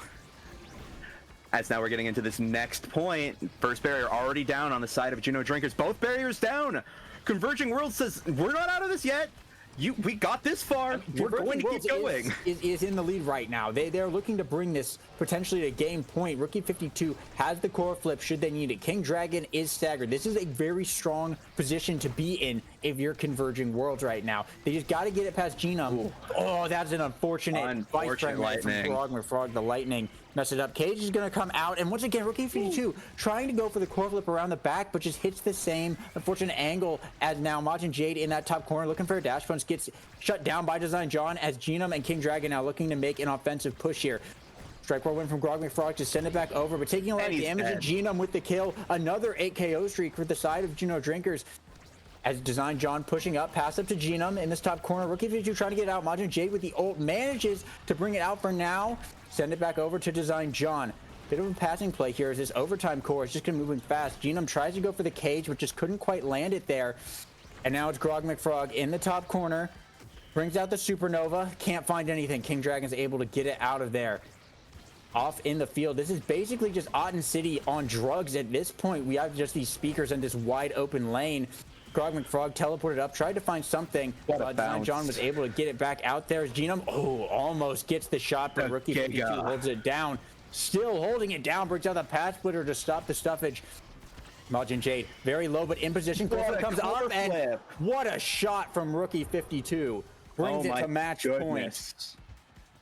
They just, Juno Drinkers can't make it happen on the power play. This team of Converging Worlds is just so defensively strong when they need to be. They need to find something. They get the kills, but then what? As we go into this next potentially match point for the side of Converging Worlds. Rookie 52 trying to get into the play. As they get the barrier, Grog McFrog, Majin Jade, incredible pressure. Jade with the ult. Massive pressure. Majin Jade has core flip, has the egoist. Rookie 52 just needs to get it up, but Genome holding it down, brings out the cage. And core flip here from Majin Jade, but core flip in reverse from Design John sends it right back as Rookie still need to hold it down. Keep this barrier alive will make their life so much easier. Brings out the path splitter, bringing it down to Grog McFrog. Giga Blast though from Design John to try and keep the offensive pressure going, but Rookie 52 finally able to get it back out. Majin Jade with the dribbles, trying to get it back up the side. Genome with the core flip, couldn't get it back through Majin Jade though, as it's now Converging World's turn to try and start an offensive play. Genome though, able to push it back up into this top corner, brings out the cage once again. King Dragon jumping in, and that's going to be the barrier. Rookie 52 has core flip though. Almost an incredible shot from King Dragon. Hits the corner though. Core flip from Rookie 52 clears it out of there for now. Supernova coming out from Grog McFrog. Can't find anything though. King Dragon though in the bottom corner. Trying to find a shot, but Majin Jade able to clear it out. Red coring it. This 1-2 punch coming in huge. This Egoist is proc. Majin Jade core flipping. Sends it to the bottom, but nothing off of that. Bit of a nervous angle there. Yeah, oh my god. The strike warring shot, but Rookie 52 still managing to hold it. What a shot! Still managing to hold it down. Now Majin Jade still can't find the shot. Neither team here. They're getting so close, but just can't find the right angle or just can't get close enough. Oh my goodness! Finally stuff it in as Majin Jade though with the dribble. That's it. And that's gonna be it. That's the game. Converging Worlds will take that one. A fight. Honestly, both teams were playing incredible. In my opinion, they were doing great. Just this team of Converging Worlds so strong on the defensive power plays. They just could not be penetrated. So strong on the defense when they needed to be, which they definitely needed to be, because if we look at these damage numbers coming out from Juno Drinkers, 48k on the Kazan, 42k on the Mako, and then 35k from Rookie the Kai. 52, Can anyone dispute 162 saves, 329 redirects. No one can Oh dispute my the Rookie gosh. 52 MVP. No one can dispute that. without no. a doubt. And No. still earning 20,000 damage, even though not fighting all that much. Like, I mean, it's Demon Days. You're going to be in the scuffle whether you want to be or not. Yeah, 329 Wow. redirects. Absolutely insane. Rookie 52 held that down so I find hard. the designed John's 62 orbs to be pretty funny as well. Holy moly. Orbing. He had 62 orbs, and the next highest was 27 for Whoa. Rookie 52. But I mean, That goes hard. Design John with the 8 KOs, the Giga Goat himself. Yeah. My goodness. Yeah, the Giga Goat himself, but it just was not enough. Converging Worlds has been cooking pretty much all day, and so it's good to see them here in the losers bracket making their comeback. Their great comeback hit, and with Rookie 52 on the roster now, it's looking like they could go pretty far here. I've talked about the fancy plays that Rookie 52 and Grog McFrog were pulling off that game, but I do want to take a minute to appreciate Majin Jade, because there were multiple times that game where they would intentionally save their abilities until either they had a large group in front of them from the side of Juno drinkers, or alternatively, what I saw more frequently is Design John would get a core flip and Majin Jade would simply go over there and essentially Oki them and sit on top of them until they were able to get that core flip out from Design John. That's just a very handy way to help out your team by removing, one of the tools that the goalie has to just shut down your offensive push as soon as it happens.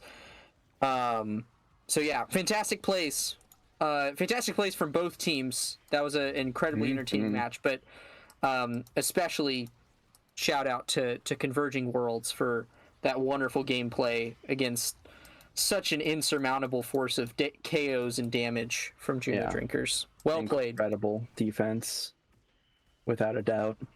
Well played indeed. Now, I believe we're going to be seeing a little bit more of Converging Worlds in our next game against Connect the Dots. Connect the Dots. I don't believe we have seen them yet. I mean, I believe we've got Kurohiro of Finny fame. I wonder if it was the 1v1 tournament, or it was. I believe it was a Westy Wednesday. I was watching the Westy Wednesday 1v1 where Kurohiro went off on their Finny, and now they're also a Luna player, I believe. I've seen them in ladder quite a few times. They are a fun player for sure. And we've got Raggy. Raggy? Raggy, who knows? Not me. Raggy. Rutro. Who looks like they're a bit of a flex player. Playing that Luna goalie, and then more Finny, it would appear. This Luna Finny people, it would seem, converge together. They also looks like they have an Asher rune that they like to play. So, expect to see quite a bit out of this player. And then Mob 88. This person seems to really like Asher, if I had to make a guess. An Asher fan has entered the chat. Blue Mob 88. Playing both Asher goalie and forward. So this team they've got some diversity to them in their picks and plays. This team of Connect the Dots. Interesting. Excited to see how they'll deal with Converging Worlds. Oh, this is losers quarterfinals. Quarterfinals? Yep. A winner of this game will go on to losers semifinals, where they will face sleep-deprived gamers, the team of Masked Samurai, Sleepin, and Yin Ruzu.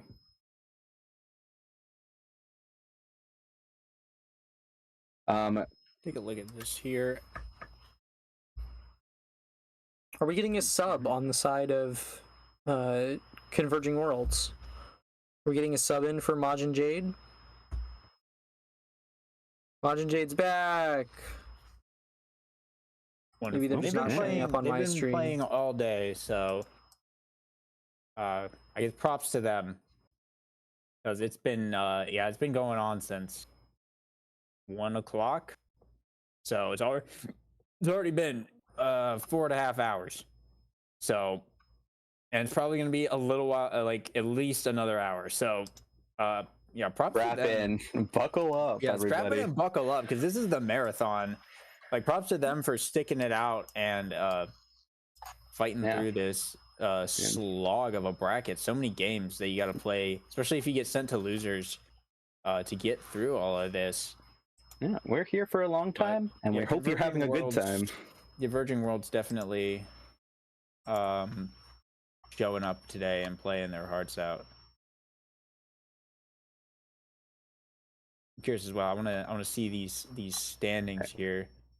So am I crazy, or does it sound like that Cloak is in like the dentist's office and like somebody's getting their teeth drilled on? Like, I'm not the only one who hears that, right?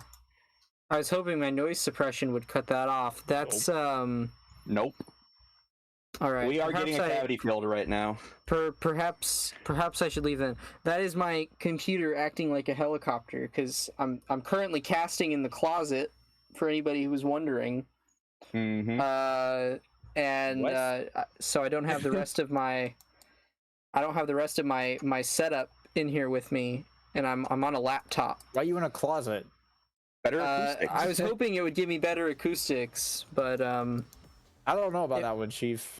If it's bad enough, I can mute. No, it's just like the tiny little tinnitus in the back of my head. Don't worry about it. You are just fine, Cloak Oakington. As we're getting into this night market game, Vice ban, Luna ban, understandably on the both of them. And it looks like we're gonna get a Mako out of Kuro Hero. Yeah, Grog McFrog has been playing Vice almost like all a demon, day, I believe. But they do have like 500 something games on Octavia though. So I'm curious if we're gonna see that. We've seen a Stell pick here. Okay. And a Juliet pick. I'm guessing Majin Jade on the Juliet. And then Asher. there's the So, okay, Asher. looks like it's actually going to be a Stell as a backup. Juliet Mir, though. Check out the Awakenings for this one. Yeah, let's see. Nothing immediately popped into mind. Ooh, team play. Oh, no. Kuro Hero. Not with the team player? As all of the team of Connected Dots opting for heavy impact. While on the side of Converging Worlds, we've got an immediate KO though. That is a swift KO. Yeah, Blumo clearly not slacking on finding those dash punch angles here. So I imagine that's not the last of those that we're gonna see. That we're gonna see this game. But is staggered, being taken down. You're having to play defensively, leaving Raggy kind of on their own to try and push for the second barrier. Rookie 52 core flipping it away, sending it back over to Kuro Hero. But now it looks like another push could potentially be setting up as Raggy and Kuro Hero just couldn't quite get it through there, but able to finally find that barrier. Blumo spending the Julio to try and get it, and a dash punch into the top corner, but unfortunately the core has not arrived yet. But core flips will be coming online very shortly here. Drums come out, speed comes out. Kuro Hero just has to get it out of this corner now. Blumo up in the top, Rookie 52 clearing it down to the bottom, where Majin Jade is able to try and get it out of here, and that will be the first barrier finally going down now in overtime. Converging Worlds finally getting something, and getting something else as well as Majin Jade able to just kick it right in. Core flips are up though for Connect the Dots. Julio coming out. Majin Jade able to send it right back, and core flip Kuro Hero sending it back over to the goalie. But Grog McFrog keeping it out for now, keeping the pressure on. They cannot let Blumo get near that thing. Juliet core flip on Night Market. It is bad, but that's going to be a whiff core flip, actually. That's actually huge. Raggy passing to Blumo, though, and with a dribble into the punch, that's going to be enough. Rookie 52 did not have the Asher primary available to try and stop that one. Hey, and well played real quick, buddy. It's Blue Mob 88, not okay. Blue Well, I'm watching Max's crappy stream, and the B looks like another 8. So yeah, well, I'm telling you right now, it's Blue Mob 88, not Blue Mo 888. All right, so Put some Mob. respect on the name as he gets dash punched by Majin Jade. As this offensive push starts, the power play from Grog McFaud, Majin Jade, are they going to be able to get it in? We'll see. Maybe they've met their match for the defensive power play as Kurohiro and Ragi are able to keep it away. But now Majin in the Jade, top corner, though. Majin Jade trying to punch it through the drums, but the drums are able to push away for now and is staggered once again. Kurohiro with the core flip available should they need it. Once again, in this top corner, Majin Jade can't go in too far, though, because they are staggered. They're afraid of getting just instantly killed. Core flip from Grog McFrog goes for the primary, but Kurohiro core flips in reverse to save it. Blue Mob looked for the dash punch, but Rookie 52 tries to save it with the core flip once again, but off the rebound, Blue Mob is able to get both of the barriers as Blue Mob gets taken out for that. Majin Jade with the Julie ult. 2v3 now. Rookie 52 just needs to get it up through Raggy, but it seems to be having a little difficulty doing that. Cage comes out from Kurohiro to keep the defense up as Blue Mob has respawned once again. The side, the speed comes out now, but a pass there off the rebound. Grog McFrog able to grab that bottom barrier as both teams are now open in overtime. Rookie 52 needs to get it out of here, get it past Raggy, but absolutely holding it down in the midfield here. Kurohiro trying to get it through. Majin Jade back up to the forwards, but Majin Jade trying to cut off these passes, trying to utilize some of that night market speed and try and get to where they need to be. A wild angle there, actually, as it gets stuck in the midfield. Just missing the core. But just barely missing that as Blue Mob pushing up into the top at Rookie 52, bringing out the pass splitter to shut down that play before it even starts. Does have a core flip in the back pocket, spending to burn it right here. Sends up to Majin Jade. Cage comes out from Kurohiro to try Blue Mob with the KO. And Blue Mob with the KO. Earning the core flip, pass up to Raggy. Dash punch is going to shut that down, but a core flip right here. Oh, cast it. Unfortunate, but they have another shot here up in this top corner. And Raggy with the shotgun. They sure do have another shot. Wow. Click, click, boom. Right out of Raggy. Sending the core in with that Drakkar primary. Yeah, and I mean, it's not appearing like the team player is making the difference that they thought it would. That apparently Kurohiro knows something that we don't, because they are holding on just fine. Their forwards are getting the core just fine. As Kurohiro knows that the global Mako buff also procs the cooldown reduction on Mako secondary.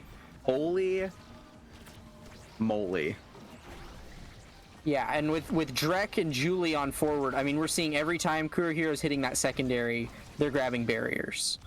This is like this is the heavy impact comp of all time. It certainly is. And so now they're trying to make this offensive push, but Blue Mob is kind of dying. But Night Market bouncing around everywhere, off the center, off the top, right into the goal. Who knew where that was going to bounce? Not me. As Raggy takes that MVP for this first point. All the creation stuff showing up right now. Yeah, I mean, that's a little wild. I'm curious if Rookie 52 is going to go for Manu. Asher, the only one here who can really take I really want to see some timeless Asher goalie gaming. We're gonna get quick strike again. Yeah. I mean, they were redeeming with it last I'm not time. gonna dash their. I'm not gonna dash that pick. After what they did last game, I will put some respect on Ricky 52's striking. I think it's their most overpowered ability. They're incredibly good with the left click. Oh yeah. And being able to do that more that's a Rookie 52 buff if I've ever seen one. Both forwards for Converging Worlds took Sparks here as well, so. That is interesting. I mean, there wasn't too much to pick, I guess. Yeah, it was kind of a weak draft, but Kurohiro went for the Castellas, which it's not as good on Mako as you actually would think. The Chrono Boost, I think, is just like strictly better in terms of oh, nice try. The buff, because the buff only lingers for like a second afterwards anyway, so Chrono or Castellas isn't extending that duration by enough to really matter. What a good Rose Thorns out of Grog McFroggy. It doesn't allow you to charge it for longer either. I actually don't know. I don't know. It doesn't allow you to, the charge time, I believe, is static. But after you're done charging it, the buff lasts a certain amount of time, but it's not very long. So like the cast to last like 65% or whatever it is, it's not extending that duration by enough to really matter. Mm-hmm. Yeah. Yeah, you really want to see dash awakenings on it. Yeah, you want to see like Chrono Boost, you want to see aerials, stuff like that. Super Surge also works, obviously, because it makes the actual hit harder. But What a High bounce. market Sounds- angle. Great save by Rookie 52 there, as once again the drums are coming out in this top corner. Majin Jade was unable to dash punch it through as the drums just pushed that away. But on the goal line now, Rookie 52 having to defend Grog McFrog with the intercept from the pass right there. Now looking to push the top corner themselves. Has core flip, Has blinks the flip. in, burning it here. Gets the flip. goal with Yeah. the Rose Thorns. Beautiful play there. Oh, Blue Mob with the Grog flip McFrog- right up into the top quarter. Nice shot there. Nice shot. Strike nice won't shot. save you there, Rookie 52. No.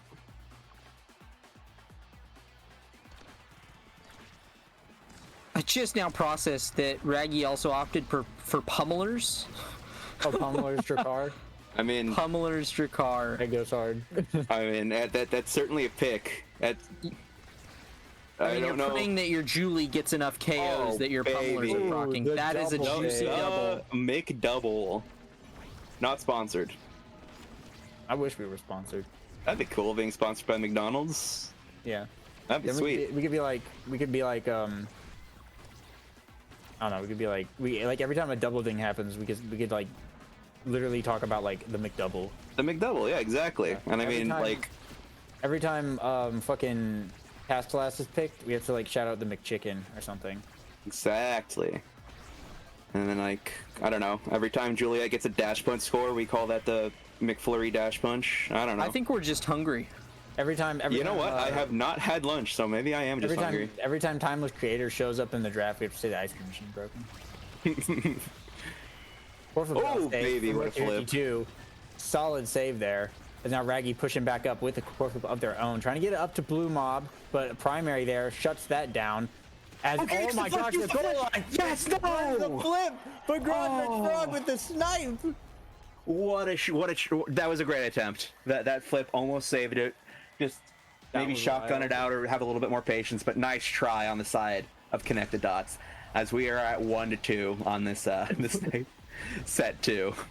And wild kickoff there. Actually, they managed to find the puffy angle, the wide angle there to get that opposite barrier outside. Ooh, the what a lane, snipe. and good snipe there from Grog McFrog as well. But Blue Mob looking to push up and get a barrier there. The drums are coming out from Kurohiro as they're on a bit of defense here, looking to have to try and push back up. Earning the core flip there, saves it barely. Kurohiro. Now Raggy in the what a midfield. pass. Grog McFrog standing in the top corner. Dangerous situation, but the cage is going to shut down Majin J. Doesn't have the energy to get out of that. His Ooh. core flip is burnt, but Blue Mob shuts that down with the Julie ult. snipe. And now in this top side here, looking to try and push it through, but can't quite get the core didn't and Rookie catch it. 52 at the same time. Unfortunate. Here now passing it back up. Grog McFrog though with the intercept, bringing out the Rose Thorns, but a Ooh. core flip from Kurohiro will save that for now. Grog with the McFrog strike trying win, his best. sending it back up in to the offense, looking for the push, but core flip from Rookie 52 in the midfield to capitalize to shut that down. What a with the red pass! core. What a pass right down the middle, and Grog McFrog now in the top corner is able to Team sling that player. in. Team Beautiful. player goes hard in overtime. It definitely does. Yeah, I mean, you just get Juno Slimes with Hot Shot on your regular strike. So, how cool is that?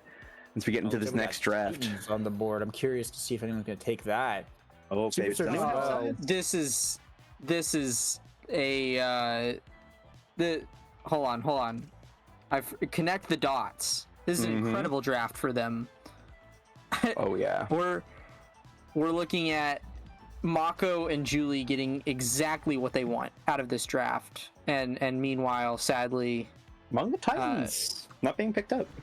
we're seeing Majin Jade They don't need it. just grab a specialized training. Not really what you want to see from that draft as a Julie, but Especially when 1-2 punch was right there. Now this Blue Mob guy is going to be an issue. He's going to find those dash punches. look at that Mako speed. They It's incredible. swept from one end of the field to the other in just like a second and a half. I mean, that was just some blazing speed. That's what Super Surge will do to your whole team as a Mako goalie. Oh, no. They're Nice slightly shot out from of Grog position McFrog, there. though. And there's that 1-2 Gets punch taken kill out. coming out. Like, my Now it's goodness. Blue Mob's turn to look for some offense here. Able to grab that barrier. They're just stuffing it right through as the Mako drums come out. But now Asher with the core flip, burning it here, sending it back over to the side. Kurohiro barely able to save that in time. And dangerous situations. Grogman Frog is up in this top corner, looks for the blink with the core flip. Kurohiro shuts it down past the Blue Mob, who is able to core flip and just dash it right in. Well played from Connect the Dots there. Yeah, just a beautiful sequence. You know, the core flip to clear it out, the patience to wait for Grogman Frog to do something, and Majin Jade getting it straight to Blue Mob, who had their flip. Perfectly executed as they get that barrier with a perfectly executed strike. Searching for this goal barrier, nobody really hitting the ball. It's kind of an awkward situation, but manages to get it out against that Juliet, who just dash punched your Estelle into the grave. What can you do? The power play is now on for the side of Connect the Dots. Azure Primary to keep it out, but only so much you can do. Majin J does have core flip here, should the situation require it. Grogman Frog is alive once again, and it's 2 barriers to none. Burning the core flip here, managed to snipe the top part of the upper barrier, and now Kurohiro passing it down to Raggy, looking for a push of their own. Blue Mob in the corner, but Rookie 52 is able to clear it out. Once again, Blue Mob gets it off the rebound once again, and in the top corner, we'll find that one. Just excellent positioning from Blue Mob there. They've really just... They've got their Julie gloves on. They are punching, they are dashing, and they are scoring. They are doing everything a Juliet wants to do. Majin Jade is going to have to overcome this giant in the Julie shoes. And they do. They get the barrier 1-to-1 now as Majin Jade positioning up top, trying to find it as Asher gets it out. Rookie 52. And then Majin Jade with the dash punch onto the Drakkar. Your lizard is gone. You don't need 1-2 punch to pull that one off. No. Yeah. Juliet things. The drones are going to come out there. Blue Mob unable to grab control of the core though, as Raggy has now respawned, and they're looking to reestablish themselves over on this offensive side. But Grogman Frog with the snipe doesn't hit the perfect angle though. Kurohiro is able to get that out. Now Raggy pushing up, looks for the barrier, but a great save twice there from Rookie 52. Stopped both attempted shots at the barrier, and now passing up, trying to get to Majin Jade. Raggy there still to just interrupt in this midfield, and Raggy's really been holding it down in the midfield, honestly. With this Drakkar, a lot of intercepted passes, a lot of just shutting things down. Strike whirlwind there as well.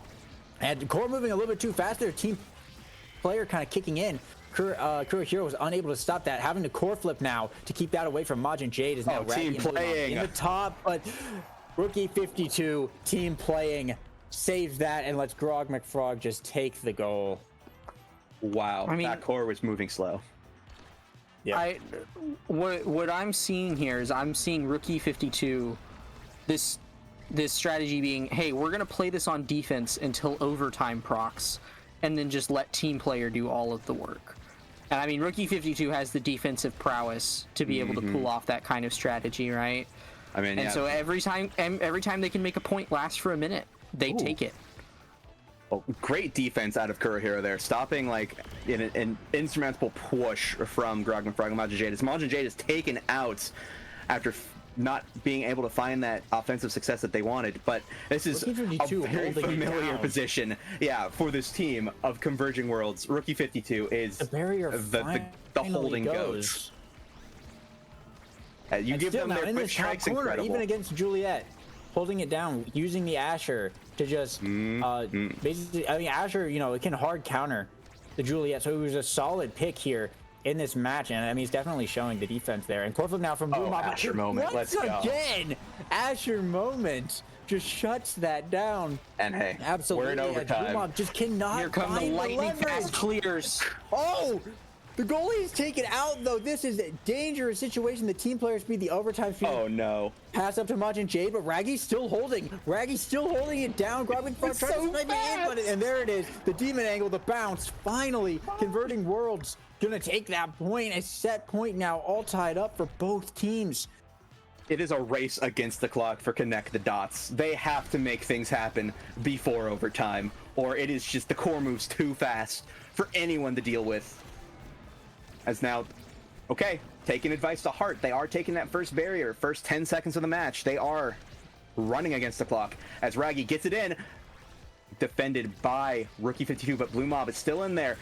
Raggy is still holding on in the midfield, trying to get it up, trying to get it in to the barrier of Converging Worlds as the Path Splitter comes out, looking for a bounce. Grogman Frog sending it backwards, didn't, didn't have to pay for it, but it was a bit of a scary thing as, oh my goodness. Row Raggy. That is a dead lizard on my screen. Now, though.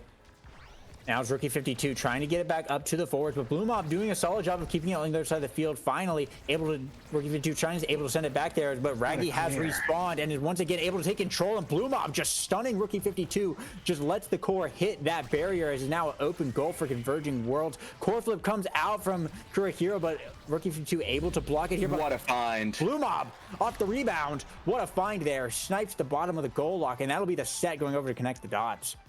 Yeah. We hit overtime, but they weren't in overtime for long enough. They beat the clock just barely. So we're going into this next draft with Julie MVP, Blue Mob 88. Orange and blue draft.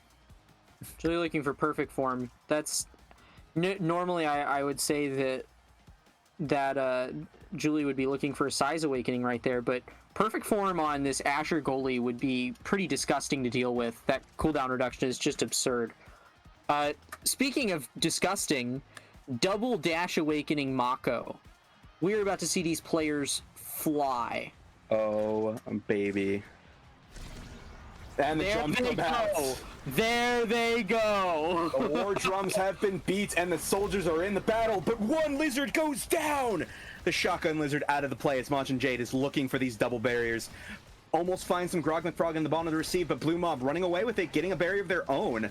As Grog McFrog tries to contest them, this Asher, Rookie 52 trying to fight up against it, but the punch, left click, punch, left click, punch, left click, he gets it out with the primary as Machin Jade and Grog McFrog take the second barrier.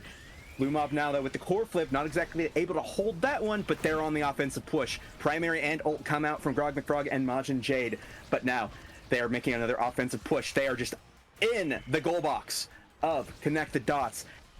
Defending, though, Raggy and Kurohiro holding on. The jail prison comes out, but it's not enough as we're still fighting this midfield dance. Rookie 52 does have that core flip for when things go wrong, but Grog and Frog losing the double strike war as Rookie tries to clear it down through that bottom pocket, and the flip trying to go for a night market bounce, not finding it. Holy moly. Raggy still trying to keep it in his bottom corner, though.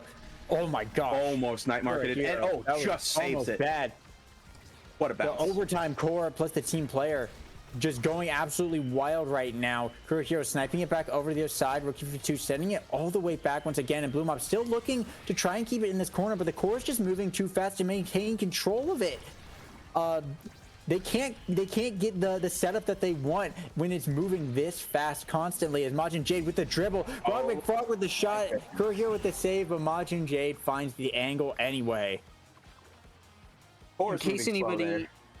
In case anyone had any doubts of the power of heavy impact plus the cooldown reduction from eject button on Mako, Kurohiro was able to cast that secondary 5 times. 5 times before overtime hit. That is a lot of speed and a lot of size. Help out your team. Machin Jade on the respawn. Power play. Didn't find anything for it. This team of Converging Worlds so great on the power play defense.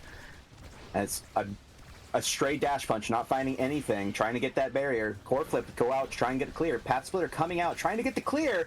As another core flip comes out, trying to find the clear, and they finally get the barrier for it. And Blue Mob, am I crazy? Or did they just use core flip seconds ago?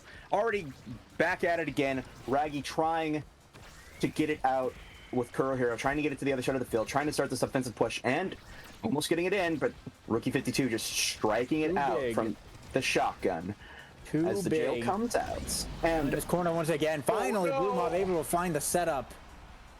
Dash punch, get the goalie and the score. Mm-hmm. Connect the Dots looking to end this one. 2 more points to get it through. Converging Worlds, definitely a bit of a behemoth of the team. If Connect the Dots can get through them, it will be a feat to be sure, as Blue Mob able to punch it in and grab that second barrier, open them up. Still 50 seconds in the round. They're early on here. Mm-hmm. They're got that chance down in this bottom corner once again. Look at this. Raggy just trying to keep it in this bottom corner. This is where they like to play. This is where they're finding their scores. But Grog McFrog is able to get it out with the Rose Thorns and grab a bottom barrier of their own. Rookie 52 moving up and is almost dash punched off the side by Blue Mob as it's in this top Terrifying. corner. Grog McFrog having to go back and clear it out of there. Dangerous situation. Nice averted. punch. Nice punch from Majin Jade gets the barrier and forces the core flip as now in this bottom corner once again. Raggy has core flip, but Rookie 52 holds it down, keeping it away from the floor. Or was it a punch from Majin Jade though? Sends it in. This is gonna put Converging Worlds on set point. They're looking to drag this one to a set 5. Just sneaked that punch in there, nice and easy. They weren't expecting it with their last breath getting it in. As wow, immediate core flip off kickoff as well. It paid off though. They got that barrier. Wait, early barrier. That's what they need. They need to run this clock. They need to be on top of their time.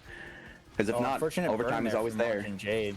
Yeah, core flip down, but Grog McFrog gonna be having theirs up very shortly. The cage is gonna come out to keep Majin Jade out of the play for a moment. The forward's able to capitalize and grab that barrier and we're at match point. Raggy. Blue Mob just found that angle there.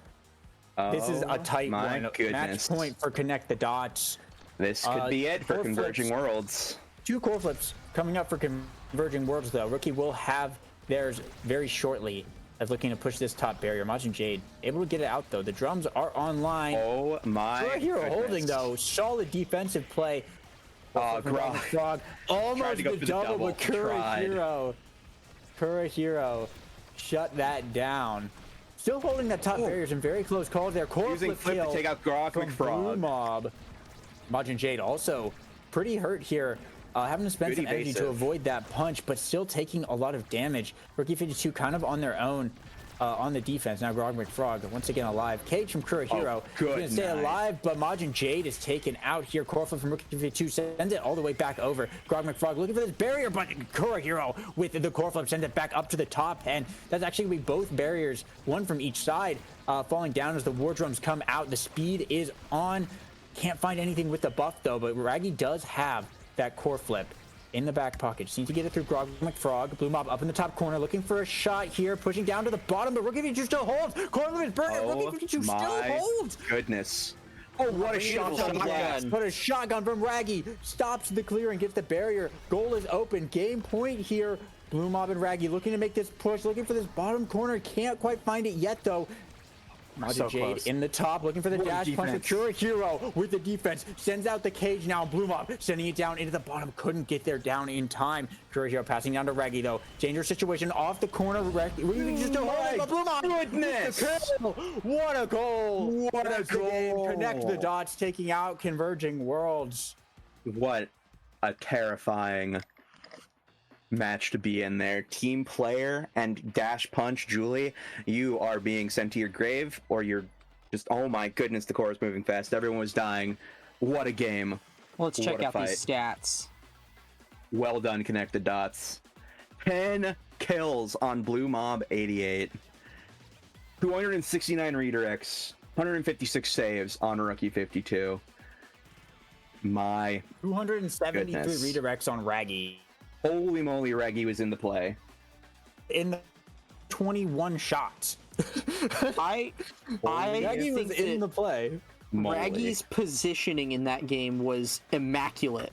Enabled so many things. Kind of the unsung hero of that play. Shut down so much. Yeah, there were so many plays that they shut down from Converging Worlds, and there's so many times that they were like that whole time they're just forcing it into that bottom corner where Blue Mob can just dash punch it in. Like they're just keeping that setup, just using the shotgun, using the strikes, just everything to keep it down there where Juliet can capitalize. And yeah, it was very solid midfielding. And you know, you don't really see it like that much in the match. Like it's hard to notice, but when you look at like the stats and when you think about like, you know, watch the replays and see like what was actually going on, like so many subtle things were changed because of what Raggy was doing in the midfield.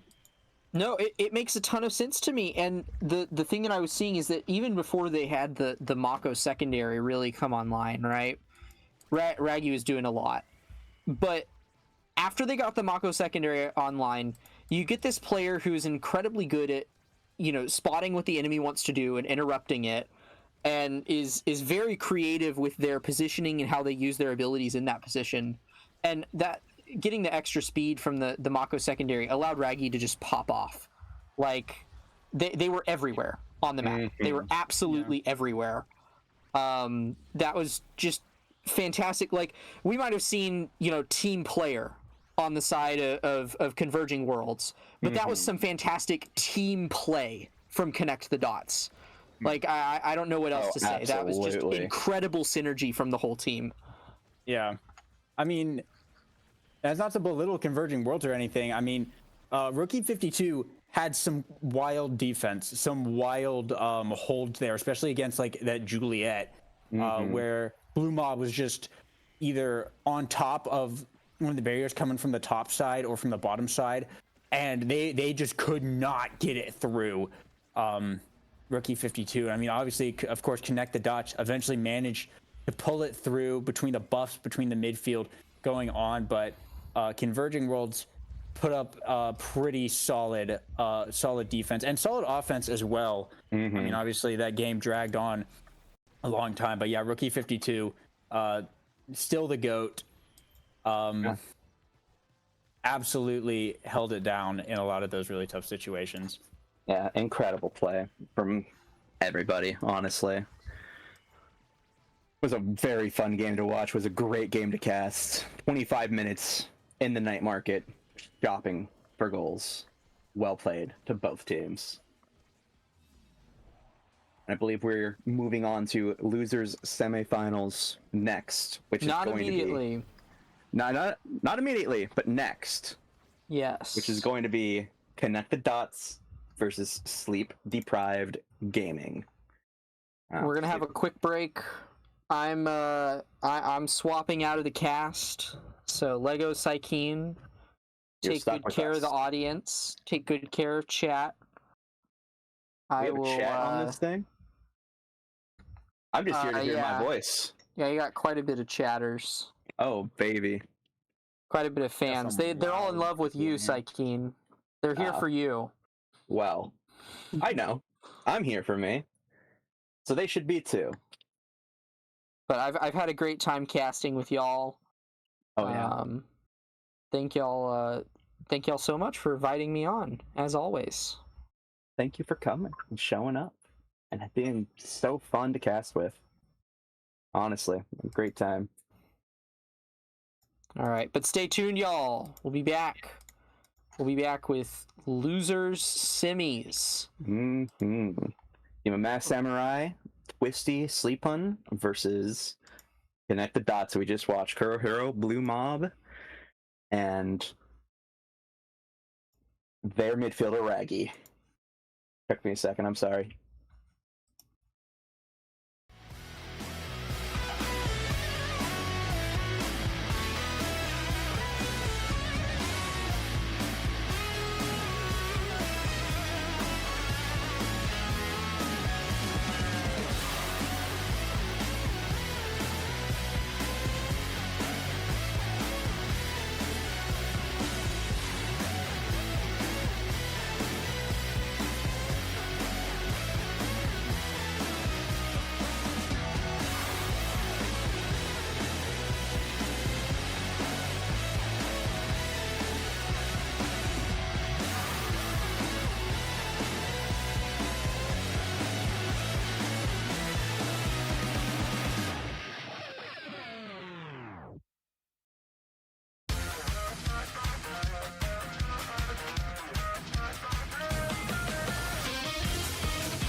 Ambitious flame hitting in my heart. Didn't know how to grow from a single fire spark.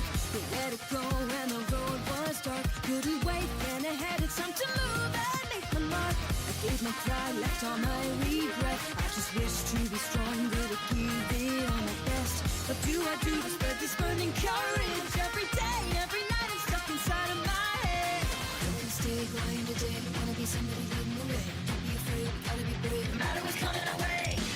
Get down and hype up the crowd. We can bring the energy they've never seen before. There's no doubt we're going all out. It's time we can shine the fighting dream inside. So don't back down, we have the power. I know nothing can stop us, we get it that way. I can't stop now, it takes a knockout.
Okay. Welcome back, strikers. We are here with the Dubu Cup losers semifinals.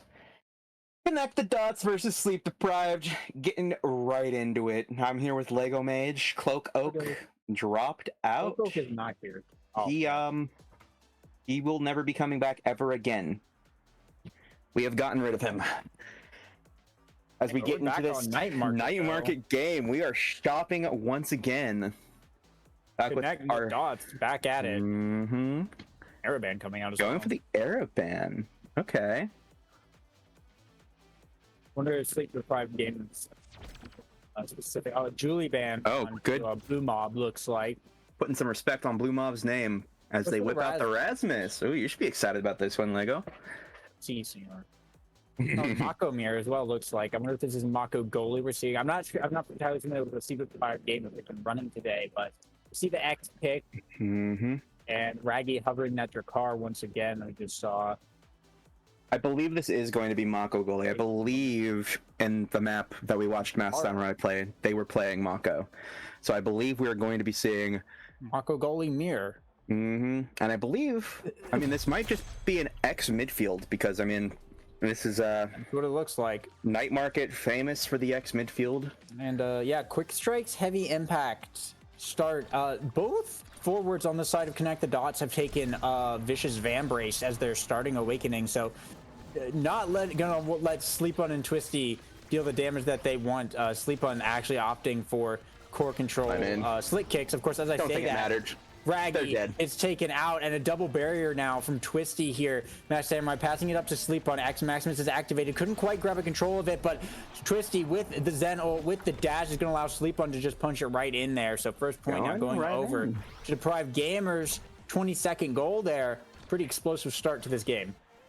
Yeah, and I imagine we're going to see a lot of plays being made like that, where they have dealt a bunch of damage onto somebody and take them out and then just secure goals with their power play. Because I believe this is going to be a team that is going to be able to take advantage of that power play potential that their team has so very strongly. As Blue Mob staggered now, still level 1 as well. He ate a lot of damage from that cage, but was able to get a double barrier here. Raggy passing up to Blue Mob, forcing Mass Samurai to burn a core flip here, pass up to Sleep On. Is also staggered, trying to get it something off of that, but Blue Mob winning strike force all the way back to the goal as the X is finally taken out now. Kurihiro needs to send this one back up to Raggy, needs to get it around Twisty. Twisty does have core flip, popping the Zentaro ult though. Drums are going to come out to deflect that away from the top. Nice secondary. Going up to the top with the primary. Able to grab that top barrier. Core flip doesn't result in anything, but Kurihiro core flipping it back over to the other side. Now Sleep On with the bull rush, trying to get a second barrier in the top corner here. Twisty can't find anything. The cage comes out for Mass Samurai though to keep the play going, but a lot of damage has just fallen out over onto the forwards of Sleep Deprived Gaming. Potential kills could be coming out here. The cage comes out from Kurihiro, but the barrier's going to fall anyway. And Sleep On just gonna slip right past Kurihiro there. Got caught up in the fight. Unfortunate angle there. Sleep Deprived Gamers now 1 point away from taking his first set. Yeah, and they were on the back foot for what it felt like most of that last match, being staggered to death, having a hard time confirming, but all it took was one little push and they were able to get it in. As now, once again, flip from Blue Mob. Core flip now from Mass Samurai, sends it back up, baits out the core flip from Raggy, actually potentially huge here as Connect the Dots still has both the barriers up, still managing to hold it. Kurihiro bringing up a core flip of their own now. Just need to get it up past his midfield, but Twisty sending it right back and to grab that bottom barrier. The cage is going to come out from Masked Samurai to keep the damage going, and Kurihiro forced to use the cage, forced to use the core flip. A lot of cooldowns being burnt from the side of Connect the Dots. Sleep On now dashing in, trying to get something, taking a lot of damage though instead, but Twisty trying to push this top corner, but Raggy is just keeping it out of here. Pass up is interrupted by Masked Samurai. Oh no. Unfortunate angle. The drums just hit it into the center. Self barrier there. And now Masked Samurai getting it up to Twisty. Pass over to Sleep On. Dribble play coming on here. Looking for a shot. And that's going to find it. The bell ringer for the goal and the set. And we're seeing, we're seeing great play coming out here from Connect the Dots, but they are overwhelming Sleep Deprived Gamers at the start. They are getting these great pushes, these strong offensive attacks. but they're just not cashing that check. They're just execution error is the enemy for them right now, as this team of Masked Samurai, Sleepun, and Twisty are just executing when they need to. As we're getting into this draft, we get the Castellas deny onto Mako for Chrono Boost on X. And if we heard Clocoke last time, and I believe you, should have been the other way around. Should have taken Chrono on the Mako, but then, I don't know. Allowing X to get Castellas would be a massive mistake, I think. So I think it was mostly for the deny there, which it makes sense. The damage, I mean, as we saw coming out from really both sides, but Sleep Deprived Gaming still able to maintain the core control, obviously is going to be a much higher threat when it comes to the kill that I see there. Raggy and Kurohiro as well, just taking massive amounts of damage. Sleepun having to pay some life for it and almost getting KO'd, but doesn't even matter as Raggy's going to go down, and this is a prime position here for Sleep Deprived Gamers to get something. Masked Samurai pushing up as well. Blue Mob looking for the bounce pull, doesn't find it, but Twisty takes out the goalie. Yeah. And now Core Flip coming in from Masked Samurai, passes it down to Sleepun. Raggy's able to clear it out for now, though, trying to defend with the shotgun. Wow, Raggy, incredibly done. MVP here is getting actually get the barrier and hold on till Kurohiro has respawned. Masked Samurai, though, trying to keep it out. Now Twisty up, bringing the passive, bringing the Zentaro primary right through Kurohiro. Once again, getting the first point. Imagine tried to throw down the secondary to get their team closer, but that just ended up making it a lot harder for them to defend once that Zentaro got in their face. Let's begin into this kickoff. Up top, already losing the barrier from some kickoff shenanigans, but they might just get the second barrier here as Twisty just takes out Kurohiro. Yeah, spends the core flip to get that KO. Blue Mob about to have core flip of their own, trying to find an offense, but Twisty's able to grab that second barrier as well. Now it's up to Raggy to once again try and defend, but the sharp angle from Twisty finds the bottom of the goal box anyway, and it's looking like Sleep Deprived Gamers could potentially just be sweeping this one. They are starting to look like they're running away with it. You know, they really got activated from whatever Awakening drafts they got there. They're just figuring out how to play against this team and not letting them accomplish what they want. I like the attempt on that core flip to try and go for some night market bouncing. An idea there, unfortunately didn't quite pan out, and now a second barrier able to fall. But what a save by Kurohiro with the secondary. Well done. And now point blank in the goal box. Oh, great shot by Sleepun. Raggy unable to reach that in time. Yeah, that's realized it set now. Just a little late as we're right back into Awakening draft. Wow. 6-0. Sleep Deprived Gamers looking absolutely dominant this game. Yeah, this Twisty guy getting Super Surge along with that prize fighter. It's going to make this... That's going to go hard, yeah. Really hard. Connect the dots are going to have to fight for their lives here. Specialized training deny from the X, who's now just going to get size. And spec training does go pretty hard on Mako, those walls. Because like you get hit by... If you touch one of them, it knocks you hard enough that it bounces you into the other two, and then you just keep bouncing around and taking a lot of damage. Yep. Will they be able to overcome? Raggy, we'll find out. Twisty with a quick kickoff immediately gets the second barrier and just absolute power push into there. Oh my goodness! The damage for connected dots, both the forwards. They're all dead. The spec training cage did so much damage there. Moly. That was absolutely insane, and Connect the Dots able to now open up the goal and look for a potential shot here. Sleepun, though, with the bull rush, is able to grab a second barrier of their own, and now Blue Mob in the bottom finds the shot. Nicely played, Blue Mob. Finally on the board from Blue Mob. Connect the Dots, I guess not out of this yet. Wow. Their HP was just gone. That was incredible. I want to somebody clip that, please. I want to see that again. That was absolutely insane. But now the damage coming out the other side. The other way. Cage once again, taking out Sleepun. He's gone. Specialized training. Holy moly! As Blue Mob is just allowed to do whatever they want to this barrier that's left. Up the barrier, but now Twisty dashing up into the top to grab that second barrier, and Sleepun. Sometimes just able to punch it right in. You just gotta punch it in. Oh baby, the damage flying out from both teams here is incredible. Wow, they are men and lizards flying everywhere, and yeah, little children with swords. Starts, everything just explodes every time Kurohiro gets that wall off of cooldown. we're just gonna basically see a literal missile, like a literal cruise missile, just flies in. Masked Samurai forced to use core flip there, but Raggy with the shotgun, classic Drakkar setup. Actually gonna bring connect dots to set point here. Shoot it in. This specialized training pick may have just swung the entire match for them unknowingly. Wow. Yeah, for real. But now Sleep on. Classic little dribble bounce there. Core flip from Twisty is saved though by Hero. Solid defense. Sleep on with the core flip though. The cage comes out. The cage saves it. Cage MVP. Holy moly. Just utilizing that so well. Raggy has core flip as Blue Mob is able to take out the first barrier. With the Sleep on goes down. No! Not the dash! Gets it anyway. Match point now for Sleep Deprived Gamers and set point for Connect the Dots. This is so critical. They need to get this one. Come Blue on. Mob has core flip here. Connect the dots. You can do it. Connect Winning the kickoff, dots and trying win. to push up.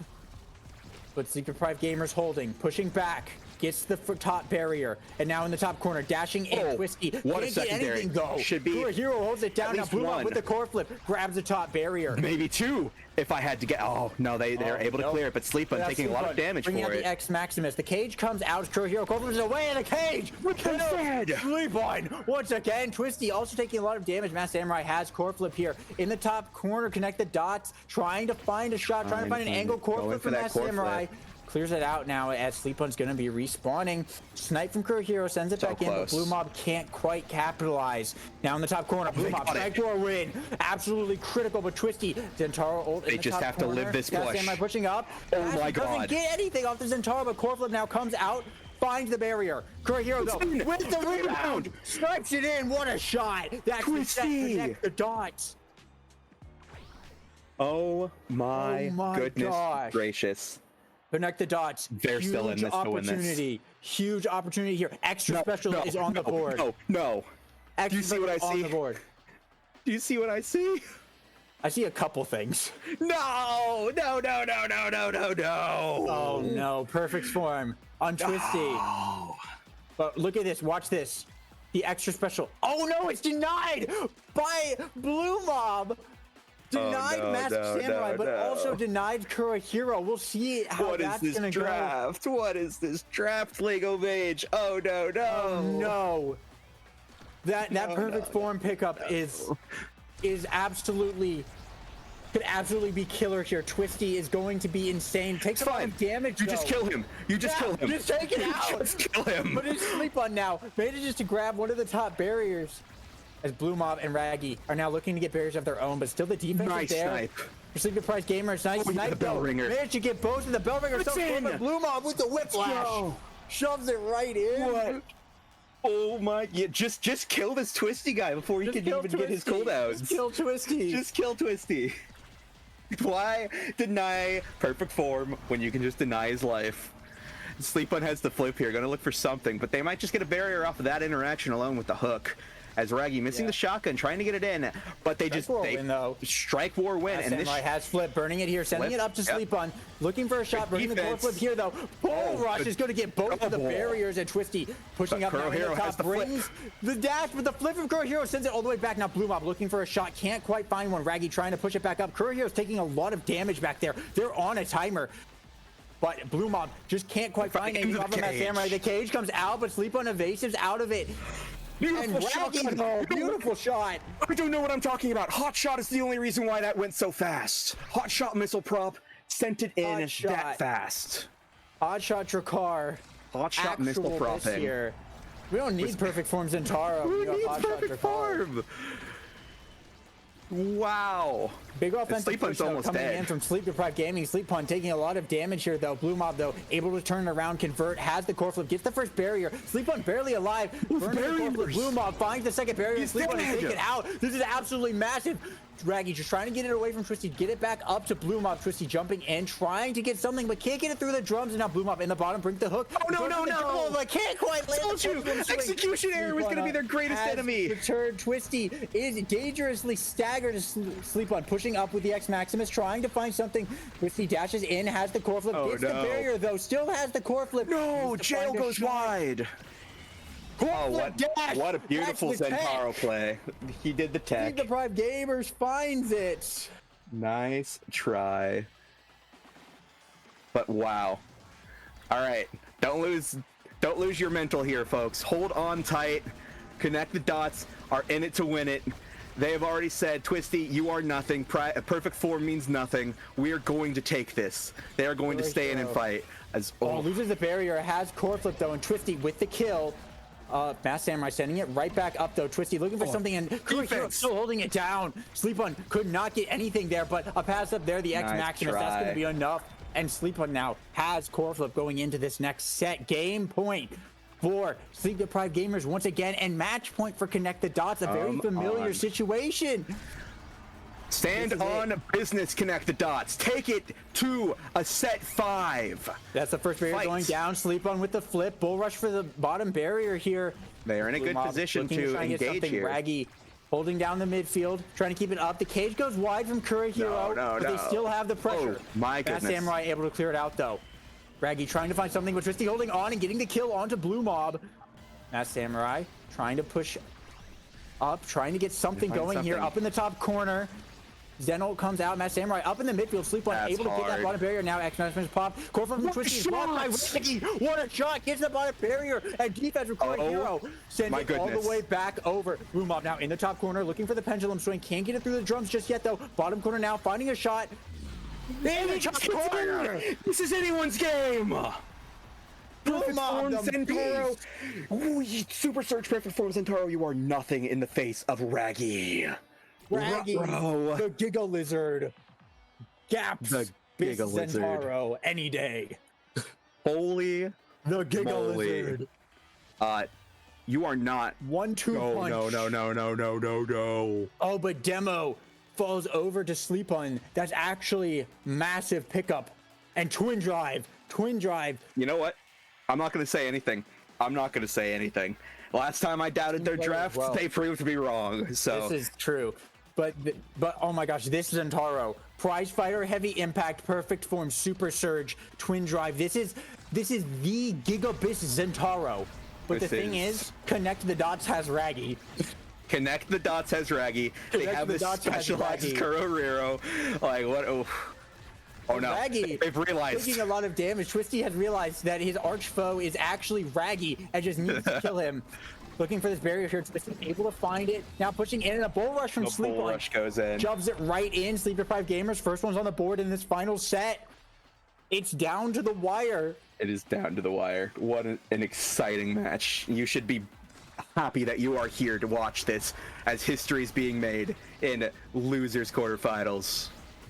Semifinals, something. Absolute demon hook from Blue Mob there. Couldn't get a barrier off of it, unfortunately. But now Twisty and Sleep On. The absolute power play. Both barriers into a core flip. Match point once again for Sleep Deprived Gamers. Can they close this one out, or is Connect the Dots going to make another comeback?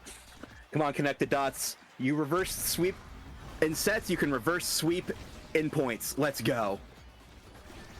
Fight. Top cage comes out from Mass Samurai, shuts down Raggy. Core flip comes out. Sleep On pushing up into the top. Twisty finds a shot onto the bottom barrier. Has core flip though. Dangerous situation here for Connect the Dots as Twisty with the passive with the core flip goes back to the orb. Actually plays cautious here. They just need to close it out. Raggy had possession for all of 2 seconds, and we get the barrier. He's now looking. Raggy pushing up, avoids Twisty. That's huge. Big position, but a strike were lost there. Very unfortunate. Core flip for Kurihiro. Oh my goodness. Out of it as well, and now Blue Mob and Raggy. It's a race to the core, trying to find a shot, trying to find an angle. Hook comes out and pixels. That. Oh my goodness gracious, how they missed that flip by literal pixels, I do not know. But if I am on Connect the Dots, I am. Absolutely massive. Raggy now in the midfield, trying to get it through the forward. Shotgun comes out, can't get it through the drums just yet though. Blue Mob has core flip up though. Raggy gonna have core flip up shortly. Blue Mob's core flip gets shut down by Twisty here. And own barrier from Masked Samurai as Blue Mob is staggered, and that's Twisty with the KO there. This is Raggy's comfort zone. Raggy's comfort zone. He's gonna have core flip up as well. So gets the barrier. What a shot! What did I say? But It's Twisty okay. able to Raggy is going to capitalize the shotgun, rebound. get core flip, and then score. No, Raggy! Strike 4! Nice try, nice try. Fun. Good fight from Connect the Dots. Oh my goodness The gracious. X Maximus was too much. The hit stun sends it right in. Sleep Deprived Gamers takes the match. What a game! What a game. I am happy to have been here for it. What That was a absolutely game. insane. Holy moly. Absolutely insane. I mean, Twisty Twisty with the MVP. with a I mean, honestly, if it's me, I give it Well to Sleep earned. Bun. They had so many amazing bull rushes, but that was incredible. 9 goals as well, but Twisty with 8 assists and 4 goals. So actually Wow. more goal participation. 153 redirects and 54 shots on Twisty. 7 KOs as well. That definitely added up. What an incredible match. That was so much fun to watch. That was absolutely insane. Honestly, I know the MVP says Twisty, and the enemy or the sleep deprived gamers definitely deserve it. But Raggy, you're the MVP of my heart. Raggy's my the goodness. GOAT. Raggy's actually the GOAT. Wow. Raggy's market here in the consolation bracket. Even if you're not taking home the Dubu Cup, you can take home me and Lego Mage thinking you're the GOAT. So, yeah. Good game. Take that home. But yeah, Sleep Deprived Gamers, insane play from Sleep On and Twisty there. That specialized cage from Kurahiro did so much work in just shutting them down, though. If that first draft had gone any different, if Kurahiro had not taken specialized training, Sleep Deprived Gamers would have 3-0'd this game. 100%. They were not expecting that damage. And I mean, wow. Sleep We're seeing right here on the gamers- replays. Yeah. Oh, yeah. Sleep On just getting absolutely bounced around like he's in a freaking bounce house off of the map. That was a fun game to watch. For sure. I mean, just the offensive pressure out of Sleep Deprived Gaming and the way that Connected Dots had to fight their way through. Hang on. It was so much fun. Absolutely insane from both teams here. I love watching an X bull rush through everything. It is one of the most satisfying things to do in the game, and honestly, it's just as satisfying to watch it. Yeah, and I mean Twisty. Oh, that was absolute. Yeah, Twisty went pretty nuts on this Zentaro. And I mean, obviously the drafting as well from the side of Sleep Deprived Gamers. Their drafting game, other than losing that specialized training, which I don't think they really could have prevented. Their draft went so hard. That was the most gigabit Zentaro I think I've ever seen. I mean, that Twisty was rocking, and I mean, hey, they were doing freaking work with it. There's so many double barriers, so many rebound shots. Yeah, I mean, they deserve MVP for that one. That was great. I mean, this is why I love Omega Strikers. It's so fun.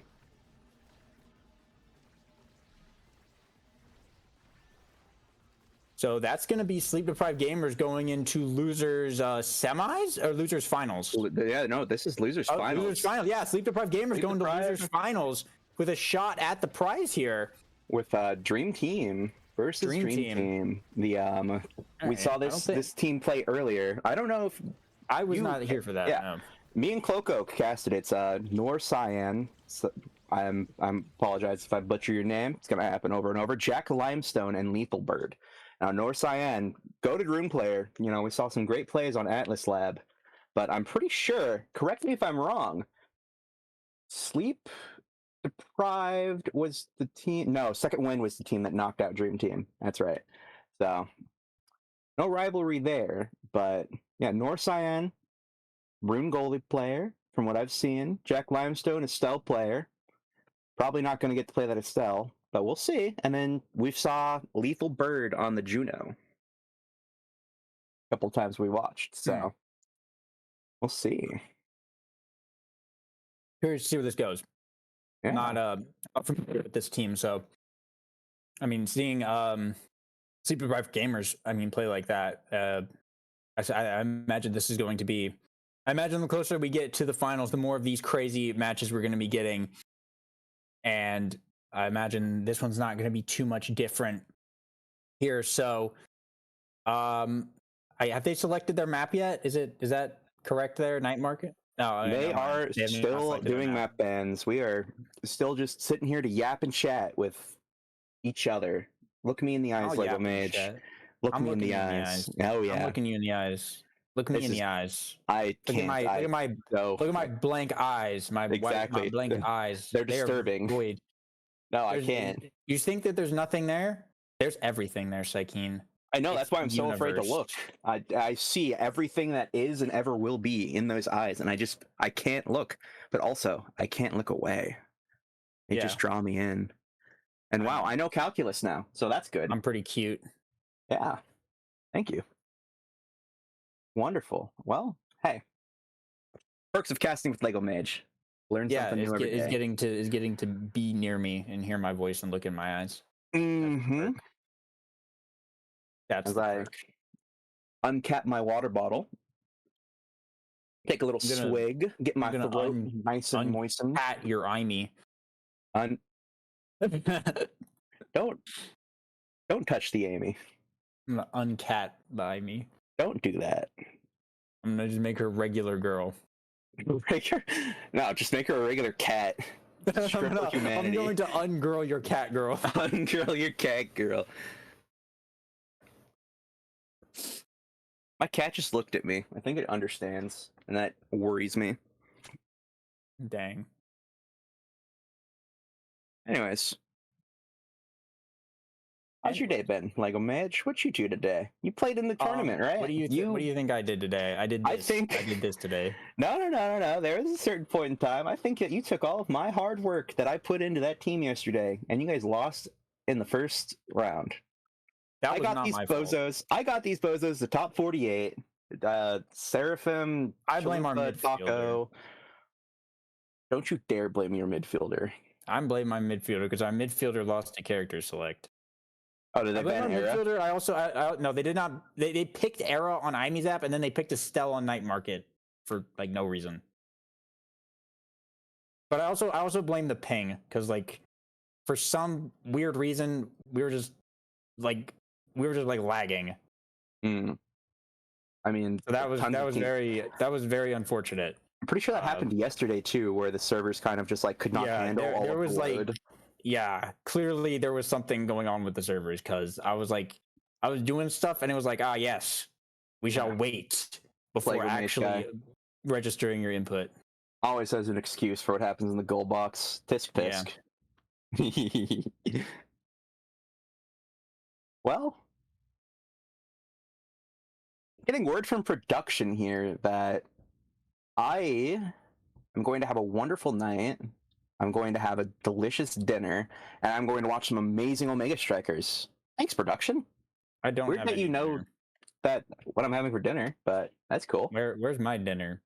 Where's my dinner? I'm your Why are you giving dinner. Saikeen dinner? Give me dinner. I want din din. You want din din? It looks like we'll be on Imy's app though.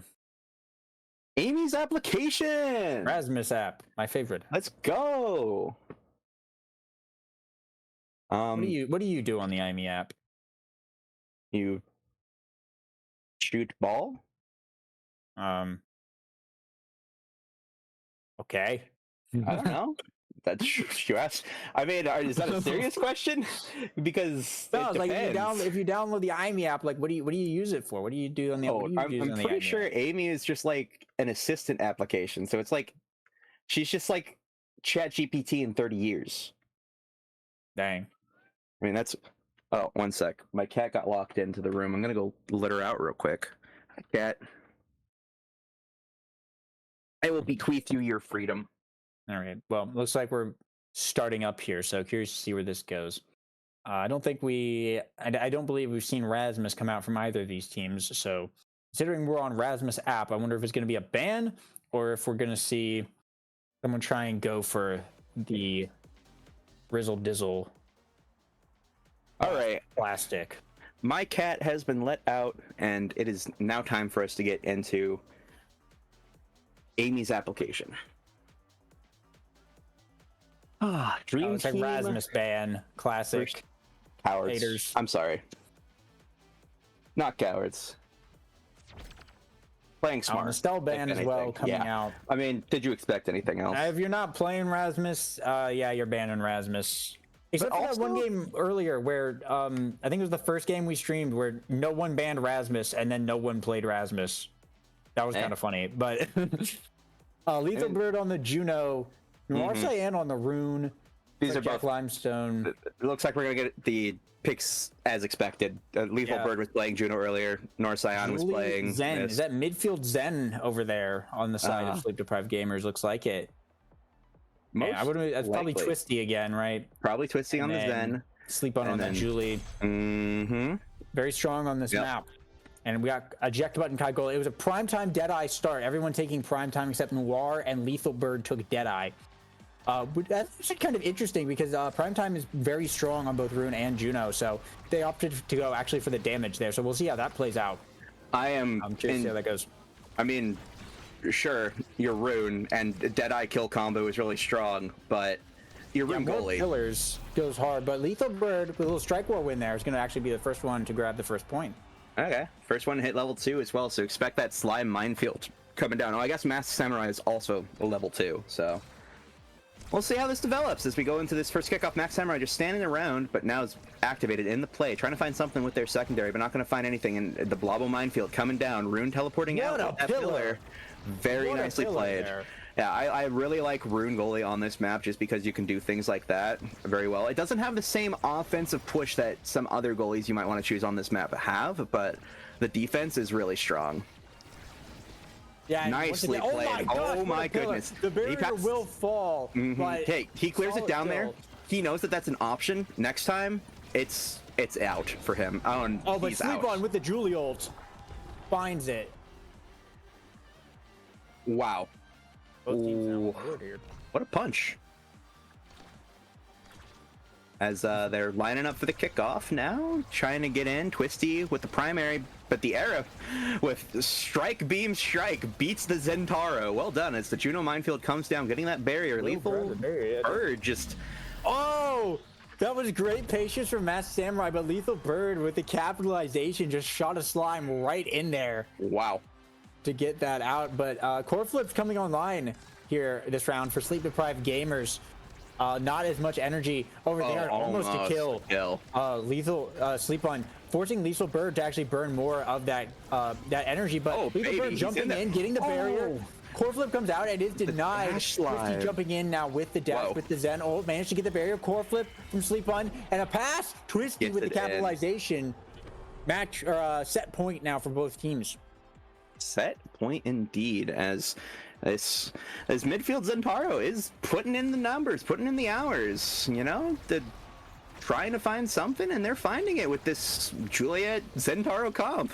I respect it. I love playing a good midfield Zen. So as we see the offensive push, and Matt Samurai pushed all the way up. Core Flip for the set. Goalie in the enemy goal net. Holy moly, he ran up. Wow. The Sleep Deprived Gamers take this set 1 with Twisty on top again. Yeah, it looks like Titan's on the board, Timeless on the board. Knife's Edge, incredibly strong on this map. Looks like heavy impact though. Going over to Zen. Hot shot for the Juno. Also insane. Knife's Edge for the Juliet. This is a draft of all time. Oh my goodness. This is actually pretty crazy for everyone. I think we're just going to see everyone get what they want here. Not really any denies coming out.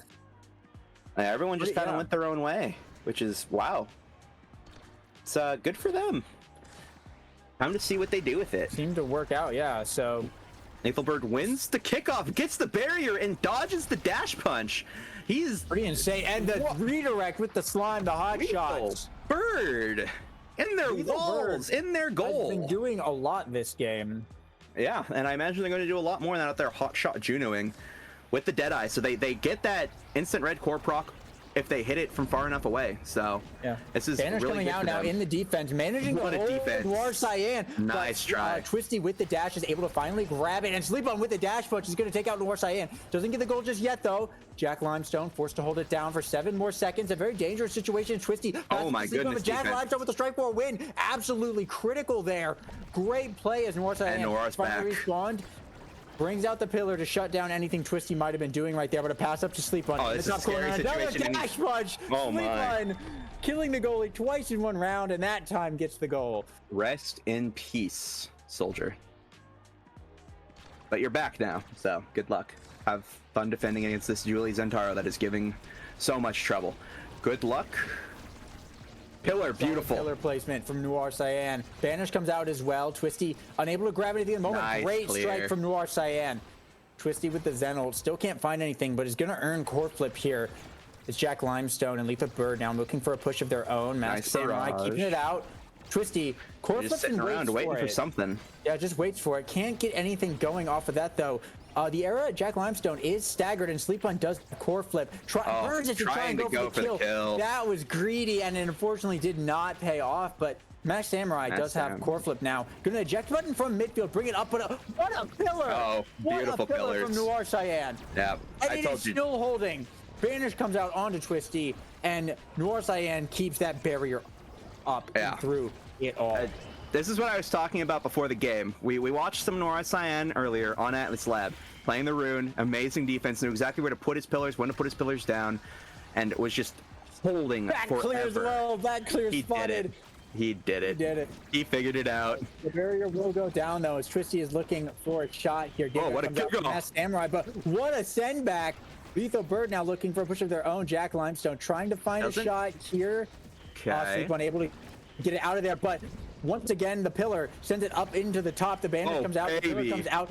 Fight the strike with the pillar, challenge impossible. Mass Samurai though with the save on the goal line from the hot shots. Juno needs to get it out of here. Sleep On critically needs to get out of here, but Mass Samurai passes it down to Twisty. Twisty with the core flip at the bottom. Getting it past Jack Limestone. Gentaro comes out, can't find anything, but Matt Samurai with the key player sends it back to Sleep On. But Jack Limestone sends it right back. Core flip from Twisty defensively, but core flip from Noir Cyan sends it right back. Passive though, proc from Twisty. Sending it back to Noir Cyan. And with the kill, Twisty has been taken out of the game. 8 more seconds now. My goodness. Kill onto Lethal Bird. Jack Limestone in the top corner, looking for a shot. Mass Samurai though, able to clear it out. There's not enough pressure from one air alone, and Sleep On with the kill. It is just Noir Cyan for the next 3 seconds. Twisty looking for a shot for Noir Cyan. Oh my God, the barrage. Great save. Noir Cyan! Noir Cyan, the absolute giga goat on Rune, gets the goal. Holy moly. Wins the 1v3. Oh my Somebody clip gosh. that. Mods, clip his goal. Mods, clip that goal. Holy moly. Noir Cyan coming out to prove something on the rune. Wow. As this play now develops on the side of sleep-deprived gamers, they have to fight against Jack Limestone in their net with the air tornado and these slimes coming out, but they do manage to clear it as Sleep On, oh, beautiful clear straight through Sleep On and Twisty as another pillar comes out defending. Hold. Gosh, these pillars are absolutely mental. Sleep On just can't get anything off that top corner, and Lethal Bird slime the hot shot. Energy burst. Dream Team on the board now with a set of their own. Oh no, incredible play. These pillars have been insane. Every single time in that top corner, Noir Cyan just secondaries or primaries and just drops the pillar there, and it's just Sleep On punching a wall for like 4 seconds and just can't get anything. It's been very solid placement, especially from the secondary. Like the secondary placing the rune, little warp. Very strong knowledge of the character there. Very strong around that, and with a Manu pickup, that's actually interesting. Size on the pillars, it makes it a lot harder for them to form. So like, they will be bigger. That's an interesting pickup. So we'll see if that pays out. Because like as we saw right there, that pillar couldn't quite form. That one will be big, but in a tight situation, it might be difficult for the full thing to form. Because if something touches it while it's forming, obviously it's going to not happen. Good night, Lethal Bird. I will say, I got to watch Noir Cyan timeless Manu on an Atlas Live game. Oh my gosh. He knows how to use the Manu pillars. He knows where to place them. He knows when to place them. He's great at the predictive ones. So credit where credit is due. That way, as most of the pillars on the lock have been forming. And look at where that rune secondary is. It's in the same spot every single time. Yep. And when it's not there, he just resets it. Like he just keeps it on that top side. Yeah. But now up in the top, Jack Limestone able to finally get this barrier after a bit of fighting going on over there. And Twisty trying to push it back into the bottom, but Noir Cyan just placing the pillar there once again. Strike War, though, from Sleep On will manage to get it as Mass Samurai pushing up with the core flip. sending it down, and wow, what a shot! What an Masked angle. Samurai off the bumper actually just finds the goal. Honestly, I was expecting Sleep On to maybe hit it or something, and it kind of mixed me, and I'm not even playing. Holy moly, as we get into the kickoff here, almost with the very quick goal, but with a very quick Another death. kill from Sleep On there. Yeah, this oh, and in the top corner though, that's going to be the barrier. Core flip from Twisty, and that's just going in. That's going in. Lethal Bird. Gotta live a little bit longer than that against this Julie. You can't just keep getting dash punched off a kickoff as soon as that interaction's over. You gotta find a way to hold on to your life. Watch with the Julie. You know what? They have Knife's Edge. Yep. That's rough. Yeah, they do have Knife's Edge. That is rough. Ouchie. Ouchie. Oh, and there it is again. Sleep On once again, just taking out Lethal Bird. I mean, those slimes have been a massive hindrance. Oh, the Monumentalist kind of betraying there. That the time, didn't fully form, yeah. Sleep On gonna get core flip. Noor Cyan burning it there to send it out. And oh no! What a teleport! What a Noor teleport! Cyan to save that. 2v3 though. Lethal Bird. Okay. With the KO, but Twisty there to grab the core and get the goal. Second set now for sleep deprived gamers. Oh, they are running away with this one. I mean, Masked Samurai with the MVP there. Yeah. Ooh, Castellas on the board as well as Twin Drive. It appears. I imagine this is a Castellas pick. Oh no, goes for the Twin Drive. That would be Cast falling over to Noor Cyan then. Interesting. Interesting demo. Castellas take. Let's see. Era going for the peak performance actually over the extra special. That's an interesting pick, I think. Yeah, they don't. They do have reverb. They do have reverb though. They do have reverb, so that actually could go hard. I don't think they drafted very well. I'll say it. I'm brave enough. I think that could have been a little bit better, especially since they're on the back foot now. But hey, what am I to say? Who knows? Maybe this is what they need to keep in the game. And wow, are they still in the game? And we'll find out. Dash punch though from Sleep On to grab the barrier. Masked Samurai pushed way up, dropped the eject button in the midfield once again. He didn't drop it to push up, he dropped it to go back. That was really interesting. But hey, the barrier is still there, so it all worked out. Sleep On trying to dribble it. Dribble play here. The rune pillar's in the way, and Twisty with a shot there is gonna find it. That was actually some solid team play from the side of sleep deprived gamers. They were all up in there, just passing it around. Not a lot of abilities even going off, just strikes. I really liked the I guess creative dribbling off of the room pillar from Sleep On. Yeah, it worked out very well. As Sleep On appears to have gone for a little lag ride. Oh, and is back. It looks like they're all good. All good. All good. Oh no, there's a little bit more lag the there. Barrier. Noir Cyan passing up to Lethal Bird. Twisty trying to keep it out, but Jack Limestone over the top. What a save! That was Twisty with the Zentaro passive and powered strike. Wild. Wow, that was crazy good. Yeah, Sleep On has great patience from Masked Samurai to avoid that jump strike from the Juno. Sleep On burning core flip. That's Twisty getting taken out. Masked Samurai still holding though. Does have a core flip.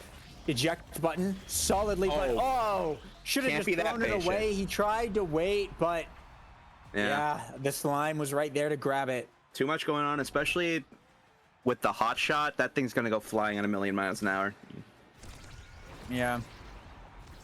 Oh, I've got a massive lag spike. Oh, that's not good. As wow. I mean, it doesn't matter. I'm just Twisty watching. Taken out by the tornado. Well placed, as they might just get the goal here off the Juno slime, and yep, they do.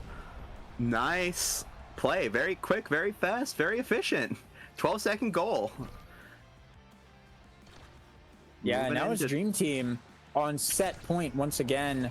Looking to take this one over to a set 5. A lot of set 5 games happening. Giant Pillar comes out as Sleep Deprived Gamers just couldn't get anything off of that push. Solid primary. What an unfortunate bounce. But but Sleep On gets the kill. But yeah, Sleep On will get the kill. And now it's Noir Cyan and Lethal Bird defending though for the next 6 seconds. Masked Samurai pushed up to midfield, looking to apply this pressure, and there's the barrier. Goes down. Zentaro comes out. Twisty looking for a shot. What a primary! Arrow comes out, pass up to Sleep On. Twisty dives for it, and the pillar comes out. It is defended, and now it's Dream Team's turn to find a push of their own. Jack Limestone up in the top, shrinking the goalie, but Sleep On able to get it out of there. Jack Limestone once again. Strike for window for Masked Samurai. Pushed up to midfield. My goodness. Has core flip, passing it, trying to get out of there, burning the core flip here, sending it all the way down.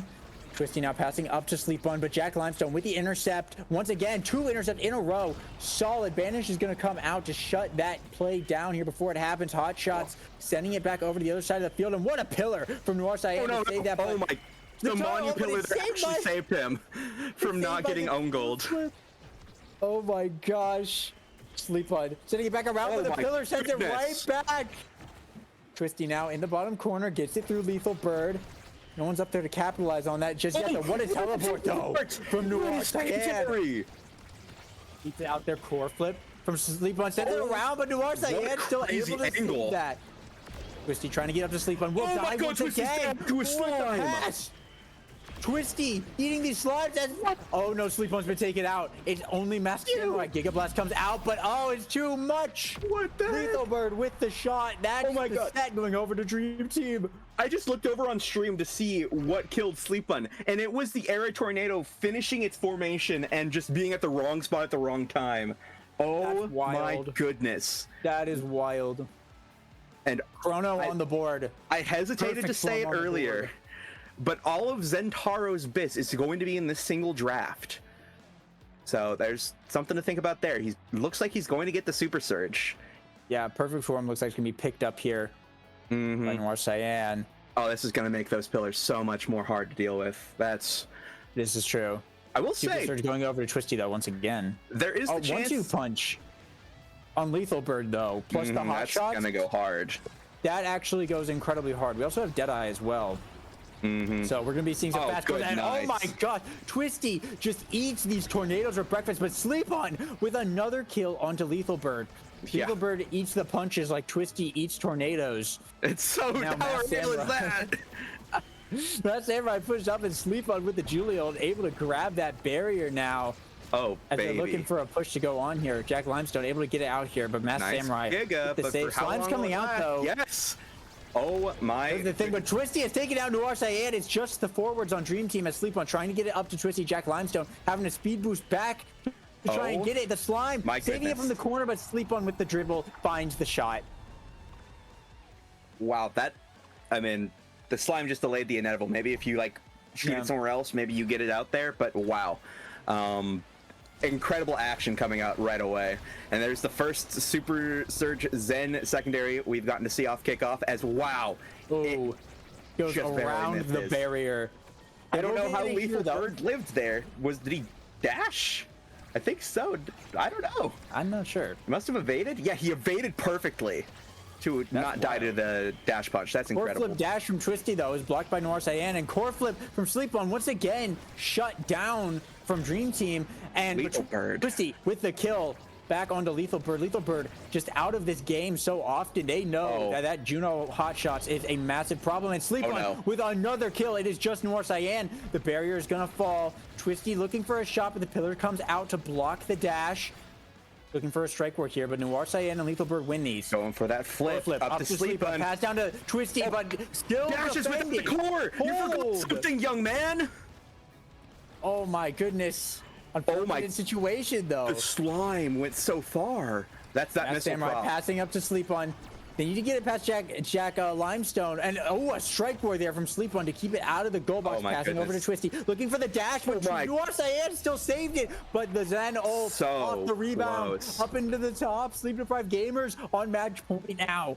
Oh my goodness, this could be it. Lethal Bird just needs to be in a bit better position to receive those passes down from Jack Limestone. Something needs to happen here if they want to take it home. They've proved that they can beat this team.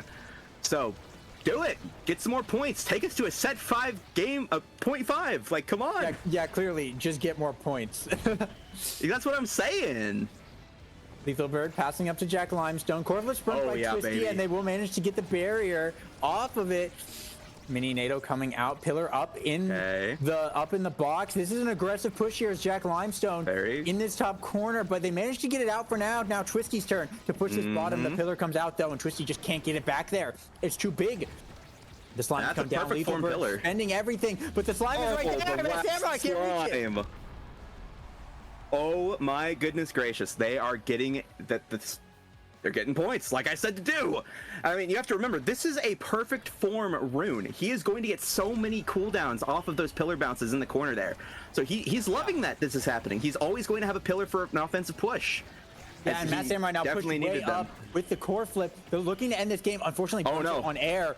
Matt Samurai a little nervous there. Core flip from Noir Cyan sends it back up as Noir Cyan is taken out. Jack Limestone's turn to defend once again. Strike War window, but he still manages to hold. And there, though, Matt Samurai pushing up for the final goal. That's Sleep Deprived Gamers. They take that one. Great find on the kill. Crazy game. On Noir there. Yeah, taking Noir out of that final round was absolutely massive from Twisty and Sleep On. Sleep Deprived taking over Dream Team. Another exciting game to watch. 12 KOs on Sleep On. Juliet Gaming right there. Juliet Gaming indeed. Juliet Gaming. And also Masked Samurai, the Orb Muncher. 37 orbs. 37 orbs. I mean, look at the goal participation on the side of Sleep Deprived. 3-4 from Julie, 5-5 from Twisty, 3-1 from Masked Samurai. They were all getting involved in the play. They were doing everything they could. Meanwhile, 8-0 from Lethal Bird and Jack Limestone with the 0-5. That actually goes hard. That goes hard to look at. It does. That's kind of wild. Those slimes were just giving Masked Samurai so much trouble. But yeah, well played there. Sleep Deprived Gaming moving on to the finals. Yeah, now going up against Second Wind, who has had a nice little break for a little while, gotten some time to scope out the opponents of the play, and excited to see what they bring out, what they can do. And that's Tomo Taco, Name Chaotic, and Light Sky. So we'll see how they hold up against this Sleep Deprived team. Considering Sleep Deprived has been in a set 5 situation basically every time we've seen them, I'm curious to see where this goes. Yeah. So we're going to take a quick break here on the casting couch, table, whatever you want to call it. We're at the desk. We're going to take a little water break, let the players... get ready for this, because this is for all the marbles. This is the final. There is a bracket reset though, right? So if Sleep Deprived wins, they have to win twice. But Second Wind only needs to win once. So yeah, we're gonna take a quick break, let them get ready, and we'll be right back.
the moment we've all been waiting for.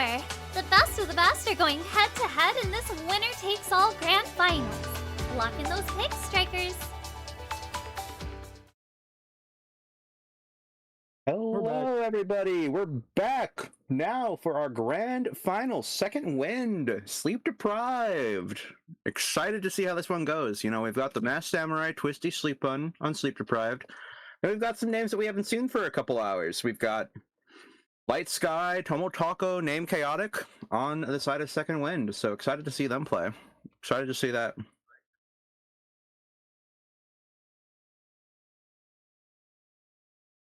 Yeah, I'm curious. Very interested to see where this goes.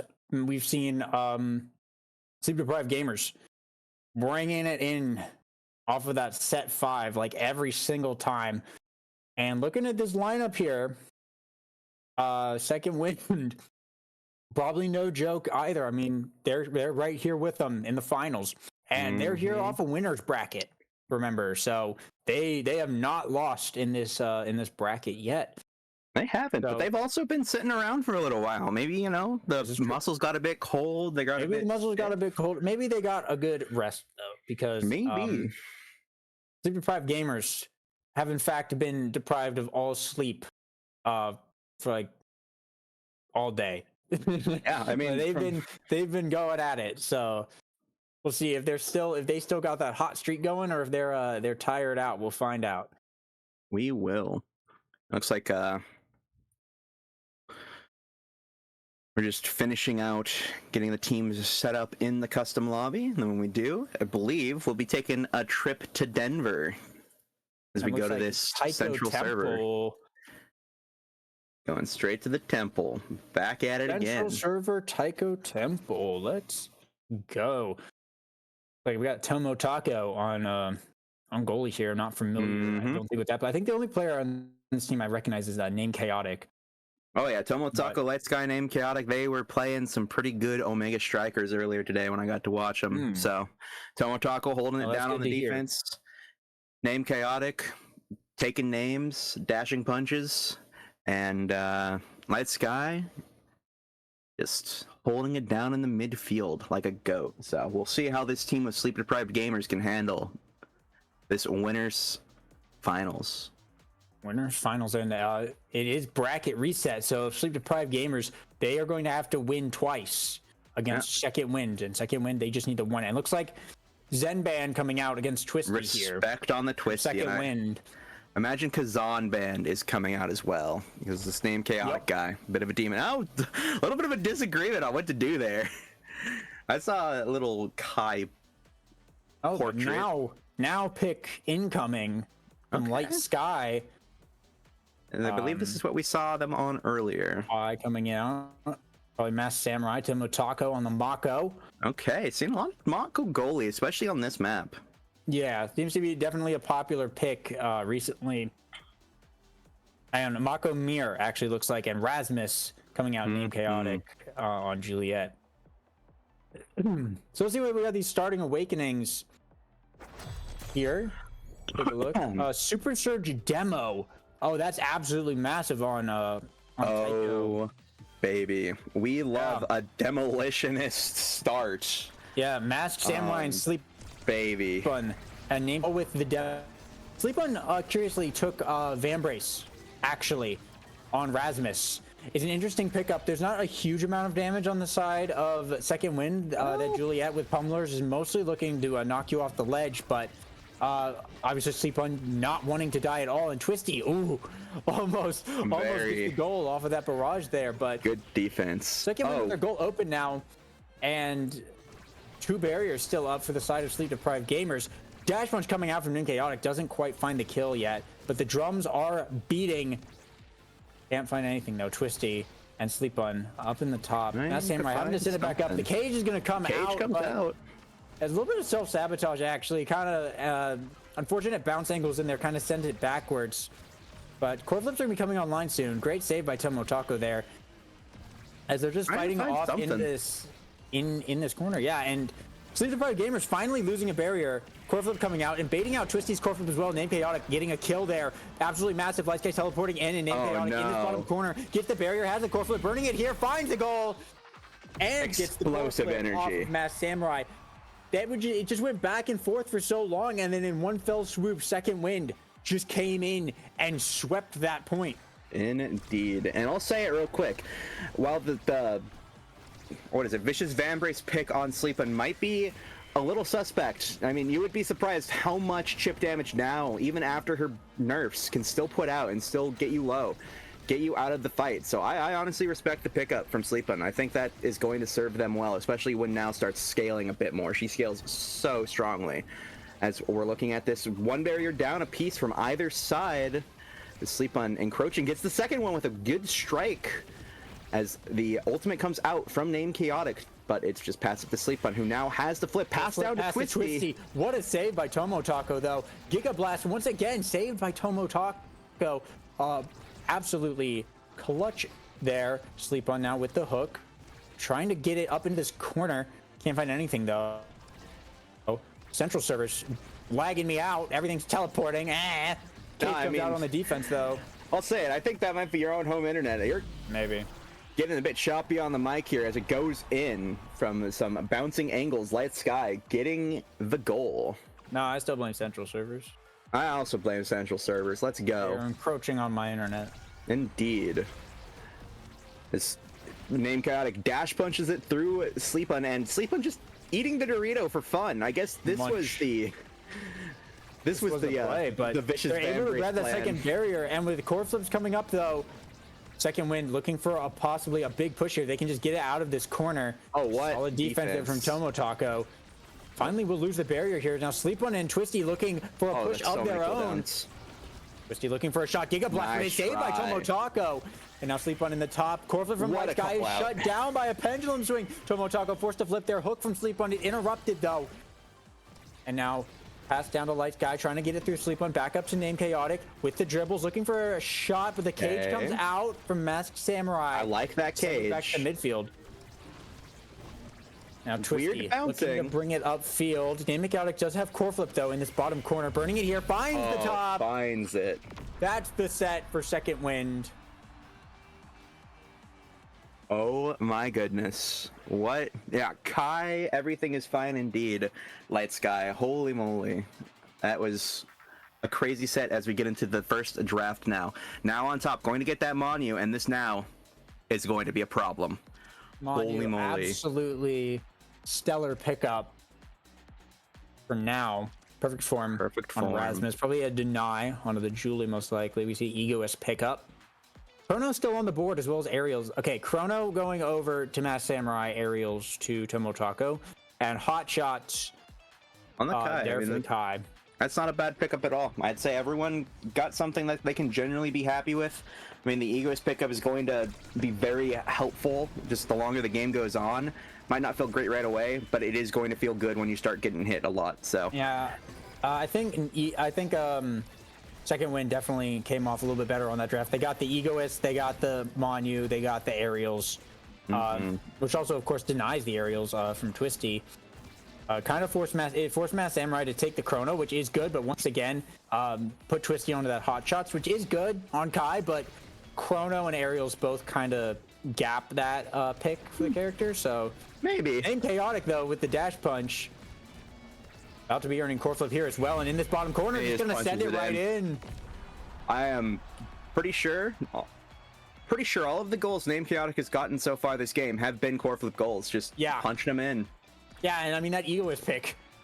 Yeah, it's just going to go hard. You're just earning energy, and obviously you're getting energy back, and of course you have the crazy move speed from as soon as you get core. It just allows for so much offensive pressure to suddenly just come online.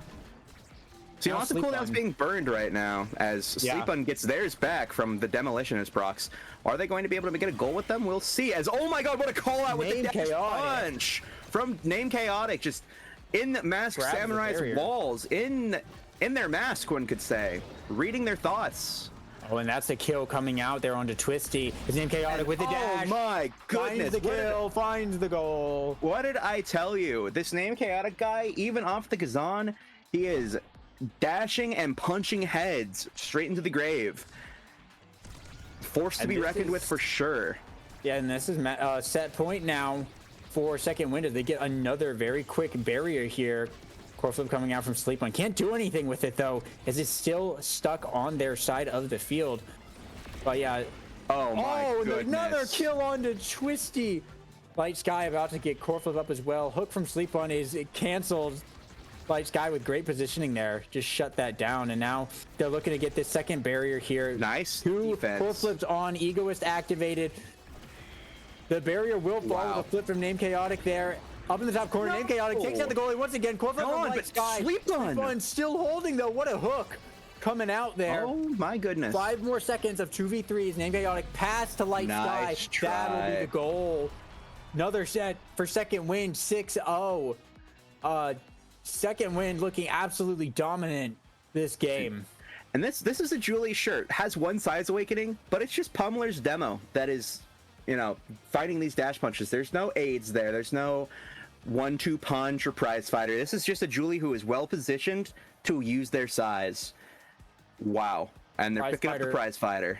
Pickup goes hard. Among Titans, pickup goes very hard. That Mako goalie and the big Julie about to come out now. Second Wind looking like, and the big fish as well. Oh my gosh. Hey, production. Mako is going to be this is the best of one. If Second Wind wins, yes. Oh my goodness. I've gotten word this is the best of one. Yeah, so this is it. This is it. If Second Wind just gets this set, they take the tournament. This very well could be tournament set. So for all the marbles, sleep deprived gamers is going to have to find a way to get it through that giant Mako and this wild Monu Speedy now to try and get some points on the board. But with Name Chaotic getting another kill here, that's going to be tough. On the defense now, Twisty and Masked Samurai forced to hold, but still managing to hold 3 more seconds until their teammate respawns. But in the top corner, it's barrier finally going to fall. Sleep On now pushing through Light Sky. Light Sky does have the core flip. They're looking for this corner, but they just can't get it through Tomotako. He's just too big. Core flip now from Light Sky, passing it up to Name Chaotic. What a setup! Name Chaotic with the punch. Beautiful play. Oh my goodness. They take this first set in this first point in this potential tournament set. Sleep On off the kickoff, trying to find something, trying to make something happen, but the top goes down as this lane is just dominated by Light Sky and Name Chaotic. But unfortunate bounce, trying to clear it, gets the first barrier for the side of sleep deprived gamers, and now they're on the offense. Twisty has that flip, trying to push it in. The cage comes out, but might have been a bit more disadvantage than it was an advantage, as Twisty uses the flip, gets the barrier for it. Perfect shot as Sleep-On's trying to make something happen in the goal box, trying to get a goal, trying to keep the core in play for them, but that play is dead, and now it's an offensive push. The core flip out of the Masked Samurai, and the hold from the dash punch. And there's only so much you can do. The core flip's gonna get it. Name Chaotic open here. Dangerous situation. Twisty and Sleep On both holding these lanes. Barrage comes out, but Tomotako still able to keep it away. Masked Samurai trying to send it back in. Light Sky though with the Dorito. The Dorito is gonna send it in. Match point for Second Wind. Oh my goodness. We're at tournament point here. One more point on the side of Second Wind could get them all of the Audi points. Light Sky with core flip now burning it here for the double barrier. And Name Chaotic with a dash punch and just the rebound. Sends it right in. That's the tournament. Second Wind takes it all. Second Wind. Congratulations. 3-0 sweep. I think that was a 9-0 sweep, actually. Let's take a look at the stats here. Absolutely insane performance. Dominated. Yeah, 9-0 sweep. Wow. Oh my gosh, Second Wind. Sleep deprived gamers. They played their hearts out this tournament, but Second Wind just came in and swept them off of that first place pedestal. Congratulations. Congratulations. To the team that took it all. I mean, congratulations to both teams. Yeah. I mean, Sleep deprived gamers give us some of the entertaining games of this stream. for sure. 100%. So, I mean, it was totally awesome. And hey, congrats on the second place, but second wind. I mean, heck, they pulled out their. They didn't even need a second wind. They just went through the winners bracket and won. So absolutely huge, massive amount of Audi points going out to both of these teams. I believe second place is still getting 3.6k. Yeah, 3,600 points. 3,600 points. Yeah, there you go.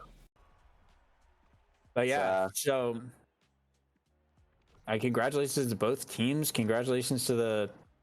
Yeah, I mean, right now we're watching Sleep Deprived Gamers versus Dream Team on the replay. Or not. I don't know. Someone forgot to swap out the replays. I don't know. It's silly, if you ask me. But I mean, hey, I'm always down to watch Nor Scion play some Rune. This is cool. Yeah, that's cool. Yeah. Oh, hey, and that's us. Hey, what's up? Peace sign. How's it going, everybody? We're back. And we're gone again. And we're back. Wild. Absolutely wild.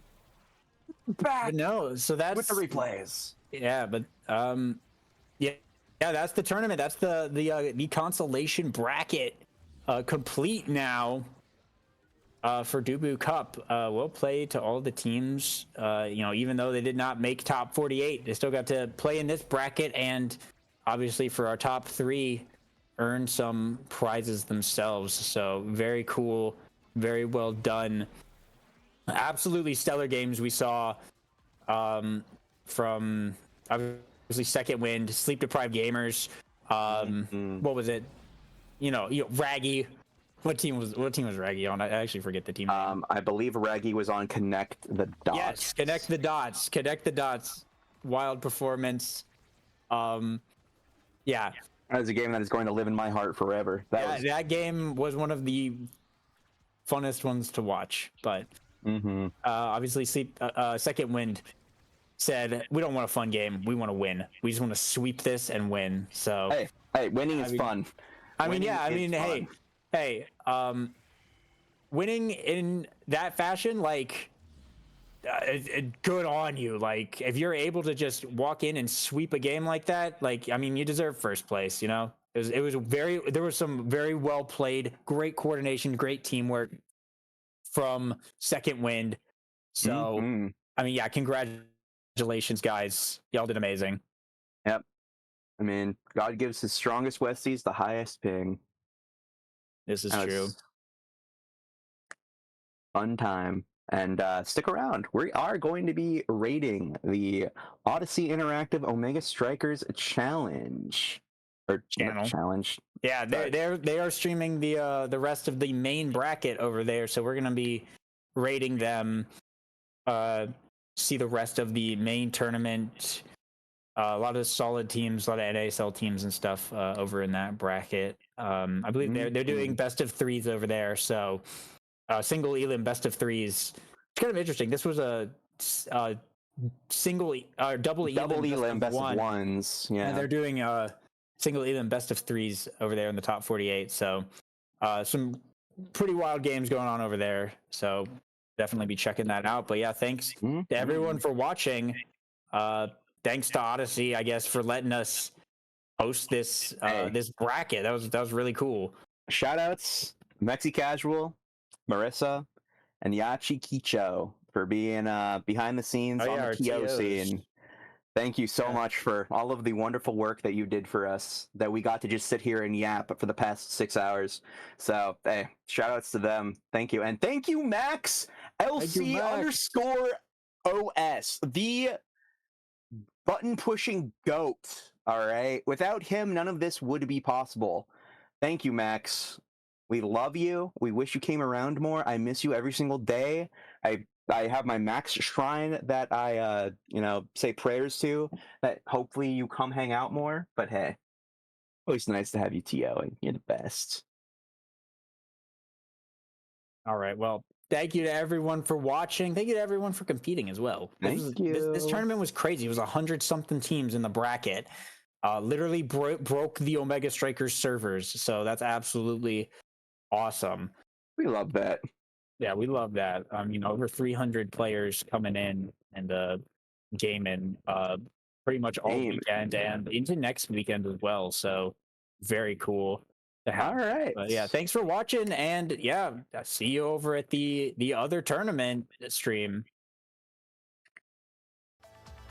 Bye now. Let's give a big thanks to the casters, the TOs, the production team, and most importantly, you, the Omega Strikers community.